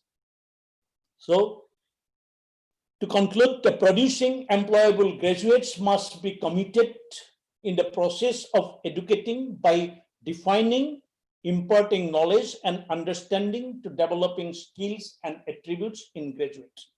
Without that, that employability will not come. University will have to ensure how the students can get involved in university life, even through online, because that universal things must be given. There is a lot of things we can discuss on this. Get professional advice for careers. They must get from the university, should be capable of giving a professional career advice. Learn record keeping, that how his informations, whatever he has got, can be monetized, can be used for business. Maintain good grades. Students must do these things, that grade. But this maintaining good grade is not only the student's responsibility. My students do not get good grade means I am a poor teacher. But it is that to avoid that one, if I give a just undeserving student a good grade means I am faulting the system. So that means a redefined evaluation process needs to be totally changed. But how, I do not know. I think our educationists, the people who are researching on the systems, they can tell better, can get working experience through activities and projects. Without that, the employability will never come, because anywhere you apply, there will be asking for experience. Now the students, our first graduate, he must be able to write something in his CV that I have got this experience during my college, there my internship, or if not, my self activities during that one. And for that, every schools and colleges, they have that number of assets. Now for that assets, that how he can exactly do experiment for his learning and business, that could be a good experience. Develop networking, that how exactly the college or university and the department has helped his students to communicate and contact with the potential employer, how he has brought people. That means in your college, how many times a potential employer have come, that is whether every month 5 employer have given and talked to your students or not. That could be a yardstick that every department will have to do. And then how many business developers are exactly associated with your department. This type of things will bring a change, what I say as a cultural change in the process. So that is what is exactly is necessary, and we'll have to go with that. Am I okay? Thank you, Professor Pathak, for a brilliant presentation. You have very clearly indicated that there are multiple challenges and we need to address them to create not only infrastructure, but bring change in the processes. We are very grateful to you for providing a roadmap and telling that we need to prepare for future, in particular, the kind of demographic change which is going to take place has a heavy demand, and we need to prepare ourselves. Thank you very much for your beautiful and well-organized presentation. May I request Mausumi ji to invite any questions or? Yeah, comments and observations. We can devote about 10 minutes or so to have discussion, because there are many issues which are bound to come when we deal with the different aspects of the presentation of Professor Pathak. Are there any questions, Archana madam? Kindly look into the matter. Are there any questions? Hello, Archana madam. Are there any questions? No, I don't think there are any questions at this point of time. But because of the time constraint, I would request you, I would request Professor Mishraji to give the opportunity to the presenters, the three presenters, because we are running short of time right now. Right, Sorry, right, sir. right, Sorry, sir. Sorry, sir. Okay. Thank you So very much. let us for giving invite me the this opportunity presenters. to talk. I thank Professor Pathak for his really informative, useful, and very relevant presentation. It was a very relevant one, Professor Pathak. Thank you very, very much for your wonderful presentation. Thank you. You are most welcome. I think Mausimaji should invite the first presenter. I would like to invite the first presenter, Dr. Shayan De, to kindly present your paper. Dr. Shayan De. Dr. Shayan De, you are requested to present your paper on the theme Paradox to Prodigy, Vocational Education for Youth Employability in Assam. If he's not online, you can ask the second presenter. Okay. Yes. The next presenter is Dr. Biman Chandra Bora. I think Sayani is online now. Okay. Fukan Namti Sipsagar. Welcome, Mr. Deo. Please make your presentation. Am I audible, sir? Yeah.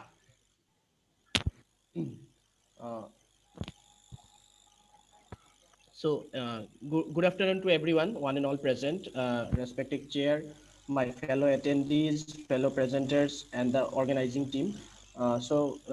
Just to ask, how much time do I have for presentation? 8 minutes. You have 8 minutes for presentation. 8 minutes. Thank you very much. So with due permission from the chair, I would like to share my screen so that I can start my presentation right away. Yeah, please. So this is the presentation I am going to share with you all. This is a presentation. The paper title is From Paradox to Prodigy, Vocational Education for Youth Employability in Assam. To justify the two keywords in the title, why I have used these words prodigy and paradox at the first place. Although the National Commission for Vocational Training, National Council for Vocational Training was set up in the year 1956, but the phenomenon of vocational education in higher education sector is quite new in India. Like UGC introduced VVOC courses and community college scheme only in the year 2017. So hence I am using this word prodigy to reflect onto VVOC and community college schemes, which are quite a new thing in Indian education sector and which are having immense potential or the scope to solve this rising unemployment problem in our country. Now going to the other keyword, which is the paradox. Why I am talking this as paradox, like the name itself suggests that this vocational education it helps the learners or the trainees to get readily employable in the market or to enhance their probability of getting jobs. But in real situation, as I move ahead with this paper, you're going to see that most of the employers or even the candidates themselves do not find these courses effective, and the problem remains. So moving on, let us start. To introduce vocational education is basically technical education or career-based education, which actually prepares learners for some trade or skill-based jobs. The root of this vocational education is in the 20th century concepts of Western education, where the young men were trained for military so that future soldiers could be got, and women were trained in nursing and allied skills. Now this vocational education in higher education sector is done through a lot of programs like certificate courses, diploma, advanced diploma, degree as well. And nowadays, even master PG degrees in the vocational stream is available through MVOC. For this particular paper, I have taken the definition of youth as given by the National Youth Policy of India 2014, which defines youths as the persons who are in between the age bracket of 15 to 29. Now coming back to the main point, that the youth and the unemployment thing, rising unemployment issue.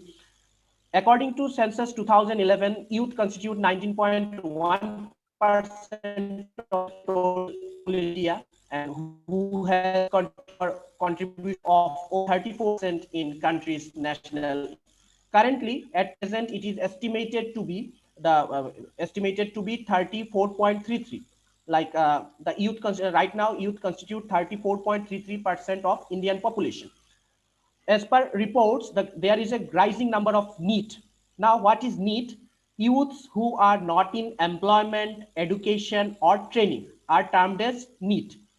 Sustainable Development Goals 2020, commonly referred to as SDG, when it was set up in 2015, it envisaged at reducing this global NEET percentage, which is currently at 22.4%, to lower it down to a target of 8.6 in a span of next 15 years. Like when it was set up in 2015, so the 15 years timeline was taken so as to lower this population of target population of NEET youths.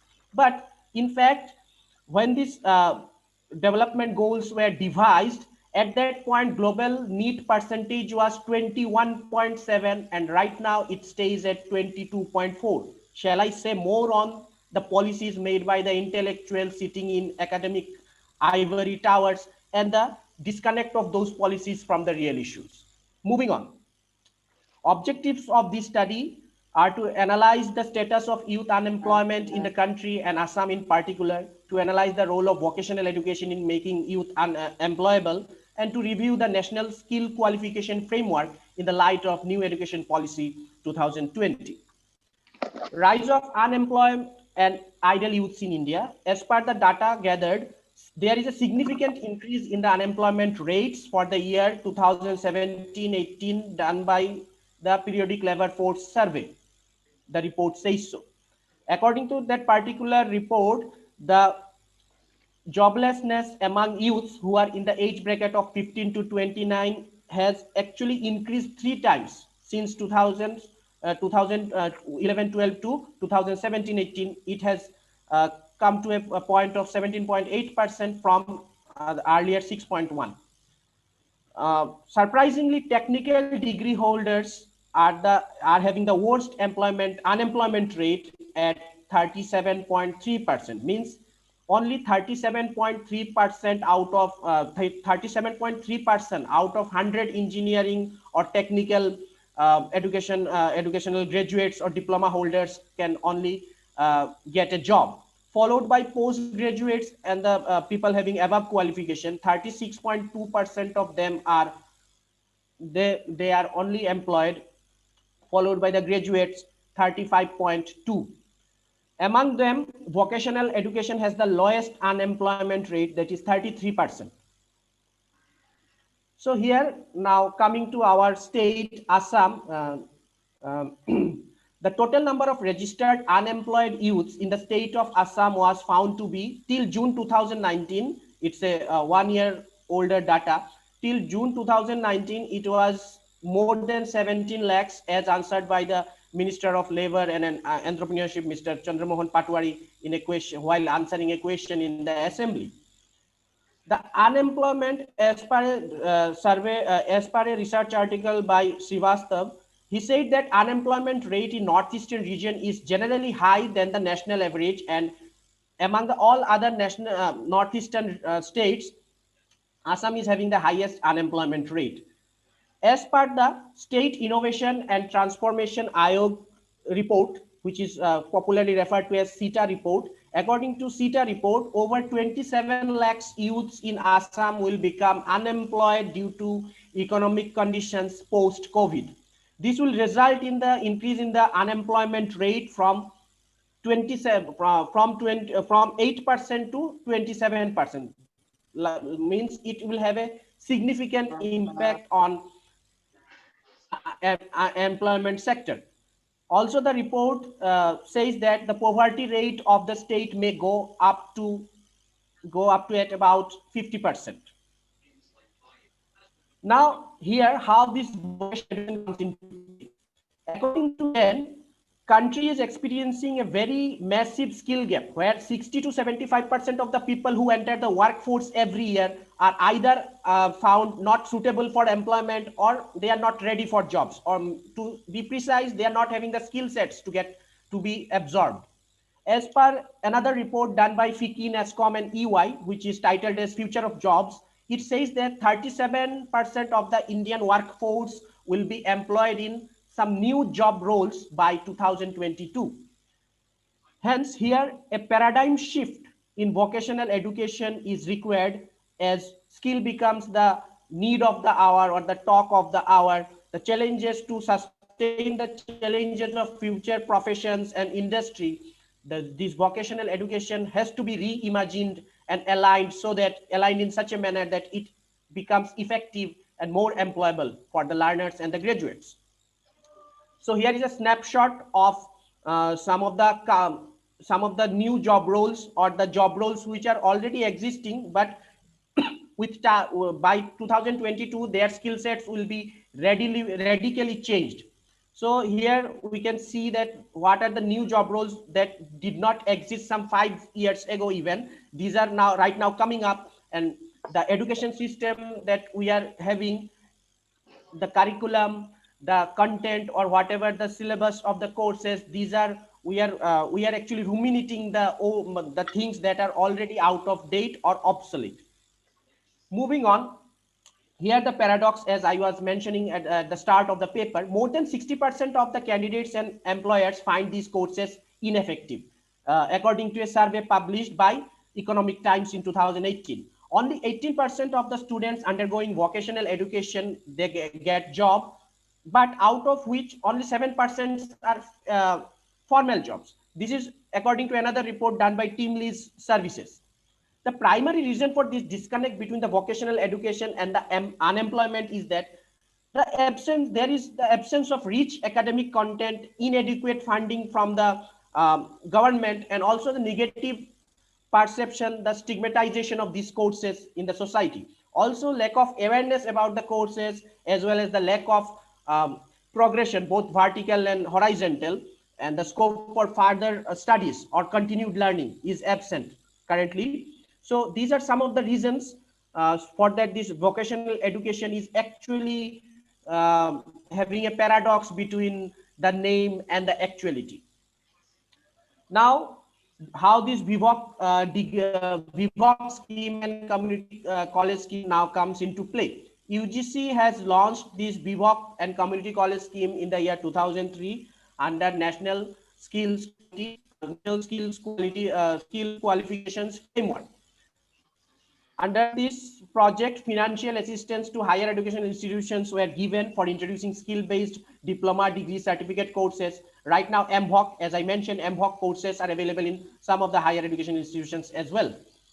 The National Skills Development Council, NSDC, was in charge of the sector skills councils, or the SSCs, for the curriculum alignment of the courses, assessment of the students, and finally the placement support. Here you can see below is a diagram, is a figure of how this progression goes from NSQF level 4, which is a certificate level, to BVOC, which is a BVOC degree, which is at NSQF level 7, with continued progression in knowledge application and progress. Now coming to this, coming to Assam, which has been a frontrunner in vocational education in terms of higher education institutions. Like all over India, there are more than 300 colleges and universities which are offering VIVOC degree programs, and number of the community colleges in India which offer community college certificate courses or diploma courses, their number is around 350. And among them, Assam has 13 colleges. Assam had 13 colleges in 2014-15. Right now, it is more than 20. these colleges are offering BVOC degree courses in different trades or disciplines like graphics, animation, media and entertainment, paramedical courses, etc. The government of the UGC has released a total of 304.21 crore all over India to various institutions, among of which 23.3 crore has been allotted to institutions in Assam. Assam stands at number 4 when it comes to the number of institutions offering offering vocational educations at higher education level. Like Maharashtra is at top, followed by Punjab and Kerala, and Assam is at 4. So it says that in terms of offering vocational education, Assam is not very far from the mainstream India. We are offering courses. We are offering students with various trades and specific choices that were not available few years back. But what about the actual output of the system, like the employability, which stands top of the which stands at top of this system, that we need to rethink. Here is a snapshot of enrollment of data in BVOC courses all around the country. It has been taken from All India report on higher education. In 2013-14, when BVOC started, there were only around 500 students enrolled all over country. And last year, the figure actually crossed 33,000 mark. So gradually, the enrollments are also increasing. It means that these BVOC courses are slowly becoming mainstream, or it is, although there are several factors or hurdles are there, people are taking up these vocational courses or education for enhancing their employability probability. Now coming to new education policy, National Education Policy 2020, and how this vocational education is envisaged by this new policy. Like it envisaged to expose 50% of the enrolled learners to vocational education by next 5 years. It also aims at integration of vocational education into mainstream education. Like vocational education will be based on skill gap analysis and available local opportunities. Higher educational institutions will offer more vocational streams and courses looking at their skill gap analysis, or the what are the local skills available, what are the local skills or the sectors for which they can make some trained people who can work and become employable. This also says this Bachelor of Vocational degree, this stream will continue. There is another proposal for setting up a National Committee for Integration of Vocational Education for budget allocation or promotion of vocational education. To sum up, currently only 10% of youth in India has vocational education or training. There is a massive skill gap as mentioned in the areas like engineering, technology, architecture, management, pharmacy, and applied arts and crafts. This vocational degree can come in, or vocational courses in higher education can come as the dual advantage of having education and skill development at the same time at all levels. Now, the need of the hour is to setting up adequate infrastructure to increase more, to increase the interactions between the industry and the academia to actually bridge the disconnect that exists, creating more internship opportunities, training of the trainers who will be at the helm of the matter, and designing more effective, dynamic, and progressive curriculum. These are the need of the hour that we should look into. And to end, so through diversified vocational training and skill set, our country can always transform its human resources to productive assets for future. This is a partial list of reference for which preparing this paper. The full list is there with the full paper. Thank you very much for having me. The next Thank paper you, Dr. presenter. Day. Yes, let us have the next speaker. The next speaker, please. Our next speaker, please maintain the time. We are running short of time, please. Yes, kindly you can just come out with the findings. Only the say the findings. introduction, the findings, and that's all. Within 3 to 4 minutes, please. I request you Share from the the chairman's salient side. features of Dr. your findings. Biman Chandra Bora. Dr. Biman Chandra Bora. Yeah. Respected chairperson. Yes, I'm. Professor. Yes. respected Chairperson No, Nirvam Mishra, don't sir. have to address. You don't have to just please start straight off. We're running short of time, Biman. Okay, within 5 minutes you complete it. We're very lagging behind the time. Okay. I just want to share my screen. Is it sharing? Yeah.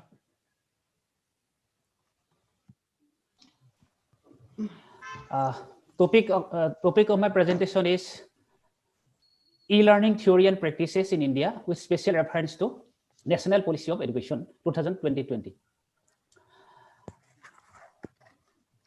Objectives of my paper is to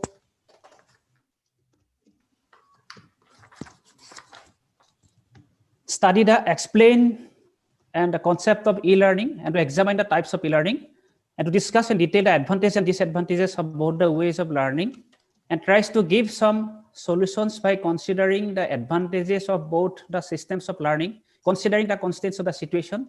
And the paper also tries to highlight the recommendation of NEP 2020 regarding expansion of e-learning in India. Directly I goes to my findings. Yeah. Need and importance of e-learning. E-learning is very important in present society because it is easily accessible. I also gave message to him, but perhaps he had prepared. Please start. It saves time and money. Online learning is comfort and flexible, and it is easy of doing courses for working professionals. It offers a wide selection of programs. It helps in sharing knowledge with others. And there are some challenges for e-learning in India. There are some common challenges that were considered while preparing the new education policy. Some of are provided. Insufficient digital infrastructure, limited interaction between teachers and pupils. Self-motivation is needed for e-learning. Every teacher is not familiar with... Mr. Biman, please focus on the implications of your analysis. We have very limited time. Please. Highlight of the new education policy 2020 regarding learning. Recently, SRD Ministry announced that NEP 2020. It aims at long overdue reforming of the education system in India, ensuring holistic development of a student. I move to skip the new education policy has recommended some key initiatives like, number one, pilot studies for research for digital or online education, digital infrastructure, online teaching tools and methods like Diksha and Swayam will be extended to provide teachers with a user-friendly and well-structured environment, digital repository, content creation and dissemination, addressing the digital divide, and some virtual labs will be created where students can practice their theoretical knowledge, training and incentives for teachers so that teachers will be trained to use online learning tools and platform. Besides this, they will also trained with additional skills so that they can manage the online platform themselves. Online assessment and examination, such as school boards, NTA, proposed National Assessment Center will took on designing a new assessment framework. Blended models of learning will be implemented, laying down standards by National Educational Technology Forum and other appropriate bodies. And lastly, creating a dedicated unit for building a world-class digital education. The concept of e-learning is definitely gaining popularity in the country, but at a slow pace as compared to other countries. In India, after 70 years of independence, we are still struggling to have their own education policy. Recently announced NEP lays emphasis on mass distance education. Online education can change the whole future scenario in education if it can be implemented in joint collaboration with industry, universities, and government. Drastic changes in course curriculum are required to bridge the gap so that students are industry ready after passing out. Thank you. Thank you very much.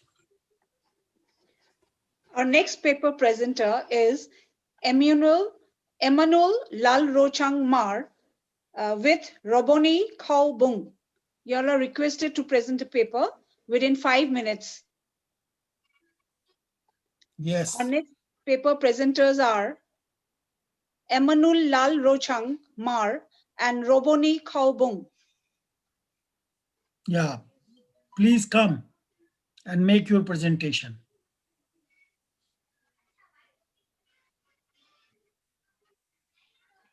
They're not available, I suppose.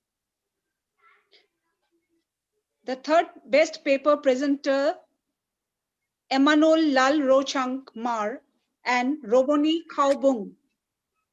Please present your paper.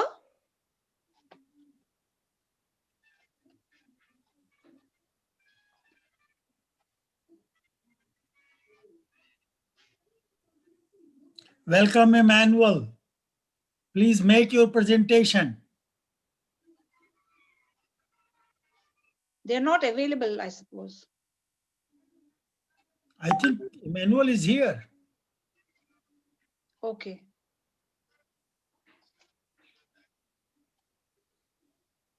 I don't think so. He is there because I haven't.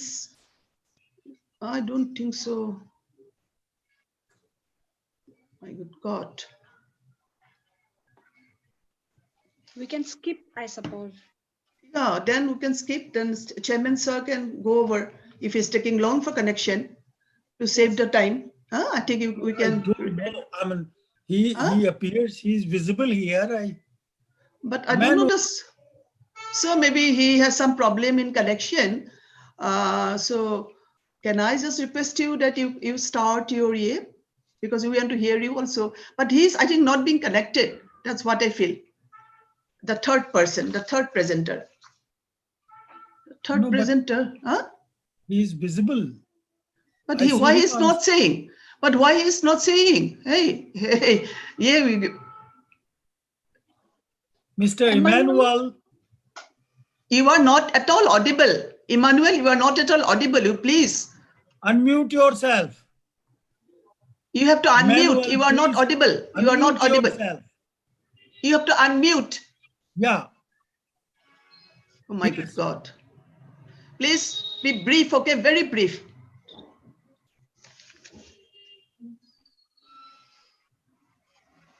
He's not visible also. I don't think so. He's visible. He's visible, but I don't. Very much visible. He's taking time. That is the problem. But what is the problem with him?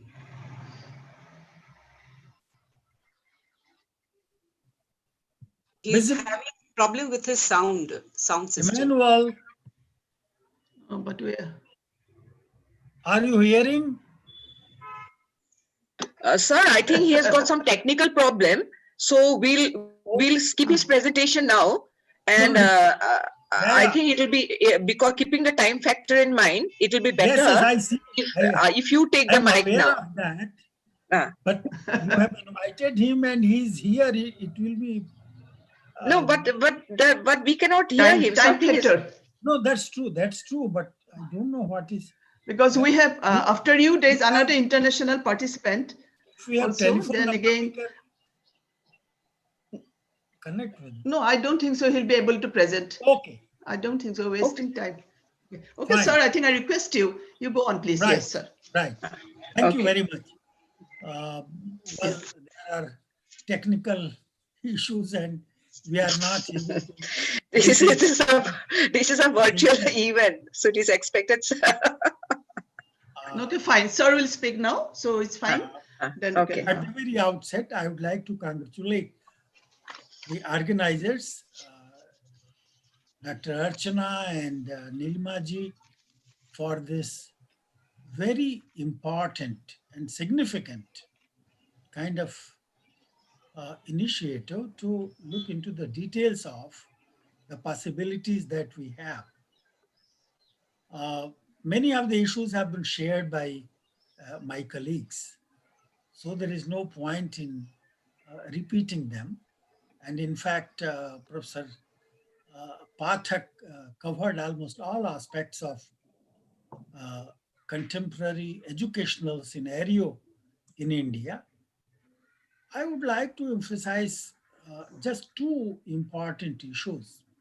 One is that education or seeking knowledge is broader than seeking employment.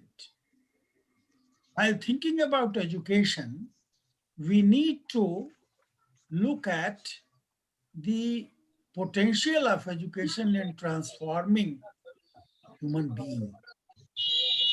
I think we have very complex scenario in India. We have IIT graduates. We have people who are highly qualified, doing excellent work. We have some top-class institutions. On the other hand, majority of the institutions are in trouble. We are happy to note our achievements in space technology. We are happy to see many of the achievements in our health education, and there are brilliant performances by some people in some areas. But the majority is showing a very different picture. There is big gap between the top and majority of the institutions. What has happened in the last 7 decades is that there is proliferation of higher educational institutions, but the quality has gone down. And there are many reasons. The democratization that has taken place has led to compromises in many, many areas. And yoga karma su kaushalam. If one wants to excel, one has to be a yogi, one has to do practice, and one has to try to excel. There is no alternative to that. If we want to transform our educational system to make India self-sufficient, Atmanirbhar, to make our education system and Indian society knowledge-centric is the dream. And India is famous for the knowledge tradition. There is no need to re-emphasize that, but it's really needed because there is disconnect between the knowledge system that we had and the knowledge system that we have today. So there is a big gap between the two, and all that knowledge system has been marginalized.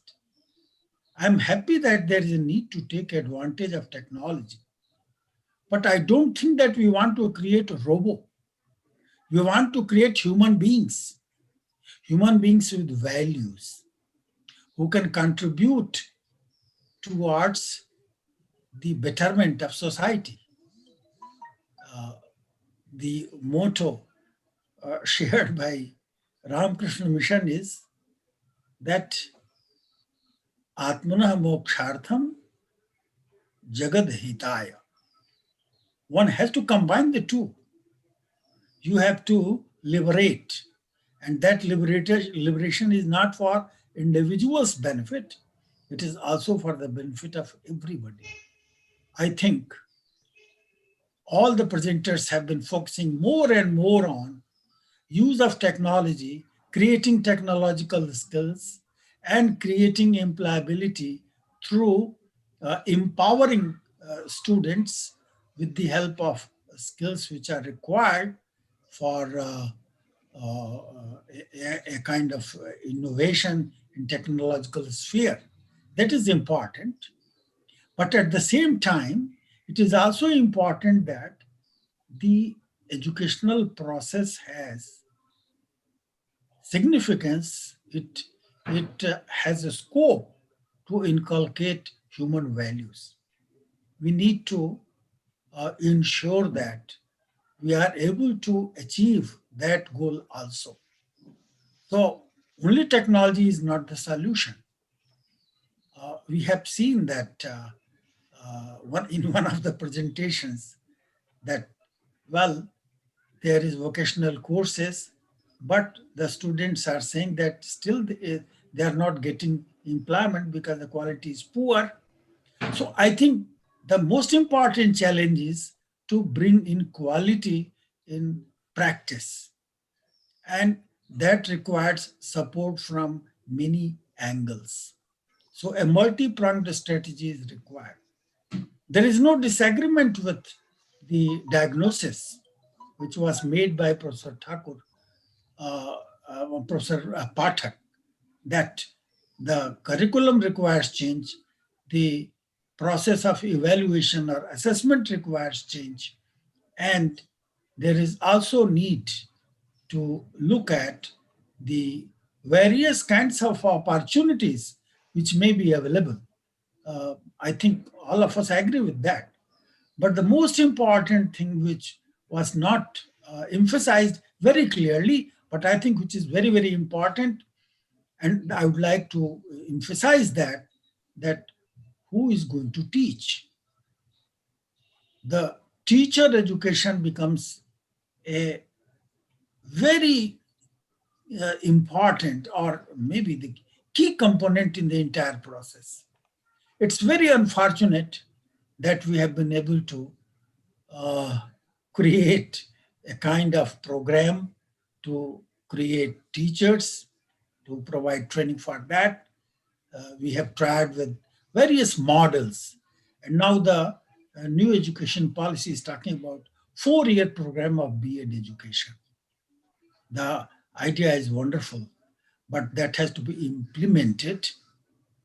I think the worst part of our scenario is that policies are created, but when they go for implementation, there are obstacles. If you look at the scenario, two most populous states like UP and Bihar, they have 4 or 5 lakhs of vacancies of teachers in schools. There are schools, but there are not sufficient number of teachers. I think it is a kind of,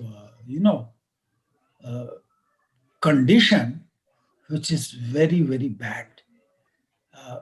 Many universities, including Delhi University and many universities, do not have sufficient faculty.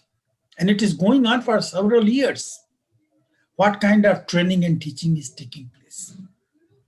So we need to ensure that these necessary facilities are provided. There is a provision of spending about 6% of GDP on education. Let us hope that it is translated in reality and we are able to provide sufficient support to the various institutions. The estimates are that you have so many millions of children and young adults who will be in the need of education. So we need a massive augmentation in terms of our infrastructure. That is a reality which need to be understood, realized. We are spending a lot in various sectors, and education was never a priority in any governments. It's a fact. And today we find that the policy of the government has been supported at various levels, and it has covered almost all areas. And I'm sure that the provisions which are there, which are very flexible, and one of the important themes or aspects of the theme for this session was that multidisciplinarity and the provision to learn in different areas and developing skills.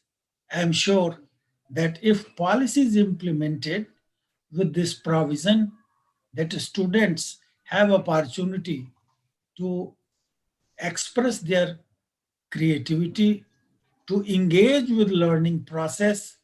If teachers are given adequate training, I think we'll be able to achieve the goals.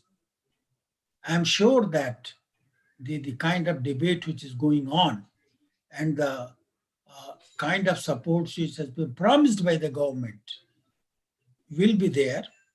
And with the help of that, it will be possible to transform our educational system. The kind of change which has been projected requires change in the mindset. Professor Pathak was using the phrase change in culture, cultural change. That's a phrase which should be given due emphasis, and that has to be unpackaged. So the culture requires the practices which are there within the educational system. There are many related issues, particularly the system which is with us has two important components. We have a number of private institutions and we have a large number of institutions funded by the government.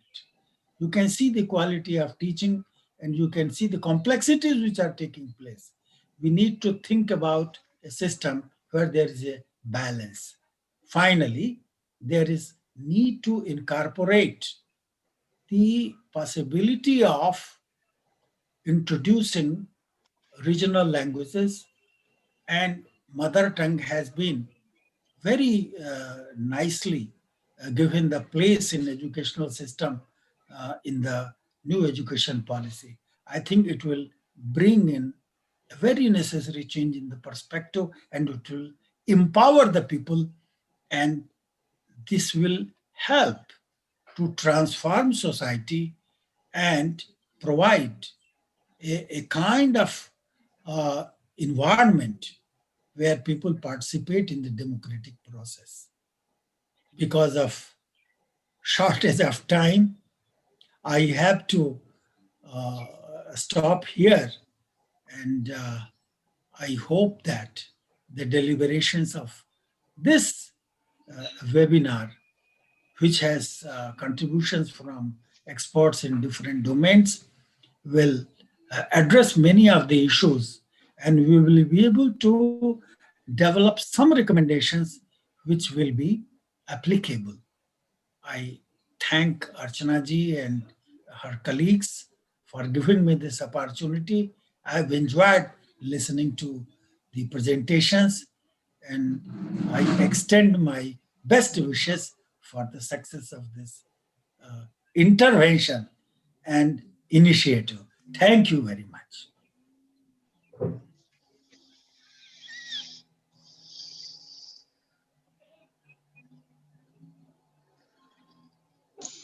Moushami, you have to unmute yourself. You have to unmute yourself.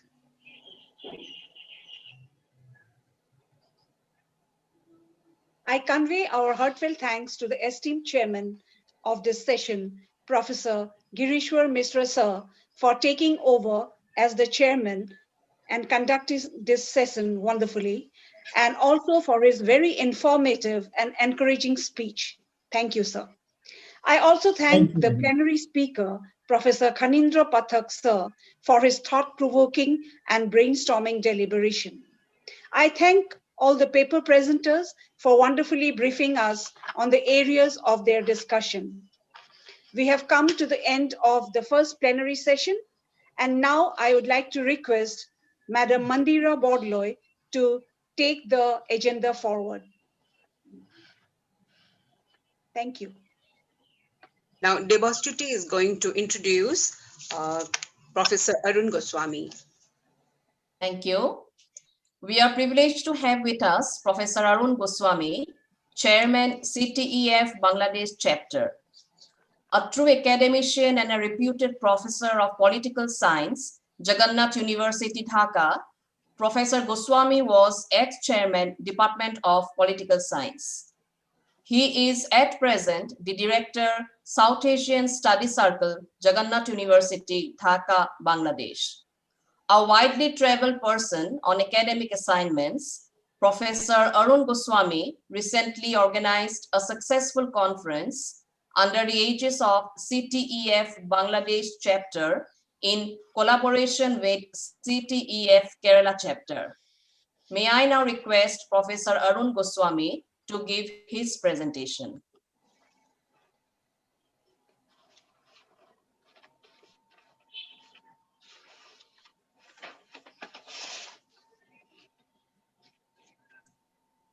Please unmute your microphone, please.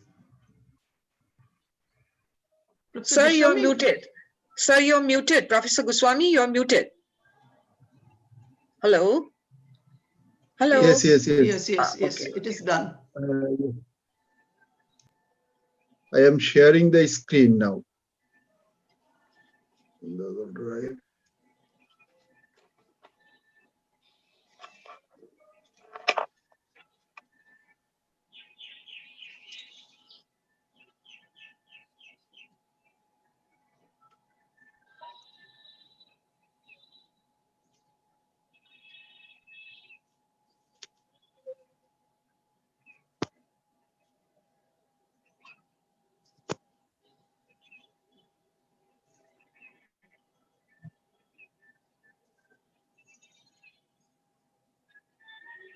I'm sharing screen.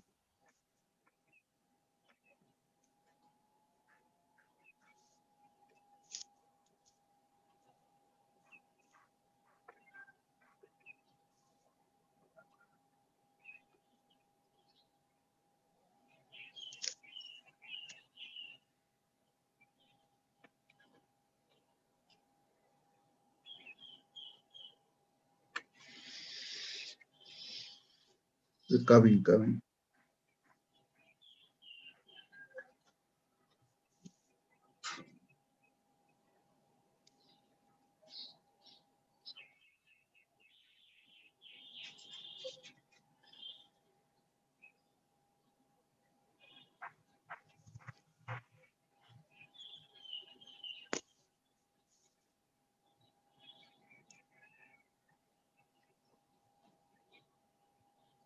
Yes.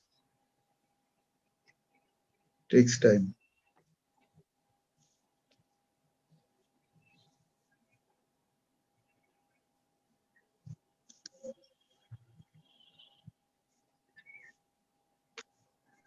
University.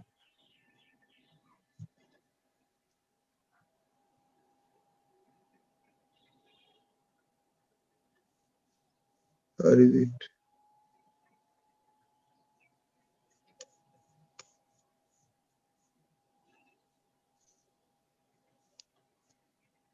Yes, it is.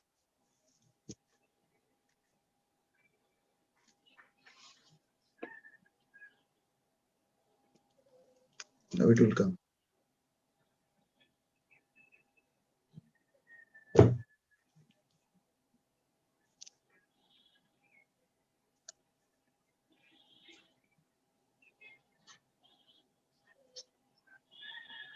Yes. Is it visible now? Yes, sir, it is visible. Okay, thank you very much. At first, I express my gratitude to the organizers, especially Professor Dr. Nilima Bhagavati, International Secretary General, Council for Teacher Education, CTEF India, to invite me in this international online conference on reimagining learning and beyond, organized by Council for Teacher Education Foundation, CTEF Assam chapter, with technical support of Gracia Technology Private Limited. As you have already mentioned, that CTEF Bangladesh chapter has been successful to organize a 3-day long international webinar during September 2020 in collaboration with Institute of Education Research, Jagannath University, and our Indian colleagues, that is CTEF Kerala chapter. Now I am going to present my paper. The title of my paper is COVID-19 Pandemic and Teaching Learning in Higher Education, the Experience of Jagannath University, Dhaka, Bangladesh. The COVID-19 pandemic has created the most severe disruption to global education systems in history, forcing more than 1.6 billion learners in over 190 countries out of school at the peak of the crisis. The pandemic has brought to light already existing challenges to education that have not been adequately addressed for far too long. It has highlighted alarming inequalities within and across countries that must be tackled urgently in order to guarantee everyone's right to education. There are at least two sets of questions for higher education, for teaching learning in higher education during COVID-19 pandemic. The first question was applicable at the beginning and during the first wave of incessant spreading of the deadly coronavirus. The question was how the higher education institutions would cope with COVID-19 pandemic situation. The most important second set of questions are applicable for the second wave and also after controlling of the COVID-19 by using the COVID-19 vaccine. All vaccines are on the third stage of trial, and the USA and some other countries have started using vaccine. During an online meeting on December 17, 2020, the Honorable Prime Minister of India, Shri Narendra Modi, and Prime Minister of Bangladesh, Sheikh Hasina, it has been declared that Bangladesh and India will get vaccine together. However, even after getting the vaccine, the probability of infection of COVID-19 will also present. And thus, the second sets of questions are how the higher education would play a major role in helping to shape the post-COVID-19 situations in the countries. Number two, what has been the impact of COVID-19 on the teaching learning of higher education? Now, I will, in short, address this last question only. What has been the impact of COVID-19 on the teaching learning of higher education in case of Jagannath University? I just want to mention some theoretical about the situation in brief. This is the perspectives, present perspectives.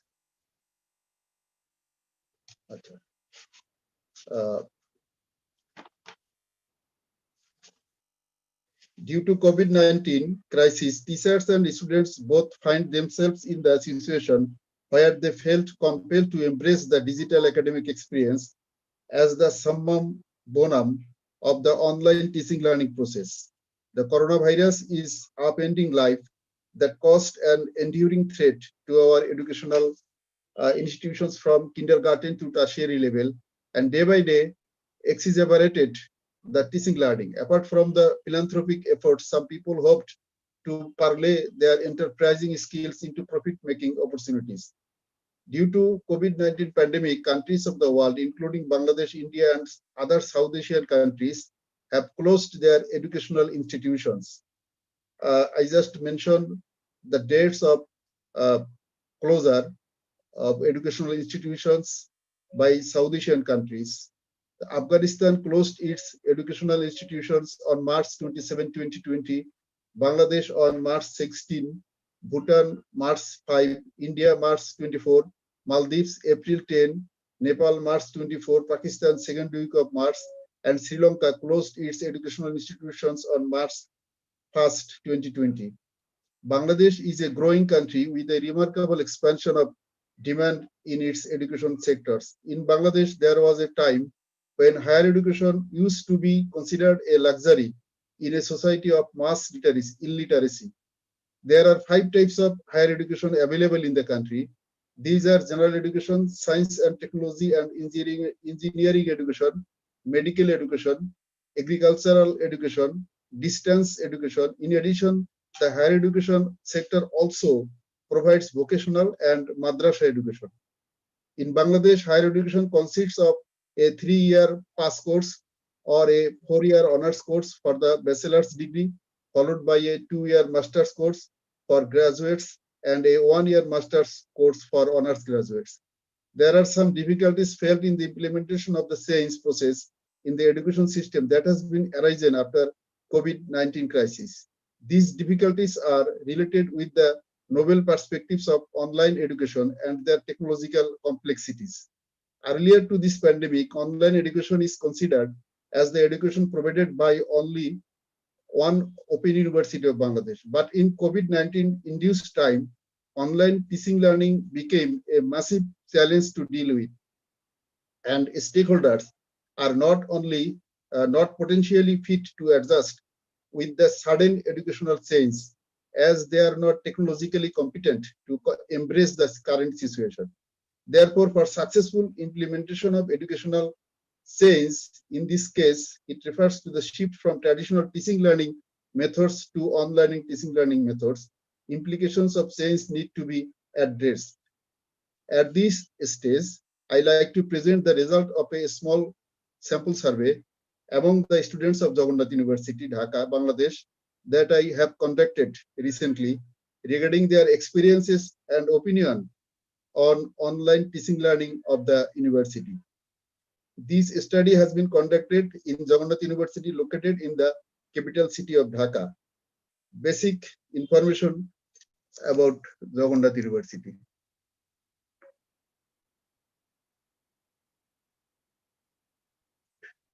Before that, I like to mention a theoretical perspectives that I skipped. So, the theoretical perspectives, Srimad Bhagavad Gita enlightens everyone on how to cope up with various situations in life. It uses the conversation between Lord Krishna and Arjuna to highlight initial negative coping mechanisms exhibited by the latter. It goes on to showcase positive coping skills suggested by Lord Krishna and implemented by Arjuna. The Bhagavad Gita, through this case-based methodology, teaches us how to cope with a demanding situation. This lesson is equally applicable to cope with the pandemic of COVID-19 for continuing teaching learning in higher education in Bangladesh, India, as well as in other COVID-19 affected countries of the world. Another point is in this theoretical perspective that the best way to teach new knowledge to someone is through an experience in which you can sense with your body and through your emotions, and not just by memorizing new information. The more you think something through, turn it over in your mind while paying attention to what you are doing, the more likely you are to be remember it. Then argument.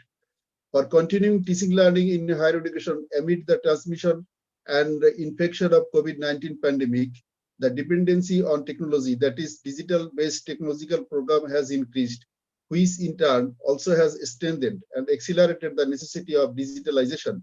However, the fulfillment of teaching learning necessities by realizing the full potentials of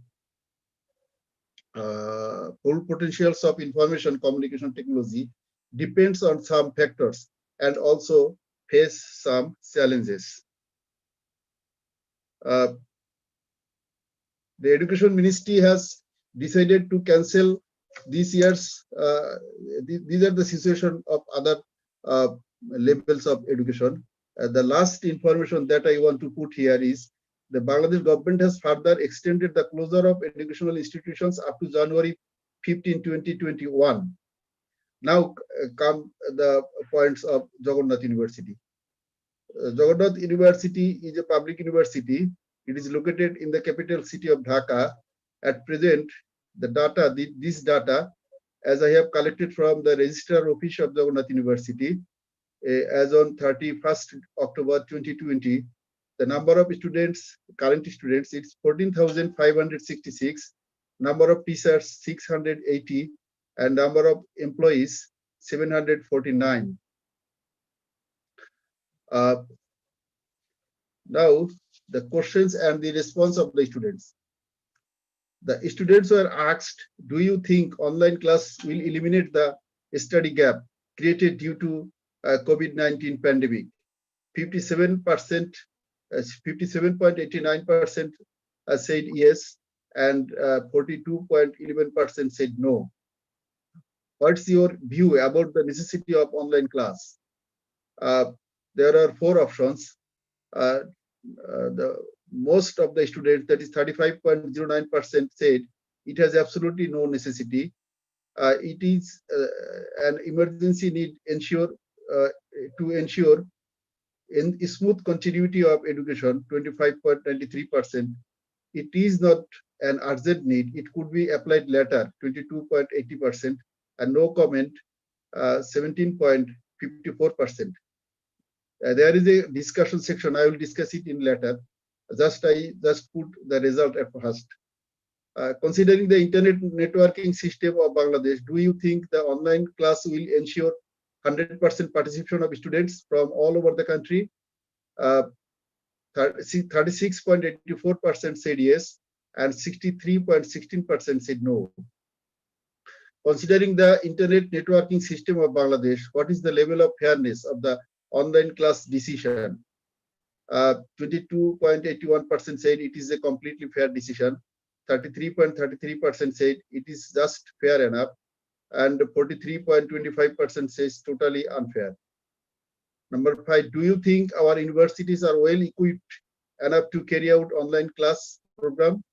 66.66% said no, and only 33.33% said yes. Number 6, how online lessons impact your understanding comparing to physical class lessons? Only 19.30% said better, no sense said 54.39, and worse said 26.32% of students. Do you think online class makes the learning process more complex than physical class learning? Yes, 68.42% said yes, and 26.32% said no. Does the physical presence of your teacher distracts your concentration from the lesson? Yes, 42.11% said yes, and 54.15% said no. Online classes will decrease the gap and accelerate the education system again. Do you agree with this statement? Strongly agree 33.33%, agree 22.81%, no comment 10.53%, disagree 1.35%, strongly disagree 19.30%. And the last question was, the biggest obstacle of online class program is the weak internet connection in the rural part of the country. Do you agree with this statement? Strongly agree 35.09%, agree 36.84%, no comment 3.51%, disagree 3.51%, and strongly disagree 21.5%. Now, I just want to discuss these results. If we notice carefully, we can see that a mixed picture which have both positive and negative elements could be found from this survey. It is in the sense that more number of students are hopeful for eliminating the gap created due to COVID-19 pandemic. At the same time, students are also confused about the necessity of online class, as more students opined that there is absolutely no necessity, while a moderate number of students opined that it is an emergency need to ensure a smooth continuity of education. Considering the internet networking system of Bangladesh, more number of students think that online class will ensure 100% participation of students from all over the country, and only 38.84 opined negative on this point. Considerable number of students think that the decision of online class is totally unfair, while considering the internet working system of Bangladesh, On the other hand, a good number of students think that it as completely fair decision, and a considerable number of students think this decision as just fair enough. So if we add up these 2%, that is 22.81 plus 33.33%, then it reveals that majority students have trust on the online system.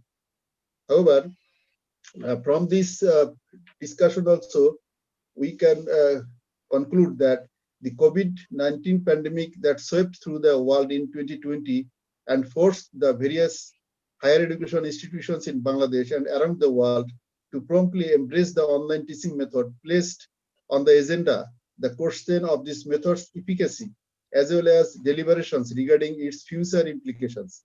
However, it is a well-established assumption that no pedagogical approach can replace the peak position of formal education due to having teacher-taught direct interaction. But the aftermath of COVID-19 crisis, online education became a pedagogical shift from traditional method to the modern approach of teaching learning, from classroom to Zoom, from personal to virtual, and from seminars to webinars.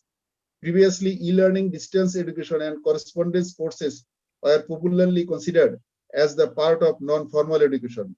But as of now, it seems that it would gradually replace the formal education if the circumstances enduringly persist over the time. Despite the government's pro-digital approach, 54% rural households in Bangladesh do not have access to internet. A new study shows, as experts fear, the digital divide could hinder e-governance progress. According to the research findings unveiled, 59% of them do not have access to a smartphone among the students, and 49% have no access to computers. The study carried out by BRAC Institute of Governance and Development surveyed 6,500 rural households across the country to develop a digital literacy index that illustrates the current state of digital literacy in rural Bangladesh. The COVID-19 pandemic definitely represents an inconvenience. Nevertheless, it is not a good idea to become obsessed with this calamity. When it comes down to such an event, people have the tendency to concentrate more on the negative as they struggle to make sense of the situation. Instead of developing a fixation on the bad things, it would be better to find solutions that can relieve the educational system. Bangladeshi students need to know that they have support, so they should not feel helpless during these difficult times. I think this is also a statement for all other students of South Asian countries and also other developing countries. This was my presentation. Up to this, I like to end up my presentation and also express my gratitude to the organizers again. I just see two hands have been raised. If there is any question, then I would like to also address. Thank you very much for giving me a patience hearing. Thank you, Professor Arun Goswami. It was indeed an enlightening presentation. We will now be moving ahead with the agenda. We'll be starting the second plenary session, and this session will be moderated again by Dr. Moushami Bordloi. I'd like to hand over the session to Dr. Bordloi now. Thank you so much.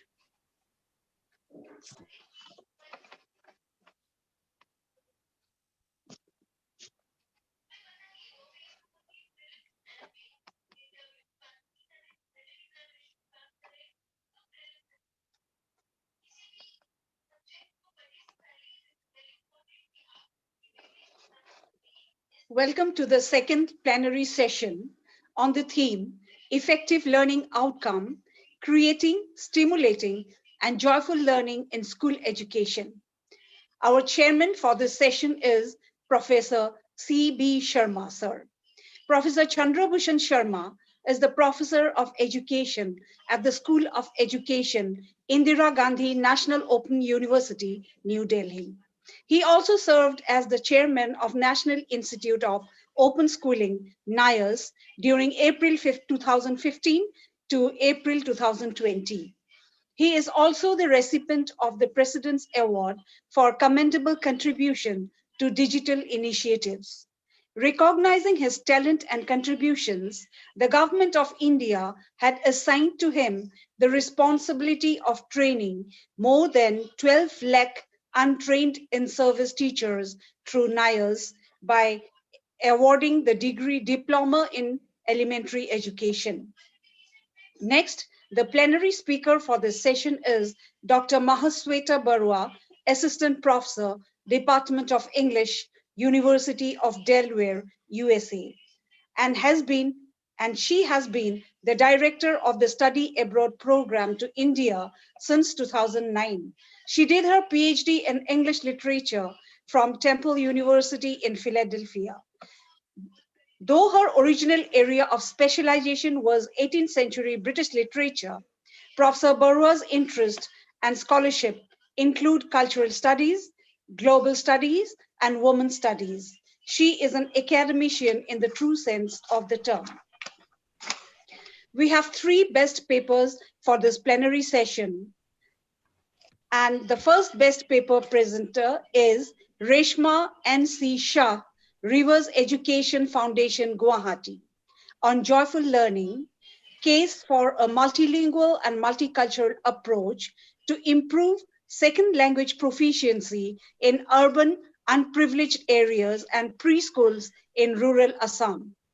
The second best paper is by L.L. Grace, research scholar, UGC NET Junior Research Fellow, Department of Adult Continuing Education and Extension, Manipur University, on students' motivational orientation. The third best paper is by Dr. Jyoti Verma and Dr. Sambit Kumar Parhi, Assistant Professor in Education, Guru Ghasidas Vishwavidyalaya, a central university in Bilaspur, on educational challenges and learning outcomes of scheduled tribe Adivasi children of Chhattisgarh state. We have 20 minutes for the chairman of this plenary session, Professor C.B. Sharma sir, and 20 minutes for the plenary speaker, Dr. Mahasweta Barua, and 8 minutes each for the 3 best paper presenters. Now, I would like to request Professor C.B. Sharma sir to kindly conduct this session as the chairperson. Please, sir. Thank you very much. Namaskar. Greetings to all. I wouldn't say good morning, good afternoon, good evening, because I know there are participants from all over the world, so I won't risk that. I will just say greetings. And thanks to the Council for Teacher Education Foundation for giving me this opportunity and invited me to chair this session and present my views as well. Nilima Bhagwati, Bhandarkar Sahab, and Archana ji, Mausami, Mahasweta Barua ji from Delaware. Thank you all very much. And the speakers as well. Our session has 2 components. One is effective learning outcomes, and the other is creating stimulating and joyful learning in school education. I will be concentrating mostly in my very brief presentation. I have written on the chat. If you have observations, questions, please write to me on the National Education Policy that India released on 29th of July 2020. At the outset, I must say, as it was mentioned, I was fortunate to chair the National Open School of India from April 2015 to April 2020. During the period, this policy was conceived, incubated, and delivered. I have been a co-traveler, so I have lived through this policy 2015-20. I will speak in the light of the National Education Policy India 2020, which was approved by the Central Cabinet of India on 29th July. And I must also share, we are going very fast in implementing the policy. I heard a few speakers speak previously about the previous policies, the recommendations, and why the recommendations have not been implemented. I would like to caution those who are accustomed to looking at Indian governments and policy implementers as slack. This is going to be different. What will change? I think the most important developments or suggestions or recommendations which are relevant to this session are effective learning outcomes and creating stimulating and joyful learning in school education. First, I will talk about outcomes. We have been looking at various reports from various organizations in India in the past on a very small sample. And most often, very depressing reports of learning outcomes being very poor. And we tend to believe, even the PISA, when we went for PISA last time, we were one but last. So the government of India had said no to PISA. We offered to go for PISA few years back. We were to have the assessment this year, but because of pandemic, it has been postponed and we will be going for PISA 2021-22. I believe school education has not provided a level playing field to the learners for centuries in India. In fact, the policies of India were never intended to give a level playing field. Read Macaulay, what he said. The schooling was geared to create interpreters between the Britishers and the brown Indians. So we served the masters well. We followed what Macaulay said in 1835. We prepared our schools to do that, and we have been doing that well. We have only produced interpreters, not thinkers. So why assess, and what are we assessing? I often mention we are looking for a black cat in a dark room which is not there. We never had schooling geared to provide quality education to children. It was for the rich and the elite. So look at the rich and the elite of India. They rule the world. In all these years, in perhaps 2 to 3 centuries, we have people of Indian origin in best of the universities, best of the industries, and now they are getting into governments of most countries. Canada, US, the vice president is of Indian origin, only second generation. Canada, Australia, New Zealand, these are all product of the Macaulay's education policy. What will change after NEP 2020? It will provide a level playing field. I'm not talking about learning outcomes. I'm talking about general outcome of education of India. We left out more than 20 million children out of schooling. In 2015, we had a subcommittee of the Central Advisory Board of Education, the apex policy making body of India. I was fortunate to be a member of that. We did a national survey. We did a study across Indian states. There were 20 million children of the age 6 to 14 out of school. The national policy says 3.22 billion children are, 3.22 lakh children, crore children are out of school today. We are going to provide a level playing field for them. What are the changes? Our schooling, which was 12 years, is going to be 15 years now. We will be starting from age 3. We had a system which was not really academic, pedagogic in that sense. It was child minding centers created across the country through the Anganwadis. But we are going to transform them into teaching learning centers, and hopefully, by 2025, the policy promises, and we are working on it, by 2025, we would have added 5 crore more children to the schooling process who were left out, and these were the children who were thrown out of the schooling system. They will be in. So very quickly mentioning, we would be starting from 3 years, and we would also be providing them breakfast. Perhaps India will be the first country to provide breakfast, except those countries which have complete nutrition program with the school, like Finland, where you have children spending the whole day. We would be doing that in, don't forget, 18% of the world population. We are 18% of the world population. So 5 crore is not even population of many of the countries. We would be adding this number. So how would we make our schooling joyful? Macaulay took over the education from the professionals and said the government will manage.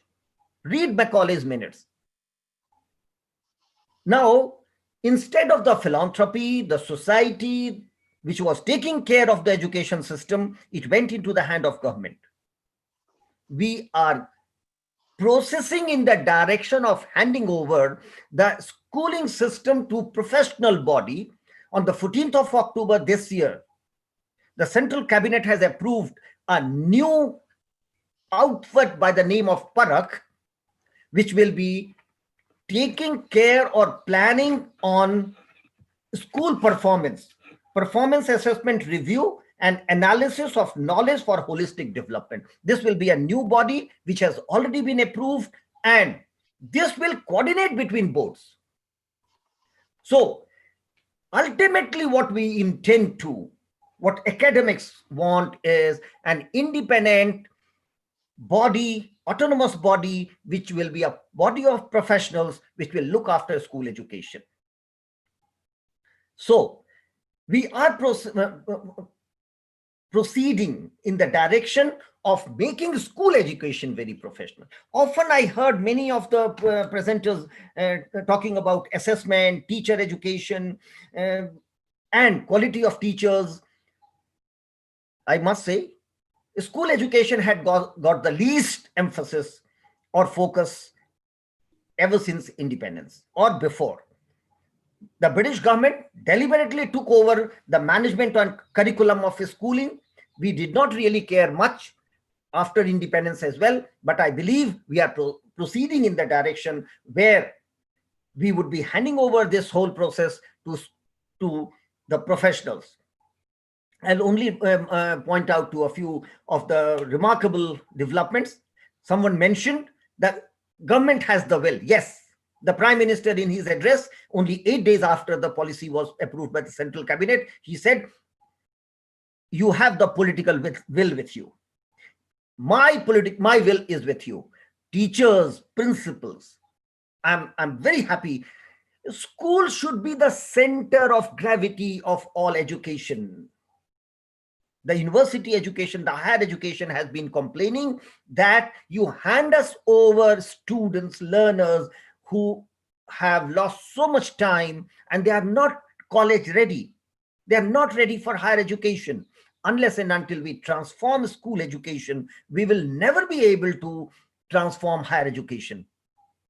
The first commission after independence was Radhakrishnan Commission on Higher Education. The product of it is IITs and good higher education institution. But Radhakrishnan Commission said, unless and until you revamp schooling, we would not be able to revamp our higher education.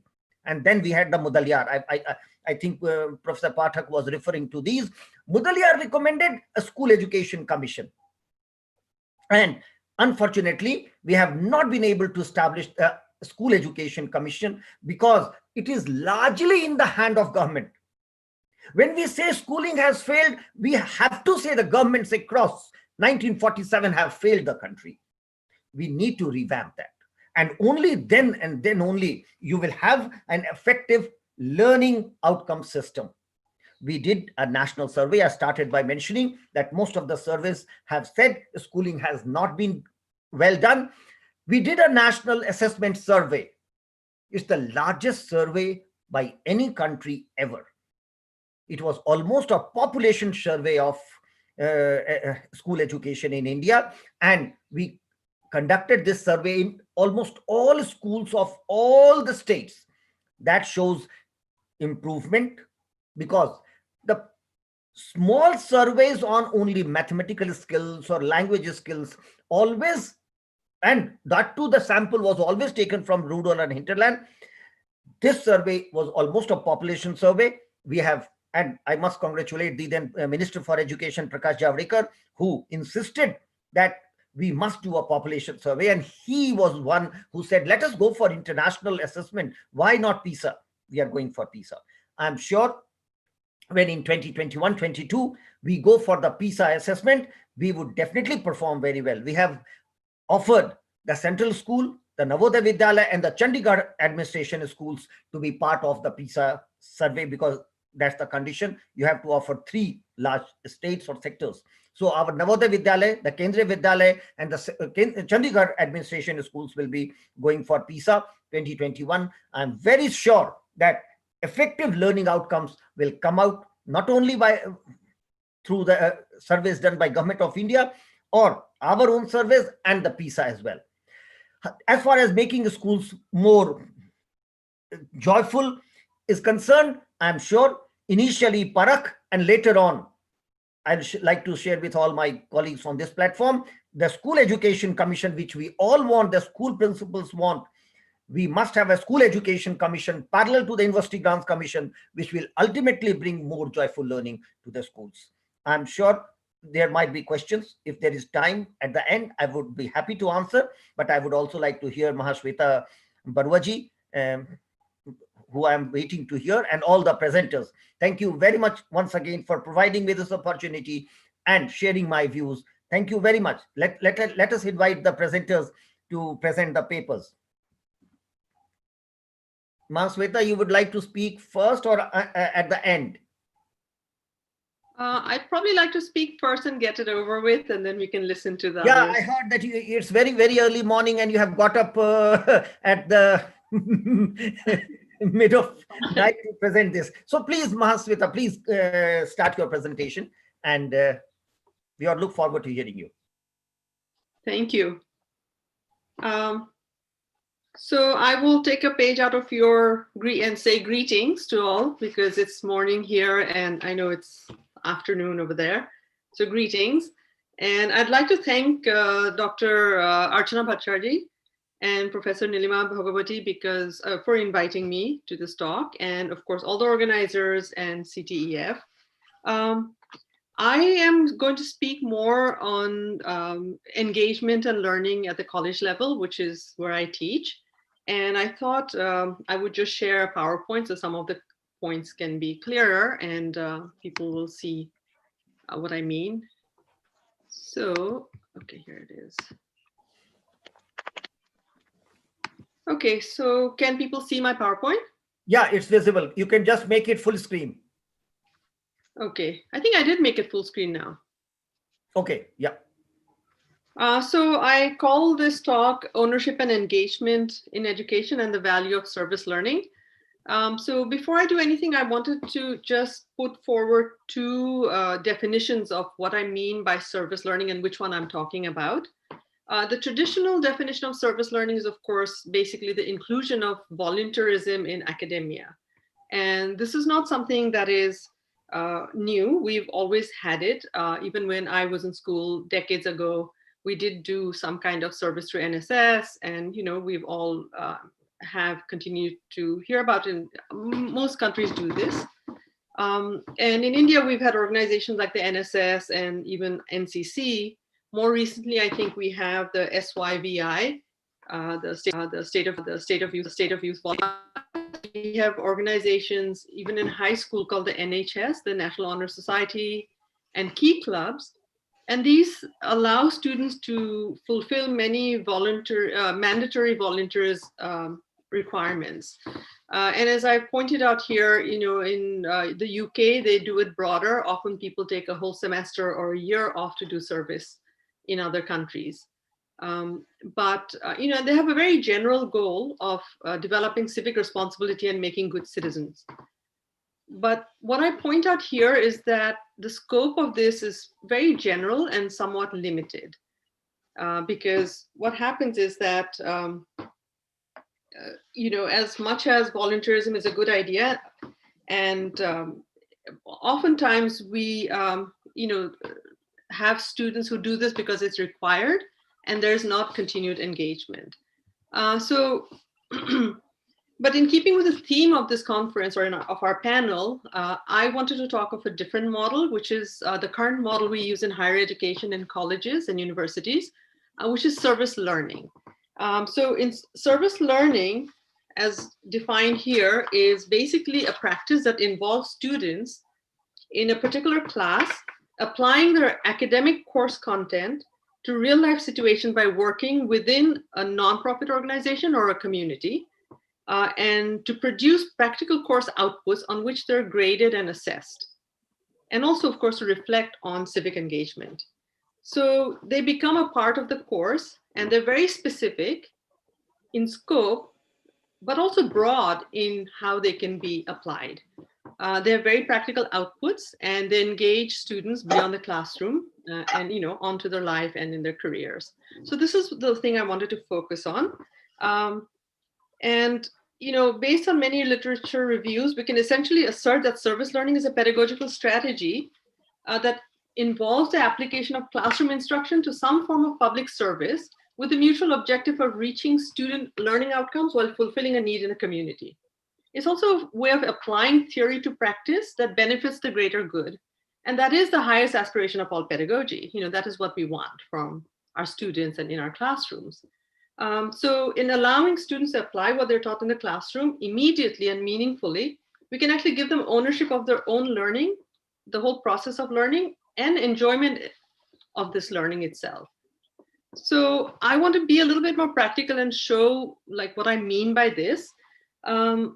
And I do want to point out that even though volunteerism of any kind is good, and it's a really good thing to do that, and it teaches students the value of giving back, but one of the references I use, Greg Topo, has pointed out that if a project is not well conceived and students are not well prepared, then there's the danger of students individualizing the problems rather than seeing the structural components and causes. So what I mean by this is, for example, if we have students in India, let's say in a school or college, go and clean up a particular area, let's say in Guwahati, they go to area where it's very dirty and they do a whole, clean the town kind of project. Or we might have people who make packages of food and go to a poorer area of any city and give people food. And this is a really good thing. This is a kind thing to do. However, there's not really actual engagement on the students' parts with the community in which they're working. It's not a sustained relationship. And often students may not understand the larger structural conditions that give rise to poverty or hunger. They've done the good job, they've done the good work and come back home, and we may not see any continuity. Even in the United States, we have a lot of projects that are similar. For example, right now, we're going towards Christmas next week, and a lot of schools and a lot of student organizations will have toy drives where they'll collect gifts, toys, and they'll raise money to buy gifts for people who are, who live, who are in poverty. And again, this is a really good thing. The children like the gifts they receive at Christmas, which they might not. But just doing single projects like that means that the students who are volunteering may not understand what gives rise to poverty. They might not understand what else is needed in the community. Do these children need food or clothing more than toys? Do their parents have enough food for them? We don't see beyond just what we're doing at the moment. And any kind of volunteerism is good, but I just think that in education, we probably want to move a little bit beyond that. So to do this, we need a teacher who can actually use the subject matter, the content specialists that they are, and have students do very focused kind of service and be there to guide them. So I would like to show more, show this more through examples and methodologies. So here I've put examples of what early service learning classes were like. In college, what we mostly saw is that the very practical kind of courses engineering, accounting, commerce, business classes, computer science. These were the classes that people were able to do service because they're very practical, they're very applicable. So for example, at my university, University of Delaware, we've always had students in accounting classes who do a service project in the spring semester where they actually help people who don't have that help or money to get help do tax preparation. As many of you may know, April 15th is the last day to file taxes unless one gets an extension. And so what these students do under the guidance of a teacher is they actually go and help people prepare real taxes and not simulated case studies. The teacher is there to supervise to see no mistakes are made. The students get graded on their work and they see different case by case what kind of income people have, what the differences are in real people. We've had a lot of, every year we've had CIS or Computer Information Systems class where they go and teach students in, I guess, distress areas, use of computers through the One Laptop Per Child program. And of course, through our engineering classes, we've had service learning, where Engineers Without Borders is one of the larger organizations through which they work. A lot of our mechanical engineering, civil engineering professors will lead these kind of classes. I wanted to sort of think about how can you develop service learning classes even in the humanities, because I'm an English professor. So English and history are considered some of the most non-practical disciplines that we can teach. So people sort of think that, how do you put this to practical use? And actually we found out that even history classes and English classes, we can have service learning components in the classroom. So I'm going to use my own class as an example. So, as an English professor, I teach two kinds of classes at the university. They're either literature classes or they're writing classes. And I wanted to see, how do I do service-based projects in my classroom with my students?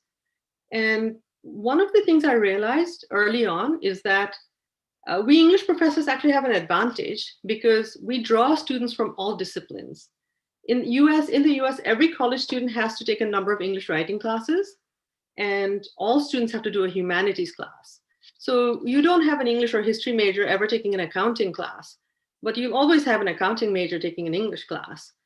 So I realized that I actually had a broad and diverse pool of students whose own majors or honors, whose specific disciplines and their skills I could use in service projects. So I decided that all I need to do is find a way to do this. So what I did was, when I started my study abroad program in 2009 to India, I didn't want my students simply to go and take classes with me as we were touring India and then come back. It's not a tourist, it's a discovery learning experience. They should not be simply viewing India or looking at people from a bus and then, talking about it. So I wanted them to understand India, to be connected to the people, just regular, ordinary people, not just students, but people on the street, people they might meet walking around. And I wanted them to develop a relationship and make a difference, so that when they came back, they would know what India, a little bit of India, and not just what our tour guides were showing. So my students themselves, the first time I went, wanted to do something, because we realized that they were really touched when they saw little children begging in New Delhi. And we realized that giving money or candy, and some of them took pencils and erasers, just giving those things was not really any kind of sustainable way to deal with that problem. So I asked the students, like, what would you do? What would you need to know to see how you can help them? What kind of research would you need to do? What kind of information do you need? And I was teaching two classes at that time. One was a literature course called Indian Women Writers. And the other course, which I'm showing the syllabus here, not syllabus, just the goals, was called Written Communications in Business. So I realized that I had a perfect combination, because my literature course allowed me to give students a background on India. We were reading women writers like Mahashweta Devi, Mamani Raisam Goswami, wide variety of people who are writing about Indian culture and history, we read the Manusmriti. So they had a background of what India might be about, and they were not walking into it blind. And my writing class allowed me to focus on a service. So if you look at this example that I have, this is my class on communications in business. And it has two goals, and that is to understand business communication and to engage in service projects. So if you look at all these required assignments, except for this last one, which is the cover letter and resume, every assignment here is focused on the service project that they were doing. So they were finding out about the culture and differences, and they get 20 points for writing a report. They were getting information on the area we worked in. They were writing a memo, keeping me updated with what they were doing. And this entire proposal and report and progress report, they were writing to the community partner. So one of the things we did, the first 3 years that I was there, I worked with an organization called Katha in New Delhi. And it is an organization that translates and does marvelous job publishing and translating books. But one thing many people don't know is that Katha actually has schools that they run in many resettlement areas or slums. So we worked in one area called Govindpuri. We worked in Koregaon, and students then developed projects, first going and asking the community what it is that they needed help with. How could they help? Later on, from 2012 to 2018, I worked with, we still do, work with a school in Guwahati called Parijat Academy. So the way we actually develop the projects is we ask the community partner, that is Parijat's principal, what do they need? So I send him the list of students saying, these are their majors. We have science majors, we have chemistry majors, we have English, sports, physical education, all of that. And they write back saying, these are the things they might want us to look at or to do. And then we brainstorm and they write out their proposals and send it to the principal.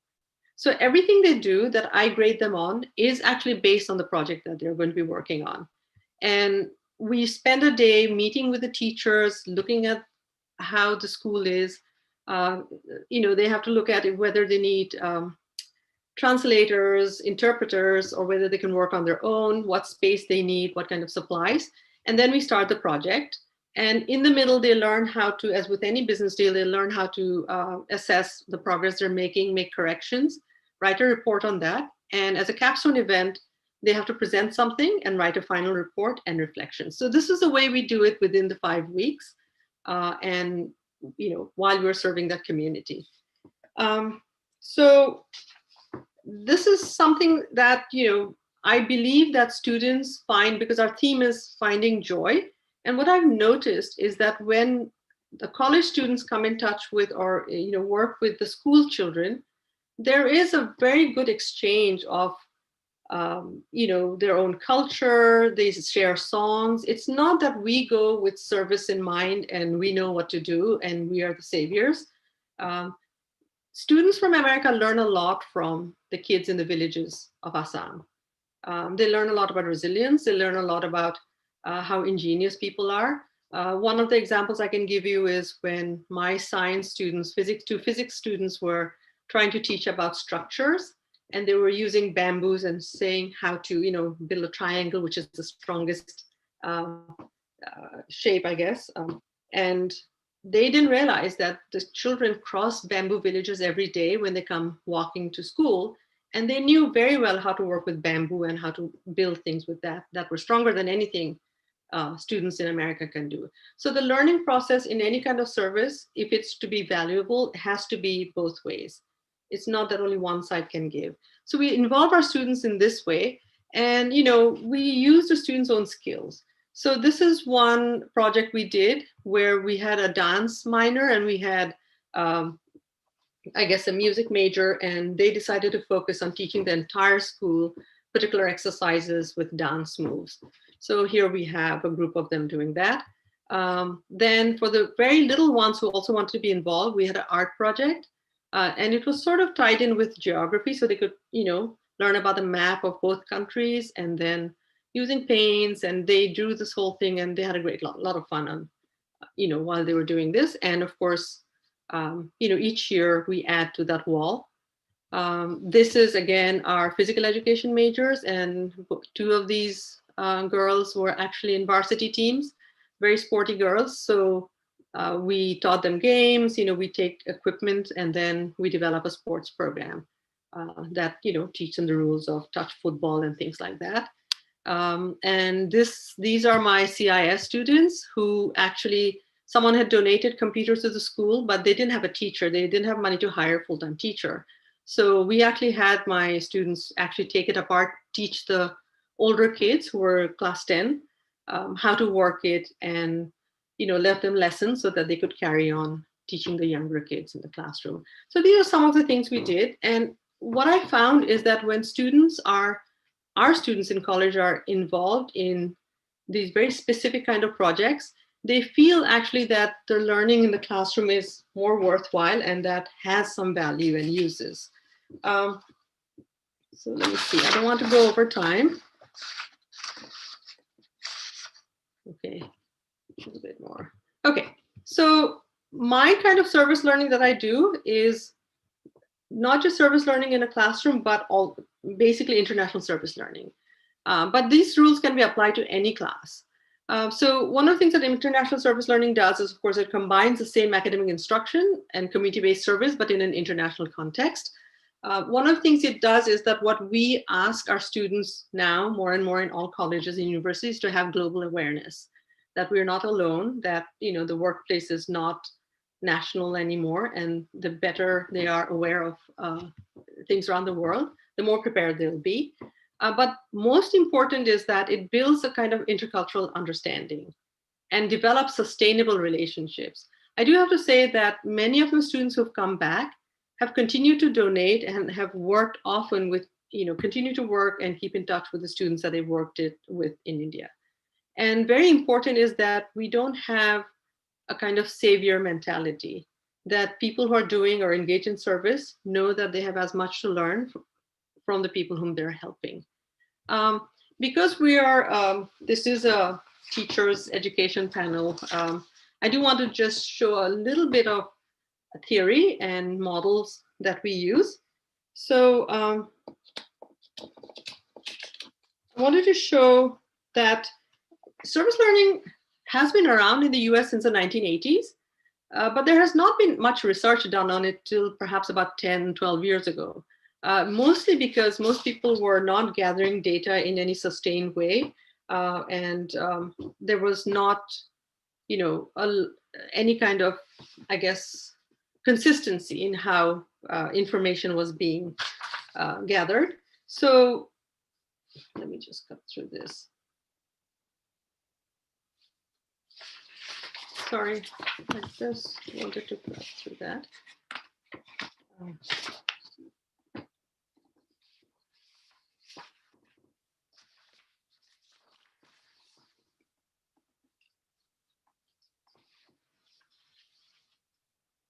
Okay, so I wanted to use a model that came around about 9 years, I think in 2009. Sorry, not this one, the next one. Okay, I just want to talk about some of the values of international education service learning outcomes. These are the outcomes we wish for, and these are the kind of goals we have when we develop these courses through study abroad. One of them is service learning. And we have the disciplines theory because we professors are the content experts. So we are actually teaching our subject while our students are doing service. For a professor, for a teacher, it is also an opportunity to do research because we are in the field. We're working with people, as we teach our subject, we're also gathering data on how it can be applied. Students learn development and collaboration. And of course, this is the easiest way without teaching in the classroom on to making cross-cultural adjustments and having true cross-cultural communications because you're doing hands-on work and you're within, we're working with the people in communities. So you learn a lot about their lives, you learn how to adjust. By you, I mean students. And so when they come back and they write their reflections, it's not something that they've just watched, but they've participated. It's based on their experience. So this is what I want to talk about. So I wanted to talk about this model because in case people are looking to do, what the research is that a lot of times there's, even experienced professors who have developed courses, they often design service learning curricula aimed at students, and they don't often understand how to engage all the stakeholders. And by that, I mean, the community, the administration of the university, any funding unit if we receive grants. So all of these should be considered. And very often, because we didn't have substantial knowledge on how to work all of this out, sometimes these programs have fallen short. Luckily now we have great models, and this is one of the ones that I use. So this model, basically the SLPPM, looks at all the stakeholders involved. And if you look at this, you notice that there are 5 dimensions. The research, the roles and responsibilities, representation, the resources that we need, and of course, relationships between all of this. So in the center are the community, faculty, and the students in higher education. And then each one of this has to be satisfied when you develop a service learning project or service learning class, so that everyone's needs are served. Often, if we only focus on student and what students are getting out of it, we might do the community itself a disservice, because we might not be addressing their needs. And often, when we don't do that, we often run into a lot of barriers, that are set up by power, by social inequities, conflicting needs and interests. So this kind of model, when we have a project, when we look at what each one's role is, how can the teacher, represent the students' interest best, and also teach about the community? How best do we use the resources we have? What kind of research do we need to do before we can go into the community? And what kind of outcomes can we present to our funding organization or to the university itself? So once we know like models like this exist and the research has been done, it becomes pretty easy then to include this kind of service in almost any classroom. We've had people in history classes who have, in America, even in high schools, who have traced a lot of individual Black history, which is, very meager here, and have done really wonderful color conference projects, which have, gone national, and where the students themselves also feel very involved in, producing that kind of research themselves. We have projects that are done by food and nutrition or dietetics classes, where they look at food intake in underserved areas and what kind of, different changes can be made even in what grocery stores offer. So there are a lot of ways that we can take any class and make this learning really hands-on. So I won't go farther than this, but I just wanted to say that the student outcomes, and I'm just summarizing, a lot of things that I wrote, but I don't want to read it all out, that this whole practice allows students to develop personal values and social responsibility, and if done correctly, it helps them to gain ownership of their own educational process, and to engage in the subject matter as something that is actually useful and practical. So we learned that students, I've just put some of the quotes some of students, my students and others that we've collected have said, they become active learners and participants, and they really feel that what they're learning is beneficial. They feel empowered, and this helps them for later on when they go into the job market, because they are not talking hypothetically. They actually are looking at real life situation. They expand their perception. They realize, all the different components that are part of service in a very real situation. They learn to be more tolerant. They see a lot of the prejudices that are inherent when they go into the community. They see social problems, they see inequities, and they learn how to deal with that. And by having a professor who's handling this, by having a teacher in the classroom who's asking them to produce work, we actually ask them to produce reflections. And ultimately that encourages the critical thinking. And it allows them to look at their own experience and evaluate their own values, attitudes, and goals. But the thing I really want to say is that it is a joyful, I find this in the 10 years that I've done this, that it is a very joyful experience. I find that students and I and the people we work with, we become part of this circle. So it doesn't feel like classroom learning or trying to memorize something just to do an exam, that it feels that we're doing something valuable, and that we can go back and sort of have a sustained relationship with the community we work in. So I think I would like to end here by saying that service learning, if we can manage to do it correctly, will help students become the architects of their own academic futures. So I'm going to end here because I don't want to go over time, and I've just run over that. Thank you for listening, and I guess it's over to the next person. Thank you so much. Thank you. That was a very, very interesting presentation. And I can only say that we had a system of social service, community service, what we also named as the socially useful productive work, which we are bringing back through this policy now. We have reintroduced the National Social Service, NSS, the National Cadet Corps Services, NCC, which will be an active engagement at the school level. Not only at the school level, we are going to have national programs on it. Students were sent to the borderlines to stay with the army for a few days, because we, over the years, as you said, in India we had, but over the years, somehow it withered from the school system. So we are going to reintroduce, I am sure when next time you come to India, you will find more of such activities in the school, because we are also reintroducing vocational and professional education, conjoining with society. What we found during our research and survey for the policy, that the society, which was an integral part of the schooling system in India, had got disconnected. What do we want to bring back? The society must own the school.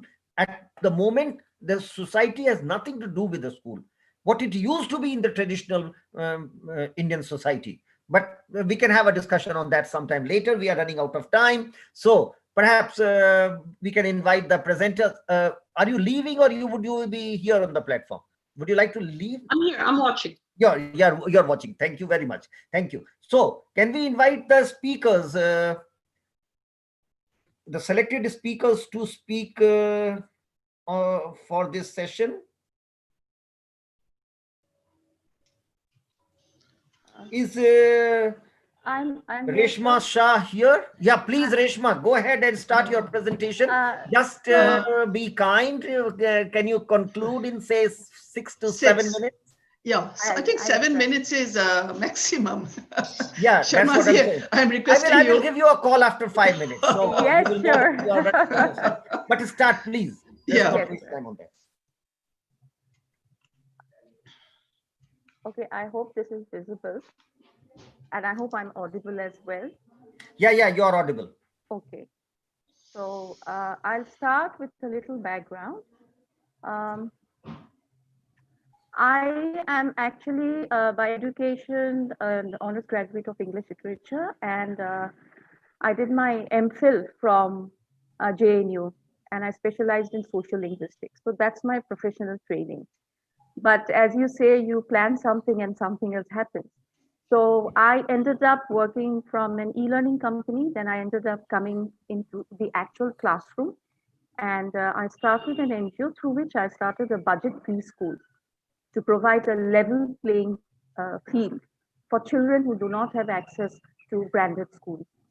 So what I'm presenting today is based on the experiences that I have had from interacting with the teachers and the parents and the children, and also based on certain teacher training sessions that I conducted.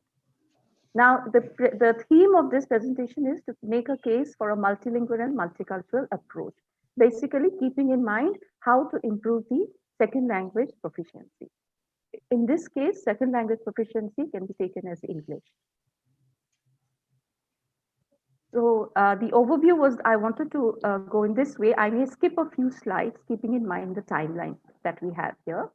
So just to give you a brief overview, preschools as an institution, actually, if you all know, started in India sometime around 30 years back.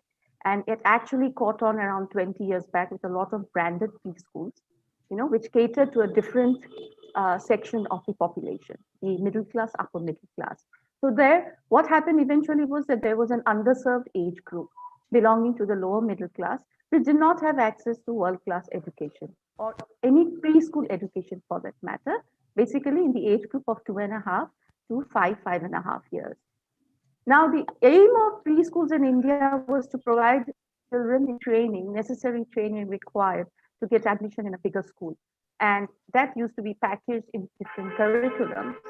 And along with it, the different other pedagogical milestones to be achieved, which were considered age appropriate. But the primary aim was that prepare your child to, get admission into a better school. Now, what happened was ultimately you had a population of children who were not really of that age group whose preschool education requirements were not looked at.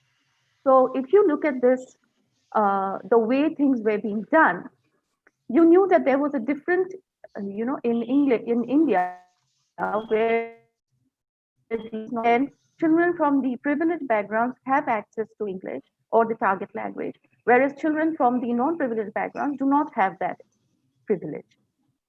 So in budget preschools, their exposure is limited via technology, and they communicate mostly in their mother tongue. Now, what this does is, as a result, there is more shyness in speaking in the language because the atmosphere, the environment is not conducive. There is not enough encouragement. It's more to do with understanding a lesson or getting the answers correct. But the same person who can answer it on paper may not necessarily be able to speak it that confidently. So what we are suggesting is that let us try and implement joyful learning in the rural and the underserved areas of Assam. So this profile we are all familiar with of the preschool learner, student A, if we can call, which is from the privileged middle class, upper middle class background. We all know that they have access to different methods and they're familiar with the cultural and linguistic models used to teach the language. And they have a supportive ecosystem, including their siblings, including their social circle, including their educated parents. However, for the budget preschool students, if you can call them budget preschool students, they're already at a disadvantage. They belong to different categories of native speakers, Assamese, Boro, Kachari, Bengali, Nepali, Santali, and many other mother tongue. The parents are unaware of the benefits of early childhood education. Therefore, they would be enrolling them at a much later age. So usually there is a 6-month lag between preschool children who enter the preschool schools in budget schools and those who enter in the branded privileged schools. And of course, there is a lot of cultural difference in their experiences, and which may not help them or which may be a barrier to their understanding of certain illustrations. Now, if we compare this, and I won't be spending too much time on this because this has already been discussed at length. The idea of presenting this slide was that we knew that this was what was happening in early childhood education. And if we look at how NEP 2020 is being restructured, yes, now there's going to be a streamlining to keep in mind that we need to address the educational needs of the preschool age group. So while the lean was towards the urban linguistic and cultural models in early childhood education, now through NEP 2020, there is the scope to reimagine education, keeping in mind the goals that have already been mentioned. Now, the barriers to learning that we already know, especially keeping in mind a child, say, for example, in a tea garden, and if you want them to acquire the second language in a much more proficient manner, the biggest barrier would be the limited exposure. The second would be the shyness or hesitation to make effort, fear of ridicule, and difficulty to relate to the example. So what happens here is that psychologically, the child is hesitant, there is a barrier, and therefore, the more hesitant, the more lack of confidence, and the more fear of ridicule there is then a lesser scope of the child getting more and more proficient in the language. So the scope, and therefore, that is where joyful learning will step in. Now, if we go to what joyful learning is, Now, there has been a lot of studies, but I would like to focus on the key element of joyful learning, which is the state of happiness. So we have many children, and I myself, I get children who say that, ma'am, my child wants to come to school on a Saturday because they're very happy. But there are some who say that, no, I don't want to come because maybe the teacher is, maybe they're scared of the teacher, or maybe the environment is not conducive to a happy learning environment. And therefore, why don't we create that kind of an environment in the rural areas, in Anganwadi, and marry the pedagogy with the cultural scenario that is present there. So that is what I would like to suggest. Thank you very much. Thank you, Reshma. Thank you. Very nice. So what we are saying is respect the dignity of the learner. And this is something that I think has been said on and on when it comes to making it a learner-centric, when it comes to respecting the learner. But if it becomes a part of a formalized training for teachers, then I think it will be easier for the teachers as well. The kind of negative you get, feedback you give, how it is worded, what kind of language are we using when we give feedback? Those things become crucial. And of course, there is the technological support is always there. It is required. This joyful learning classroom system, basically a system that gives you a very happy, joyful feedback. So maybe if you get an answer wrong, maybe it's not like a red mark which says, oh, you got it wrong, but maybe a different kind of a feedback which doesn't make the child feel uncomfortable. And in the absence of a technological solution, the teacher can always step in and provide that kind of a positive feedback. And what I am saying is that joyful learning approach must permeate at all stages. And the focus again, which I would like to argue for, is let us focus on the underserved areas. Let us focus on the budget schools. Let us focus on the rural areas, tea gardens, villages, where learning is just a matter of coming and going, but let's make it a joyful experience. So the benefits that we have of joyful learning, and this is again, which is already well established, there is no fear of the dignity being compromised. There is a sense of happiness, which basically also works to encourage them to stay in the class. And this can be extended from preschool to primary to higher classes as well. And of course, the way it is implemented becomes different with each level of education. And I believe this will promote effective learning, because you have to learn, you have to make mistakes. Unless you make mistakes, you can never learn. But do not be afraid to make mistakes. In a joyful environment, you will not be able to make mistakes. But this is the way I think we should go. Remove the fear of ridicule, remove the fear of negative feedback.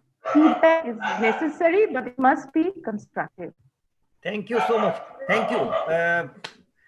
I can only say that the National Education Policy has a lot of focus on Anganwadi, and you can expect the Anganwadis to be transformed in next 1 to 2 years. Thank you very much. Can we have next speaker? Next speaker, LL Grace, students motivational orientation.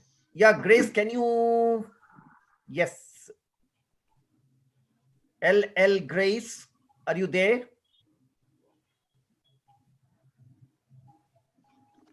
She's not online, so I think Professor Sharma, you can move on to the next one. Yes, we will have the third presenter. Yes, Jyoti Varma, you are there. Yes, please start your presentation, and please restrict to 7 to 8 minutes. We are running short of time.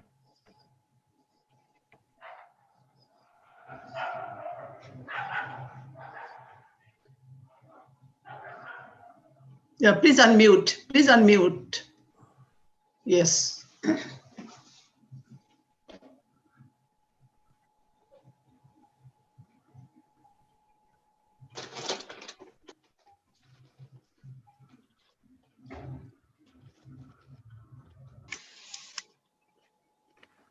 Yeah, please start, Jyoti. You're taking too much time. Make it full screen and start your presentation. You have a presentation.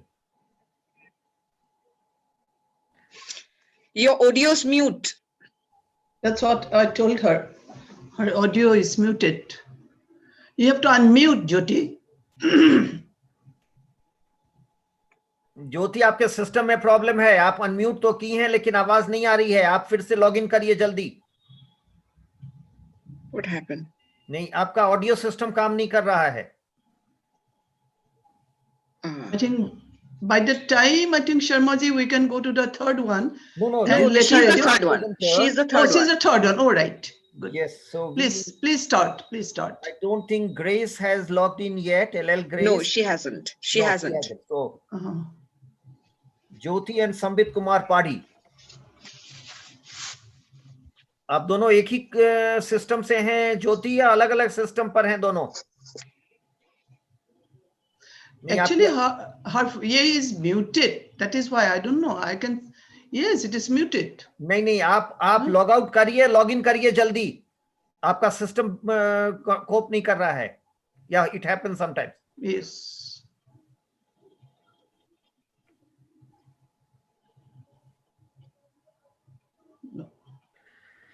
Anyway, I think in the meantime, what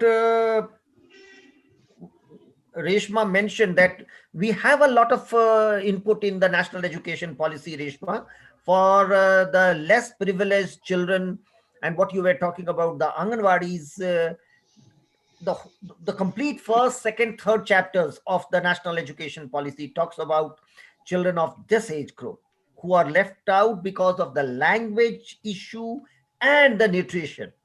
This was a major concern. I remember visiting villages in Tripura during 2015-16 to get a feel of it.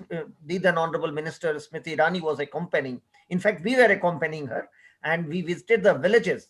That was the input for bringing in this in the policy, that we will have transformation of Anganwadis, which will become part of the education system. They were child minding centers. I'm only filling up GAT, Jyoti. I think you're taking too much time. So already a committee has been made of the 4 ministries: the Ministry of Education, Ministry of Tribal Affairs, Ministry of Women and Child Development, and the Secretary School Education and Literacy is chairing this committee. So that committee has already been formed, what is promised in perhaps 3.6 of the policy. So that committee has already been formed, and which is already working on how to transform. The NCERT has been given the responsibility of designing the curriculum, and the training of the Anganwadis would be online. Jyoti, yeah, we can see you now. Unmute yourself and start your presentation, Jyoti. Now you try and unmute yourself.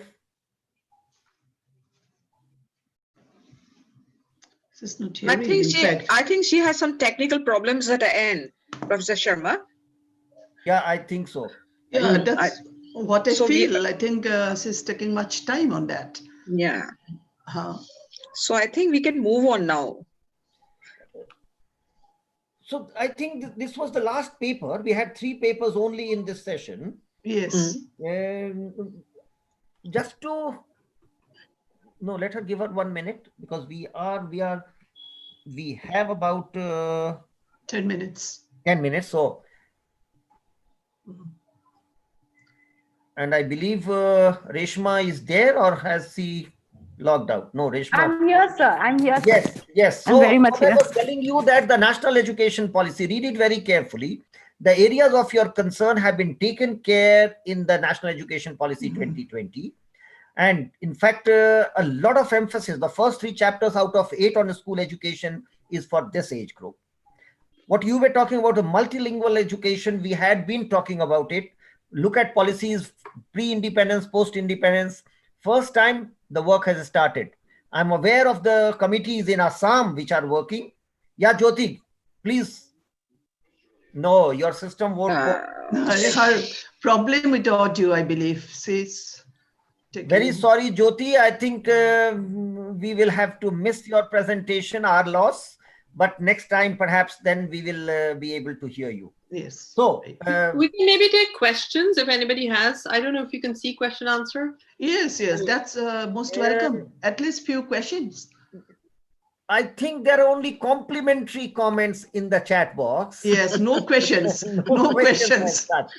But as we have time, perhaps Mahasweta, I mean, if you can enlightened us. That a lot of Mahashuda. programs that American Studies Center did through their centers in Delhi and Varanasi. I wonder if you were collaborating with them. There were two types of language programs. One was these American children, college students used to come and learn English at Varanasi. I don't know whether you are aware of. And they also engaged in social work or meeting with the community. There's the US IEF, the United States India, they have the Fulbright for students. So as long as the student has a BA and as long as the student is English speaking, they go on a 6-month or sometimes 1-year Fulbright. So they can be from any discipline. I had one student who was a music major and he went with me to India, but after he graduated, he wanted to go back actually to Varanasi. So he went through the Fulbright student TA program. So it could be them.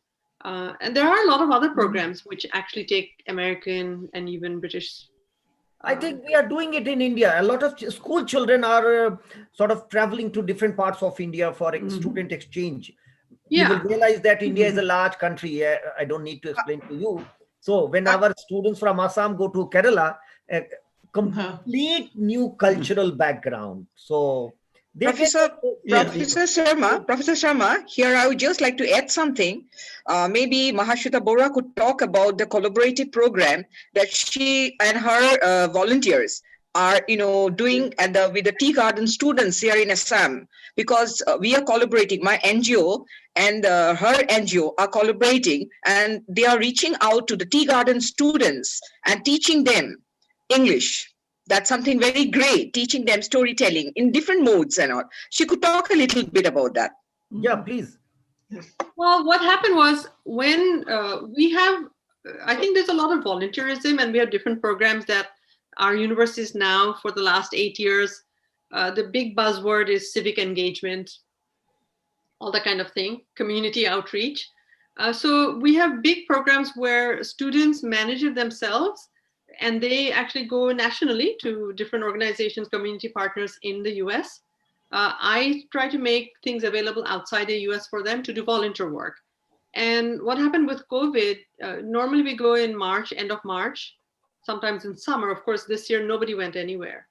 So what I did was in summer, once classes were done, I just sent out an email to my past students. And I said, does anybody want to do some kind of virtual volunteer work? And I was really touched because a lot of students stepped up and said they'd do it. And I was lucky because I've been in touch with, Professor Bhattacharjee, and then Archana said she has her Navkiran Manch, her NGO, which works with tree gardens, and it's in Jorhat, and I'm from that area, and so I wanted to work, always with people that I can go anytime, see, and know what they're doing. And so we started with just teaching how to, English writing. So it's been a very interesting experience because we have to overcome tech difficulties. So we are getting essays they write by hand, and then I get it on my WhatsApp, and then I download it and I send it to my students, and then they look at it. And so we wanted to have it shared. So what we did was we set topics such as, what did you do during COVID? Which her students in the tea garden villages wrote. And then my students graded and I told them, tell them what you did. And then we wrote about, once it was, the weather got better, like what kind of flowers, flora, fauna, what's the weather like? So things that they can speak about, and it's easier to grade. My students not grade, correcting. And we started working with some of the adults. I started working with some of her, I guess. Volunteers. Yeah, her volunteers. And we started a reading program. So just so the younger kids can learn how to read English or hear English words as spoken by somebody whose first language. So she picked books, and normally we do it like on a Friday. So we do the reading, she shows the books, then she explains the meaning of hard words. And then Archana and I, we translate it into Assamese to say, okay, this is what it is. And then the students now, I think after the second time, they're more encouraged to talk. They're less shy. So we're just hoping that we can start something like that. What we're doing now is after they finish reading, we also have them capture it on video. So we're going to start a YouTube channel so that even if anytime, even if they're not online, they can look at it on the phone. Just to pronounce words, very simple children's books. Great. So, Okay. Very nice. Yeah, yes, Mr. Sharmaji, I just want to add one thing over here. Like in the National Policy 2020, the art integrated education, the sports integrated education, plus the experiential learning, it will automatically bring, if it is well implemented, it will automatically bring that environment, that happiness, the happiness in learning, which will be extremely effective. And what we need is that we have brought in the concept of that's clustering.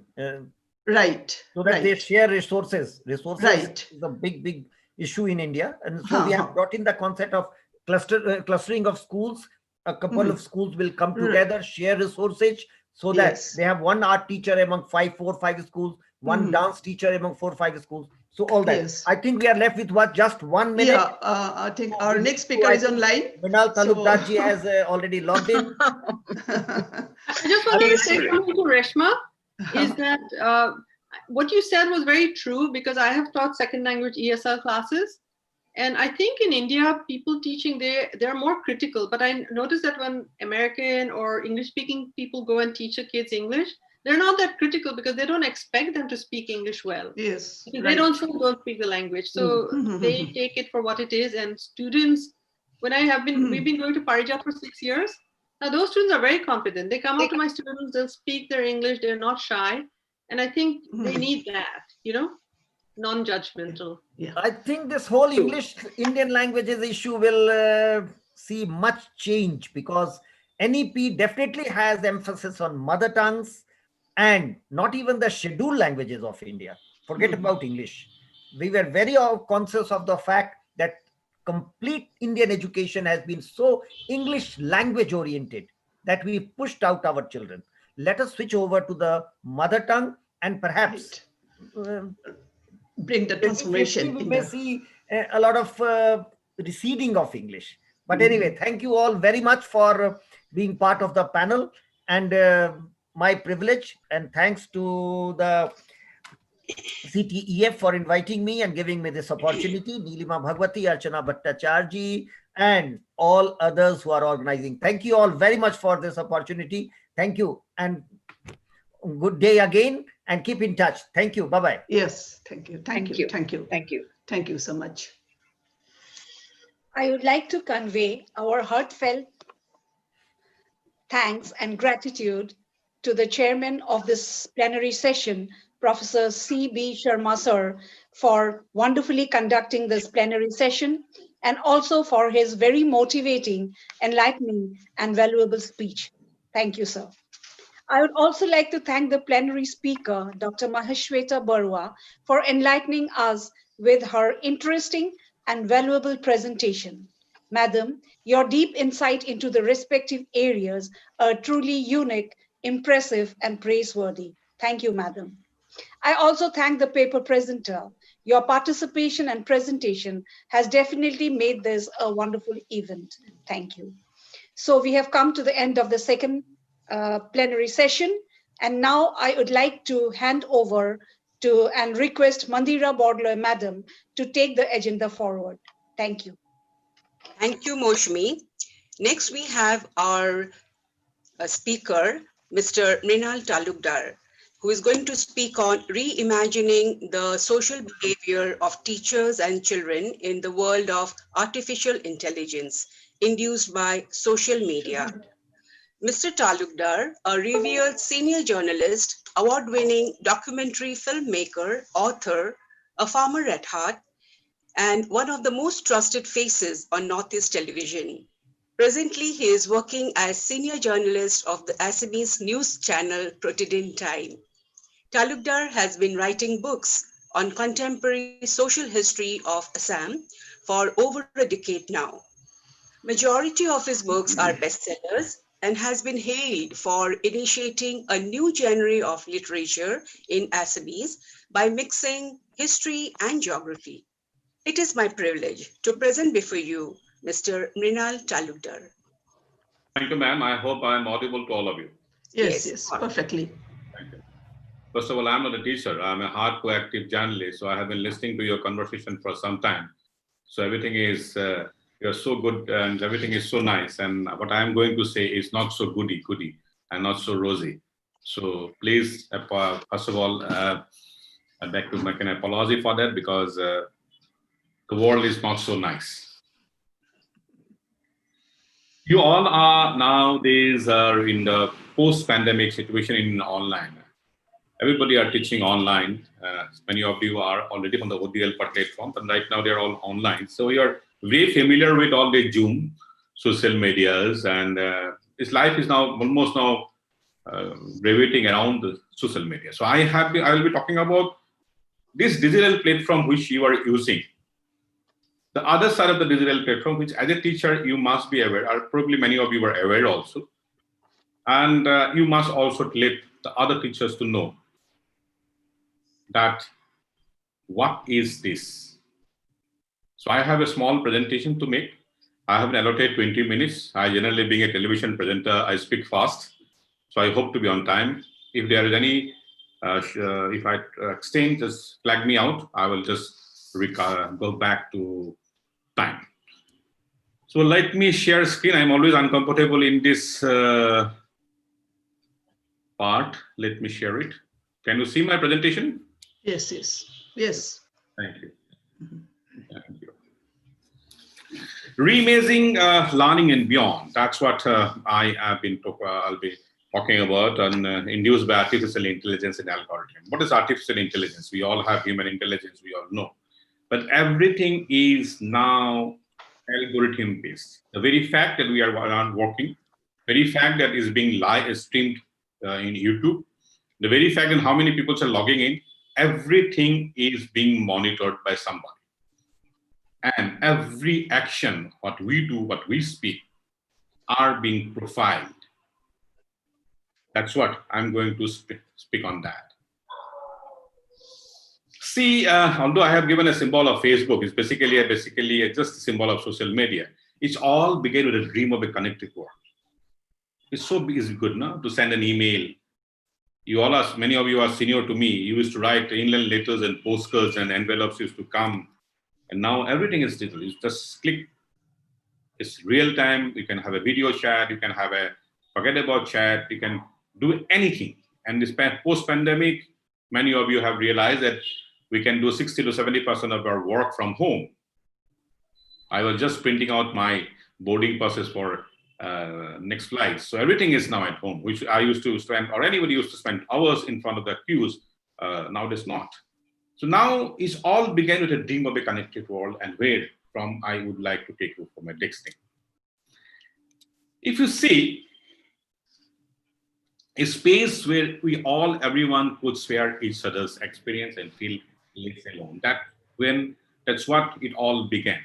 A digital space where every one of us could share each other's experiences, feel less alone, share our experiences, our photographs, our feelings, everything we used to share. And the companies, the IT companies used to have different platforms. Somebody is talking about Facebook, somebody is talking about WhatsApp, somebody is talking about Telegram, somebody is talking about Twitter, somebody is talking about just digital WhatsApp groups. Something is happening on your 9-inch mobile which you were carrying. That's what, as a teacher, I would like to tell you about this. It was not long before the world became the matchmaker, the instant fact checker, the personal entertainer, the guardian of our memories, and even our therapist, and of course now online classes through various platforms. Before we could realize, they used to be matchmakers. Many people used to get married with the Facebooks. The instant fact checker, anything you want to know, any cross-checking, you will put to Google, and Google uncle will tell you what exactly is there. If somebody is more interested to know, they will try to go to Wikipedia.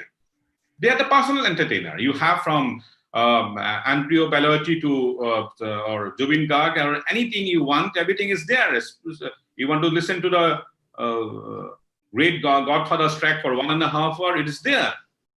Even our therapists, all kind of thing. Many of us are going for keto diet or all kind of diets and everything from there. And now online classes. It's all looking so good. Everything is so good. That's what the whole thing is. When everything is so good, there must be something fishy. Now, every time you like a video or a swipe a debit card or a credit card, put up a photo, retweet a post, and this online right now you are sharing in YouTube, the data of our online activity was not evaporating. It is not that the Center for Teachers and Education Foundation, all the people who are online are watching this YouTube. It's not. Every time something is happening, you are living a digital field. And data is not actively and just not going away. Where it is going. John idea. I got a John idea. John idea. Can I go, ma'am? These digital traces of ourselves are being mined into a $1 trillion industry. It sounds bad. Each of you watching this, my speaks, is actually a commodity. When something is free, remember, then you are the commodity. I'm Mrinal Talukdar, is the commodity.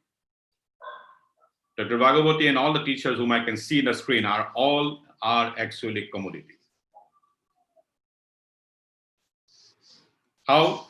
But we are in so much of love with this gift of free connectivity that no one bothers to read the terms and conditions of that. No one bothers to read the terms and conditions. Even if we read, we don't understand what is the in and out of it. We are in love because it's free connectivity. Nothing is free in this world. Nothing. If it is free, then it must be you are the commodity. All my interaction, my credit and debit card swipes, web searches, locations, like YouTube posts, all are collected in real time, attached to my identity, giving any buyer direct access to my emotional pulse. Right now, whatever you have been speaking about the national education policy and all the teachers are being mined and are being sold to the $1 billion education industry. Everything you're talking about this. Every time you're talking about this tuition industries, $1 billion industries, it's a huge business. Everything is being accessed because the data which you are living by speaking something, by uploading something, by talking something, everything are going to real time, and it also the buyer have a direct access to my emotional pulses. What I think, what kind of talk we do are directly are being sold to somebody. And with the knowledge of that particular emotional pulses, they compete for my attention, feeding me a steady stream of content built for and seen only by me.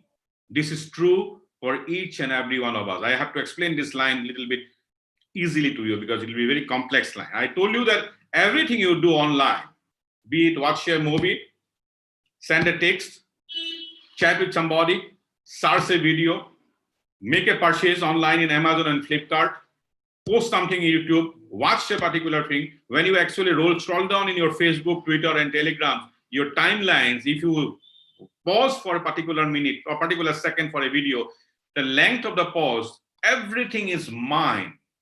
Everything is mine. And then a steady stream of content is regenerated by artificial intelligence and given to you. That is why whenever you make an Amazon purchase or a Flipkart purchase, similar things keep on coming to you in your screen, in your laptop screen, when you are reading something else. Similarly, when you are in the Facebook or in a WhatsApp, similar kind of contents do keep on coming. And remember, this is only for you. Only and only for you. You all think everybody are watching. No, this is specifically you. You can test it from your own home. Same laptop. If you are logged in your Gmail account and somebody else's Gmail account and see what the screen is. It is a different world. It's a little difficult to understand at this moment because everything is very new, and that's why I always want that the teachers who are what the greatest responsibility to tell others should know about this. I am an user. I have been an avid user of all the technologies, and that's why with my all knowledge, I'm trying to tell you. Sometimes you please watch, if you are on Netflix or an OTT platform, there are 2 documentaries. One is called Great Hack, and second is called The Social Dilemma. If you see, you will realize where do we fit in. We are simple pawns in this world, and we are up for sale. What I like, what I hate, what I fear, everything is being manufactured by algorithm controlling our emotion. Sounds very bad. What I like is my personal thing. What I hate is my personal thing. What I fear is my personal thing. This is the educational platform, not a political program. Otherwise, I would have been more candid. But our feelings, hatred, fear is now being manufactured by algorithm controlling our emotions. With what the post you see, and in the amount of time you spend there, instantly somebody in the back, not human, but artificial intelligence, create a profile of you. And that kind of a thing will keep coming. I can, without explaining much, because it's not a very open platform, it's a teacher's platform. If you are basically, let's say, you like football, or you're talking about, say, an Indian cricket, and think that all the feeds in your screen will come on from the cricket side. If it is political or a section of a political, religion or a section of religion, things will come that way. It is all manufactured by algorithm controlling our emotion. It is not a book which you go to the library, buy, or sorry, you just flip through it, and a book is a book. For everybody is a book, but not that mobile, not that laptop. Everything is a single human oriented. It's all manufactured by algorithm controlling all our feelings and emotions. Now that emotion is a commodity out for sale, anyone who can pay. It is beyond your imagination what I am talking about. All the emotion whichever, all the thinking, all the emotions you carried in the morning about the new education policy is out for sale, anyone who can pay. Everything is mine.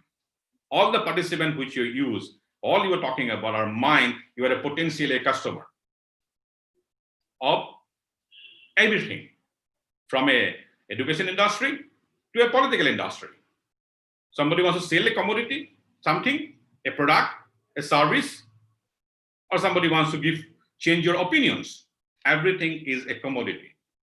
So that's what it is. It's such a serious thing. There is no escape actually. If you ask me what are the answers, nobody has the answers. This is where the concept of democracies are being compromised. What is democracy? Everybody has a different opinion.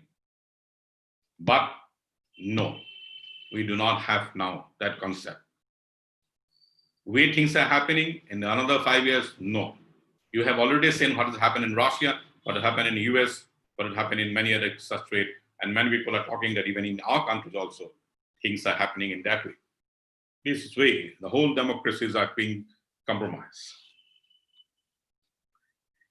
This is how the digital world has become such a dangerous place, how hatred is the most sellable product, not the love. This is the way you must teach your students. The digital world has become such a dangerous place. Why you are seeing so many violent things on the newspapers today? It is a dangerous place how hatred is most sellable product, not love. If I talk about now more specific in the social media and democracy, is good for also democracy, is also bad for democracy. There are many good things about social media in the democracy. I'll just give a little bit of idea about the good part. The good part is that everybody can speak. That's a base part. There's a very big thing, citizen governance. A citizen also can put out something on a YouTube or a social media or in a Facebook, and the policymakers keep a tab on it, correct it, and good thing. That's a very, very good part. And you have to acknowledge that it is happening. Democratization expression, instrument for bringing behavioral changes, making political communication people-centric.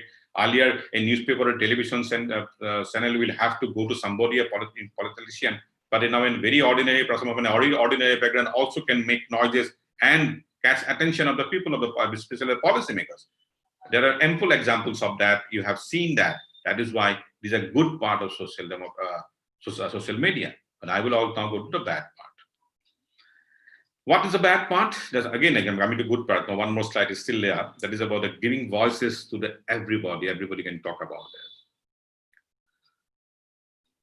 The bad part is that it is widening the social fault lines, the formation of information cocoons, menace of fake news, and cyberbullying and trolling. Especially, I would like to give you attention to the second point, formation of information cocoons. Without realizing, all of you live in a echo chamber. What is the echo chamber? In echo chamber, you make a noise, you keep hearing the same word again and again, again and again. That is echo chambers. Now this technology has made all of you through your mobile and laptop a echo chamber. Whatever you think or your brain thinks, because you have already amplified in your behaviors by writing something, posting something, liking something, and also stopping or pausing to see somebody's post. By looking into everything, they have developed a artificial intelligence profiling about you and make a cocoon, information cocoon, where the information you like are there, giving you a false belief that world is like that. No, that is the biggest dangerous thing. World is not even, world is uneven.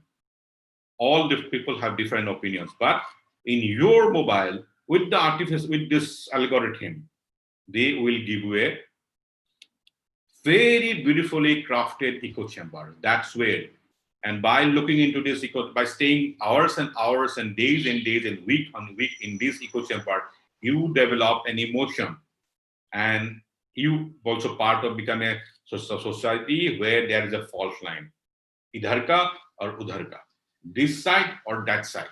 Without knowing, you put yourself in a different position. As a teacher, you should have been a very neutral, very normal, and after reading all the good things, all the good books in the library, you form an opinion. But your opinion is not allowed to be democratically cultivated and organized, but by creating a fake news and cyberbullying. Trolling is a violent world, done very sleek way, and it is so complicated. I don't know how far our northern modern society will very easily understand. Probably will not very easily understand, especially for only the IT people, information technology people do have a sense of thing, and those who are actually into the social medias, behind the screen activities, they understand this. But this is the time, those who understand all these things must tell those people who can communicate to the others that these are the fault lines. What effect does social and media have on democracy? Is a false news, echo chambers, political harassment, unequal participation, helps authoritarian regime. Anyway, I will not, being a teachers community, I will not into the more about this. But social media, an authoritarian medium, they remember it is not democratic. Somebody can handle all things. Just on a keyboard, somebody can rearrange the whole concept. One person or two person can rearrange what you think, what you should think, what you get, what you eat, what you read.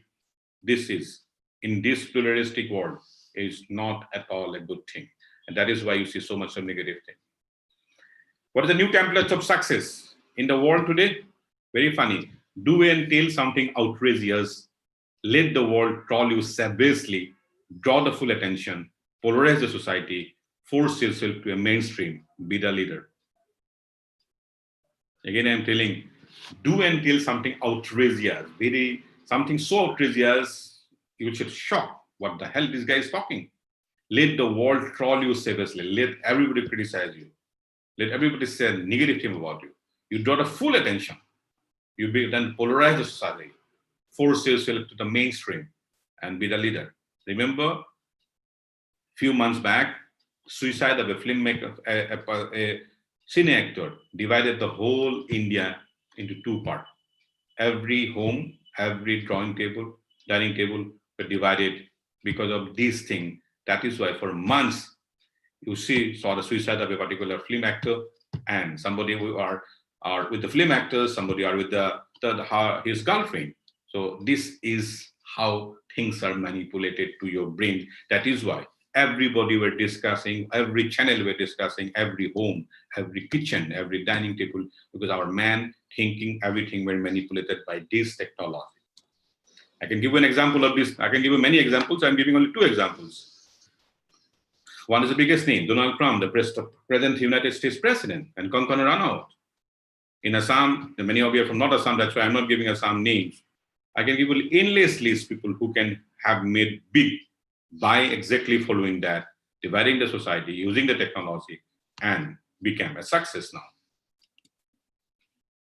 Now, the question is how to get out of this. I have developed a called social media detox. There are no way you can get out. Your world, life is connected. You have WhatsApp, you cannot get out of this. Every morning, it has become a habit for many of us to see what's the message in the night, or what is a post in a timeline in the Facebook, somebody or friend, and what is in a Twitter. It has become a now habit. It is not possible to get away. That technology, the tech companies, they do know billions of people, billions of dollars are being mined, are being made on that habit. You have no idea what is happening and you cannot get out of these things. I only suggest that it is not possible to stop something. It is technology has taken over of us. Now I'm more worried because everything is now online media, online classes, more and more people are online things. Something happens, so you cannot stop. All I request is to that go for detox. What is detox? Take break. Initially try for 1 day break. Today I'll be off social media. Nothing.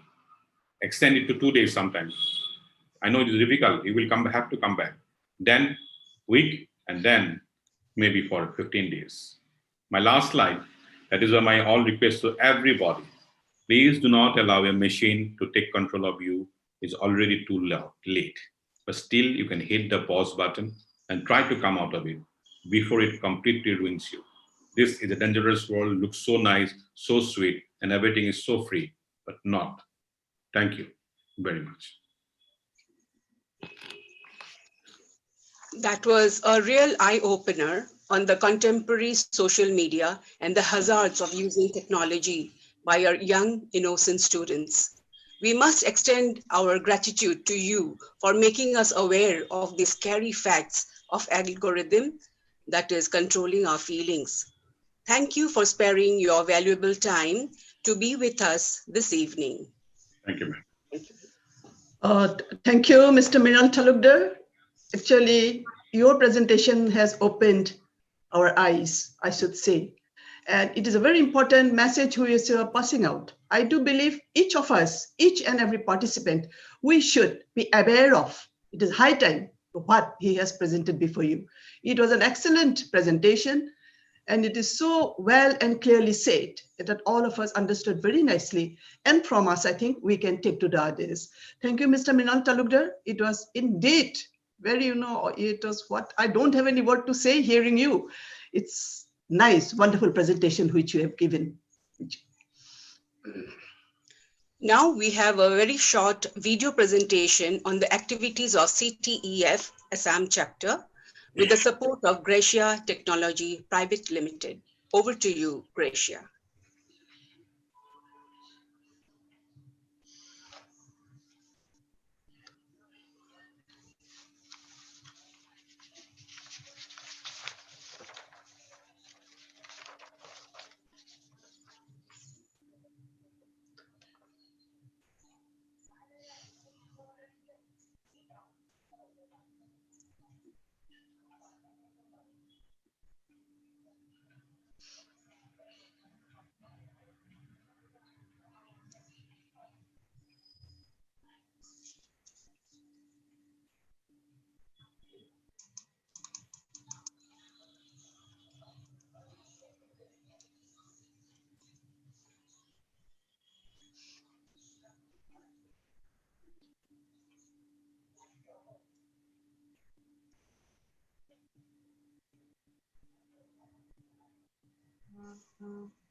Namaskar.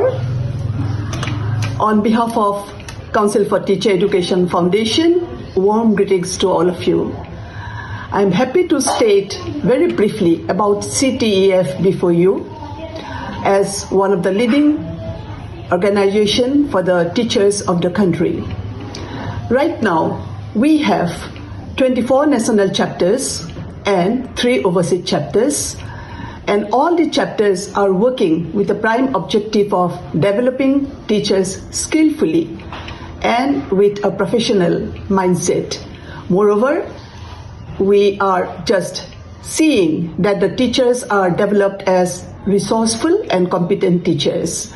The brainchild of this organization was no other than Dr. Gulab Charosia, who was an eminent educationist and global thinker and teacher. Assam chapter is one of the affiliated chapters of CTEF, established in 2001, and this long 19 years we are doing works for the professional development of teachers in the state. I do, your good wishes and blessings will help us to take it to the global platform. Jai Hind, long live CTEF.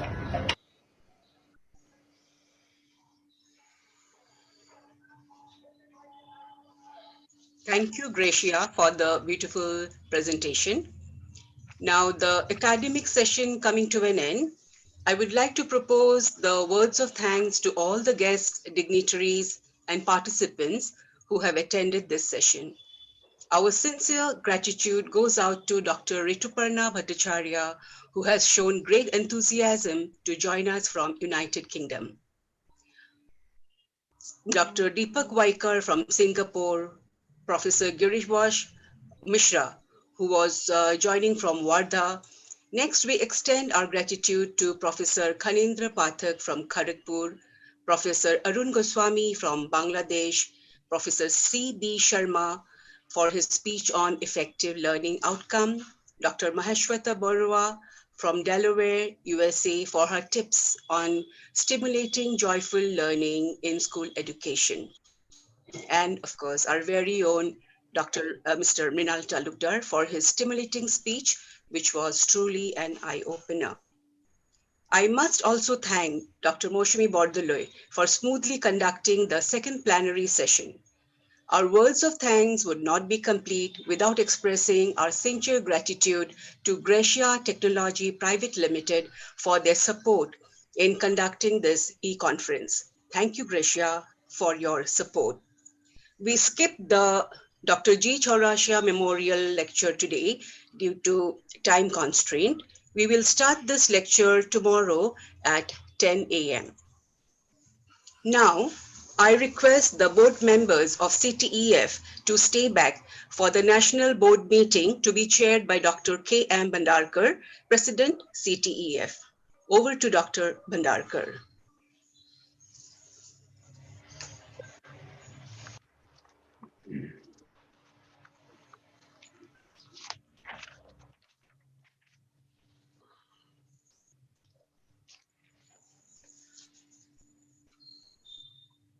So here's an announcement from my side.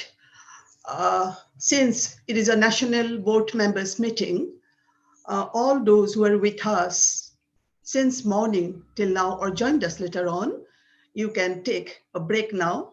And we, the national board members, will meet for some time and discuss our further plans and what we have did. That means in the review meeting, sort of a review meeting we'll be doing and what we can do more. So I request all the national board members, please join in.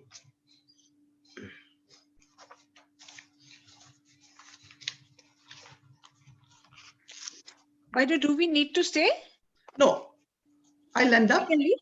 Tomorrow break only national board members, the chairperson and secretary of each state, they have to stay.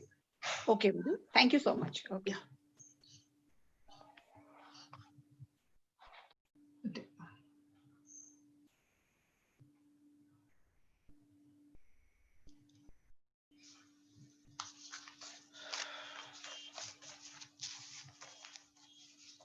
We're supposed to start from 6, so I think by now everybody will be in.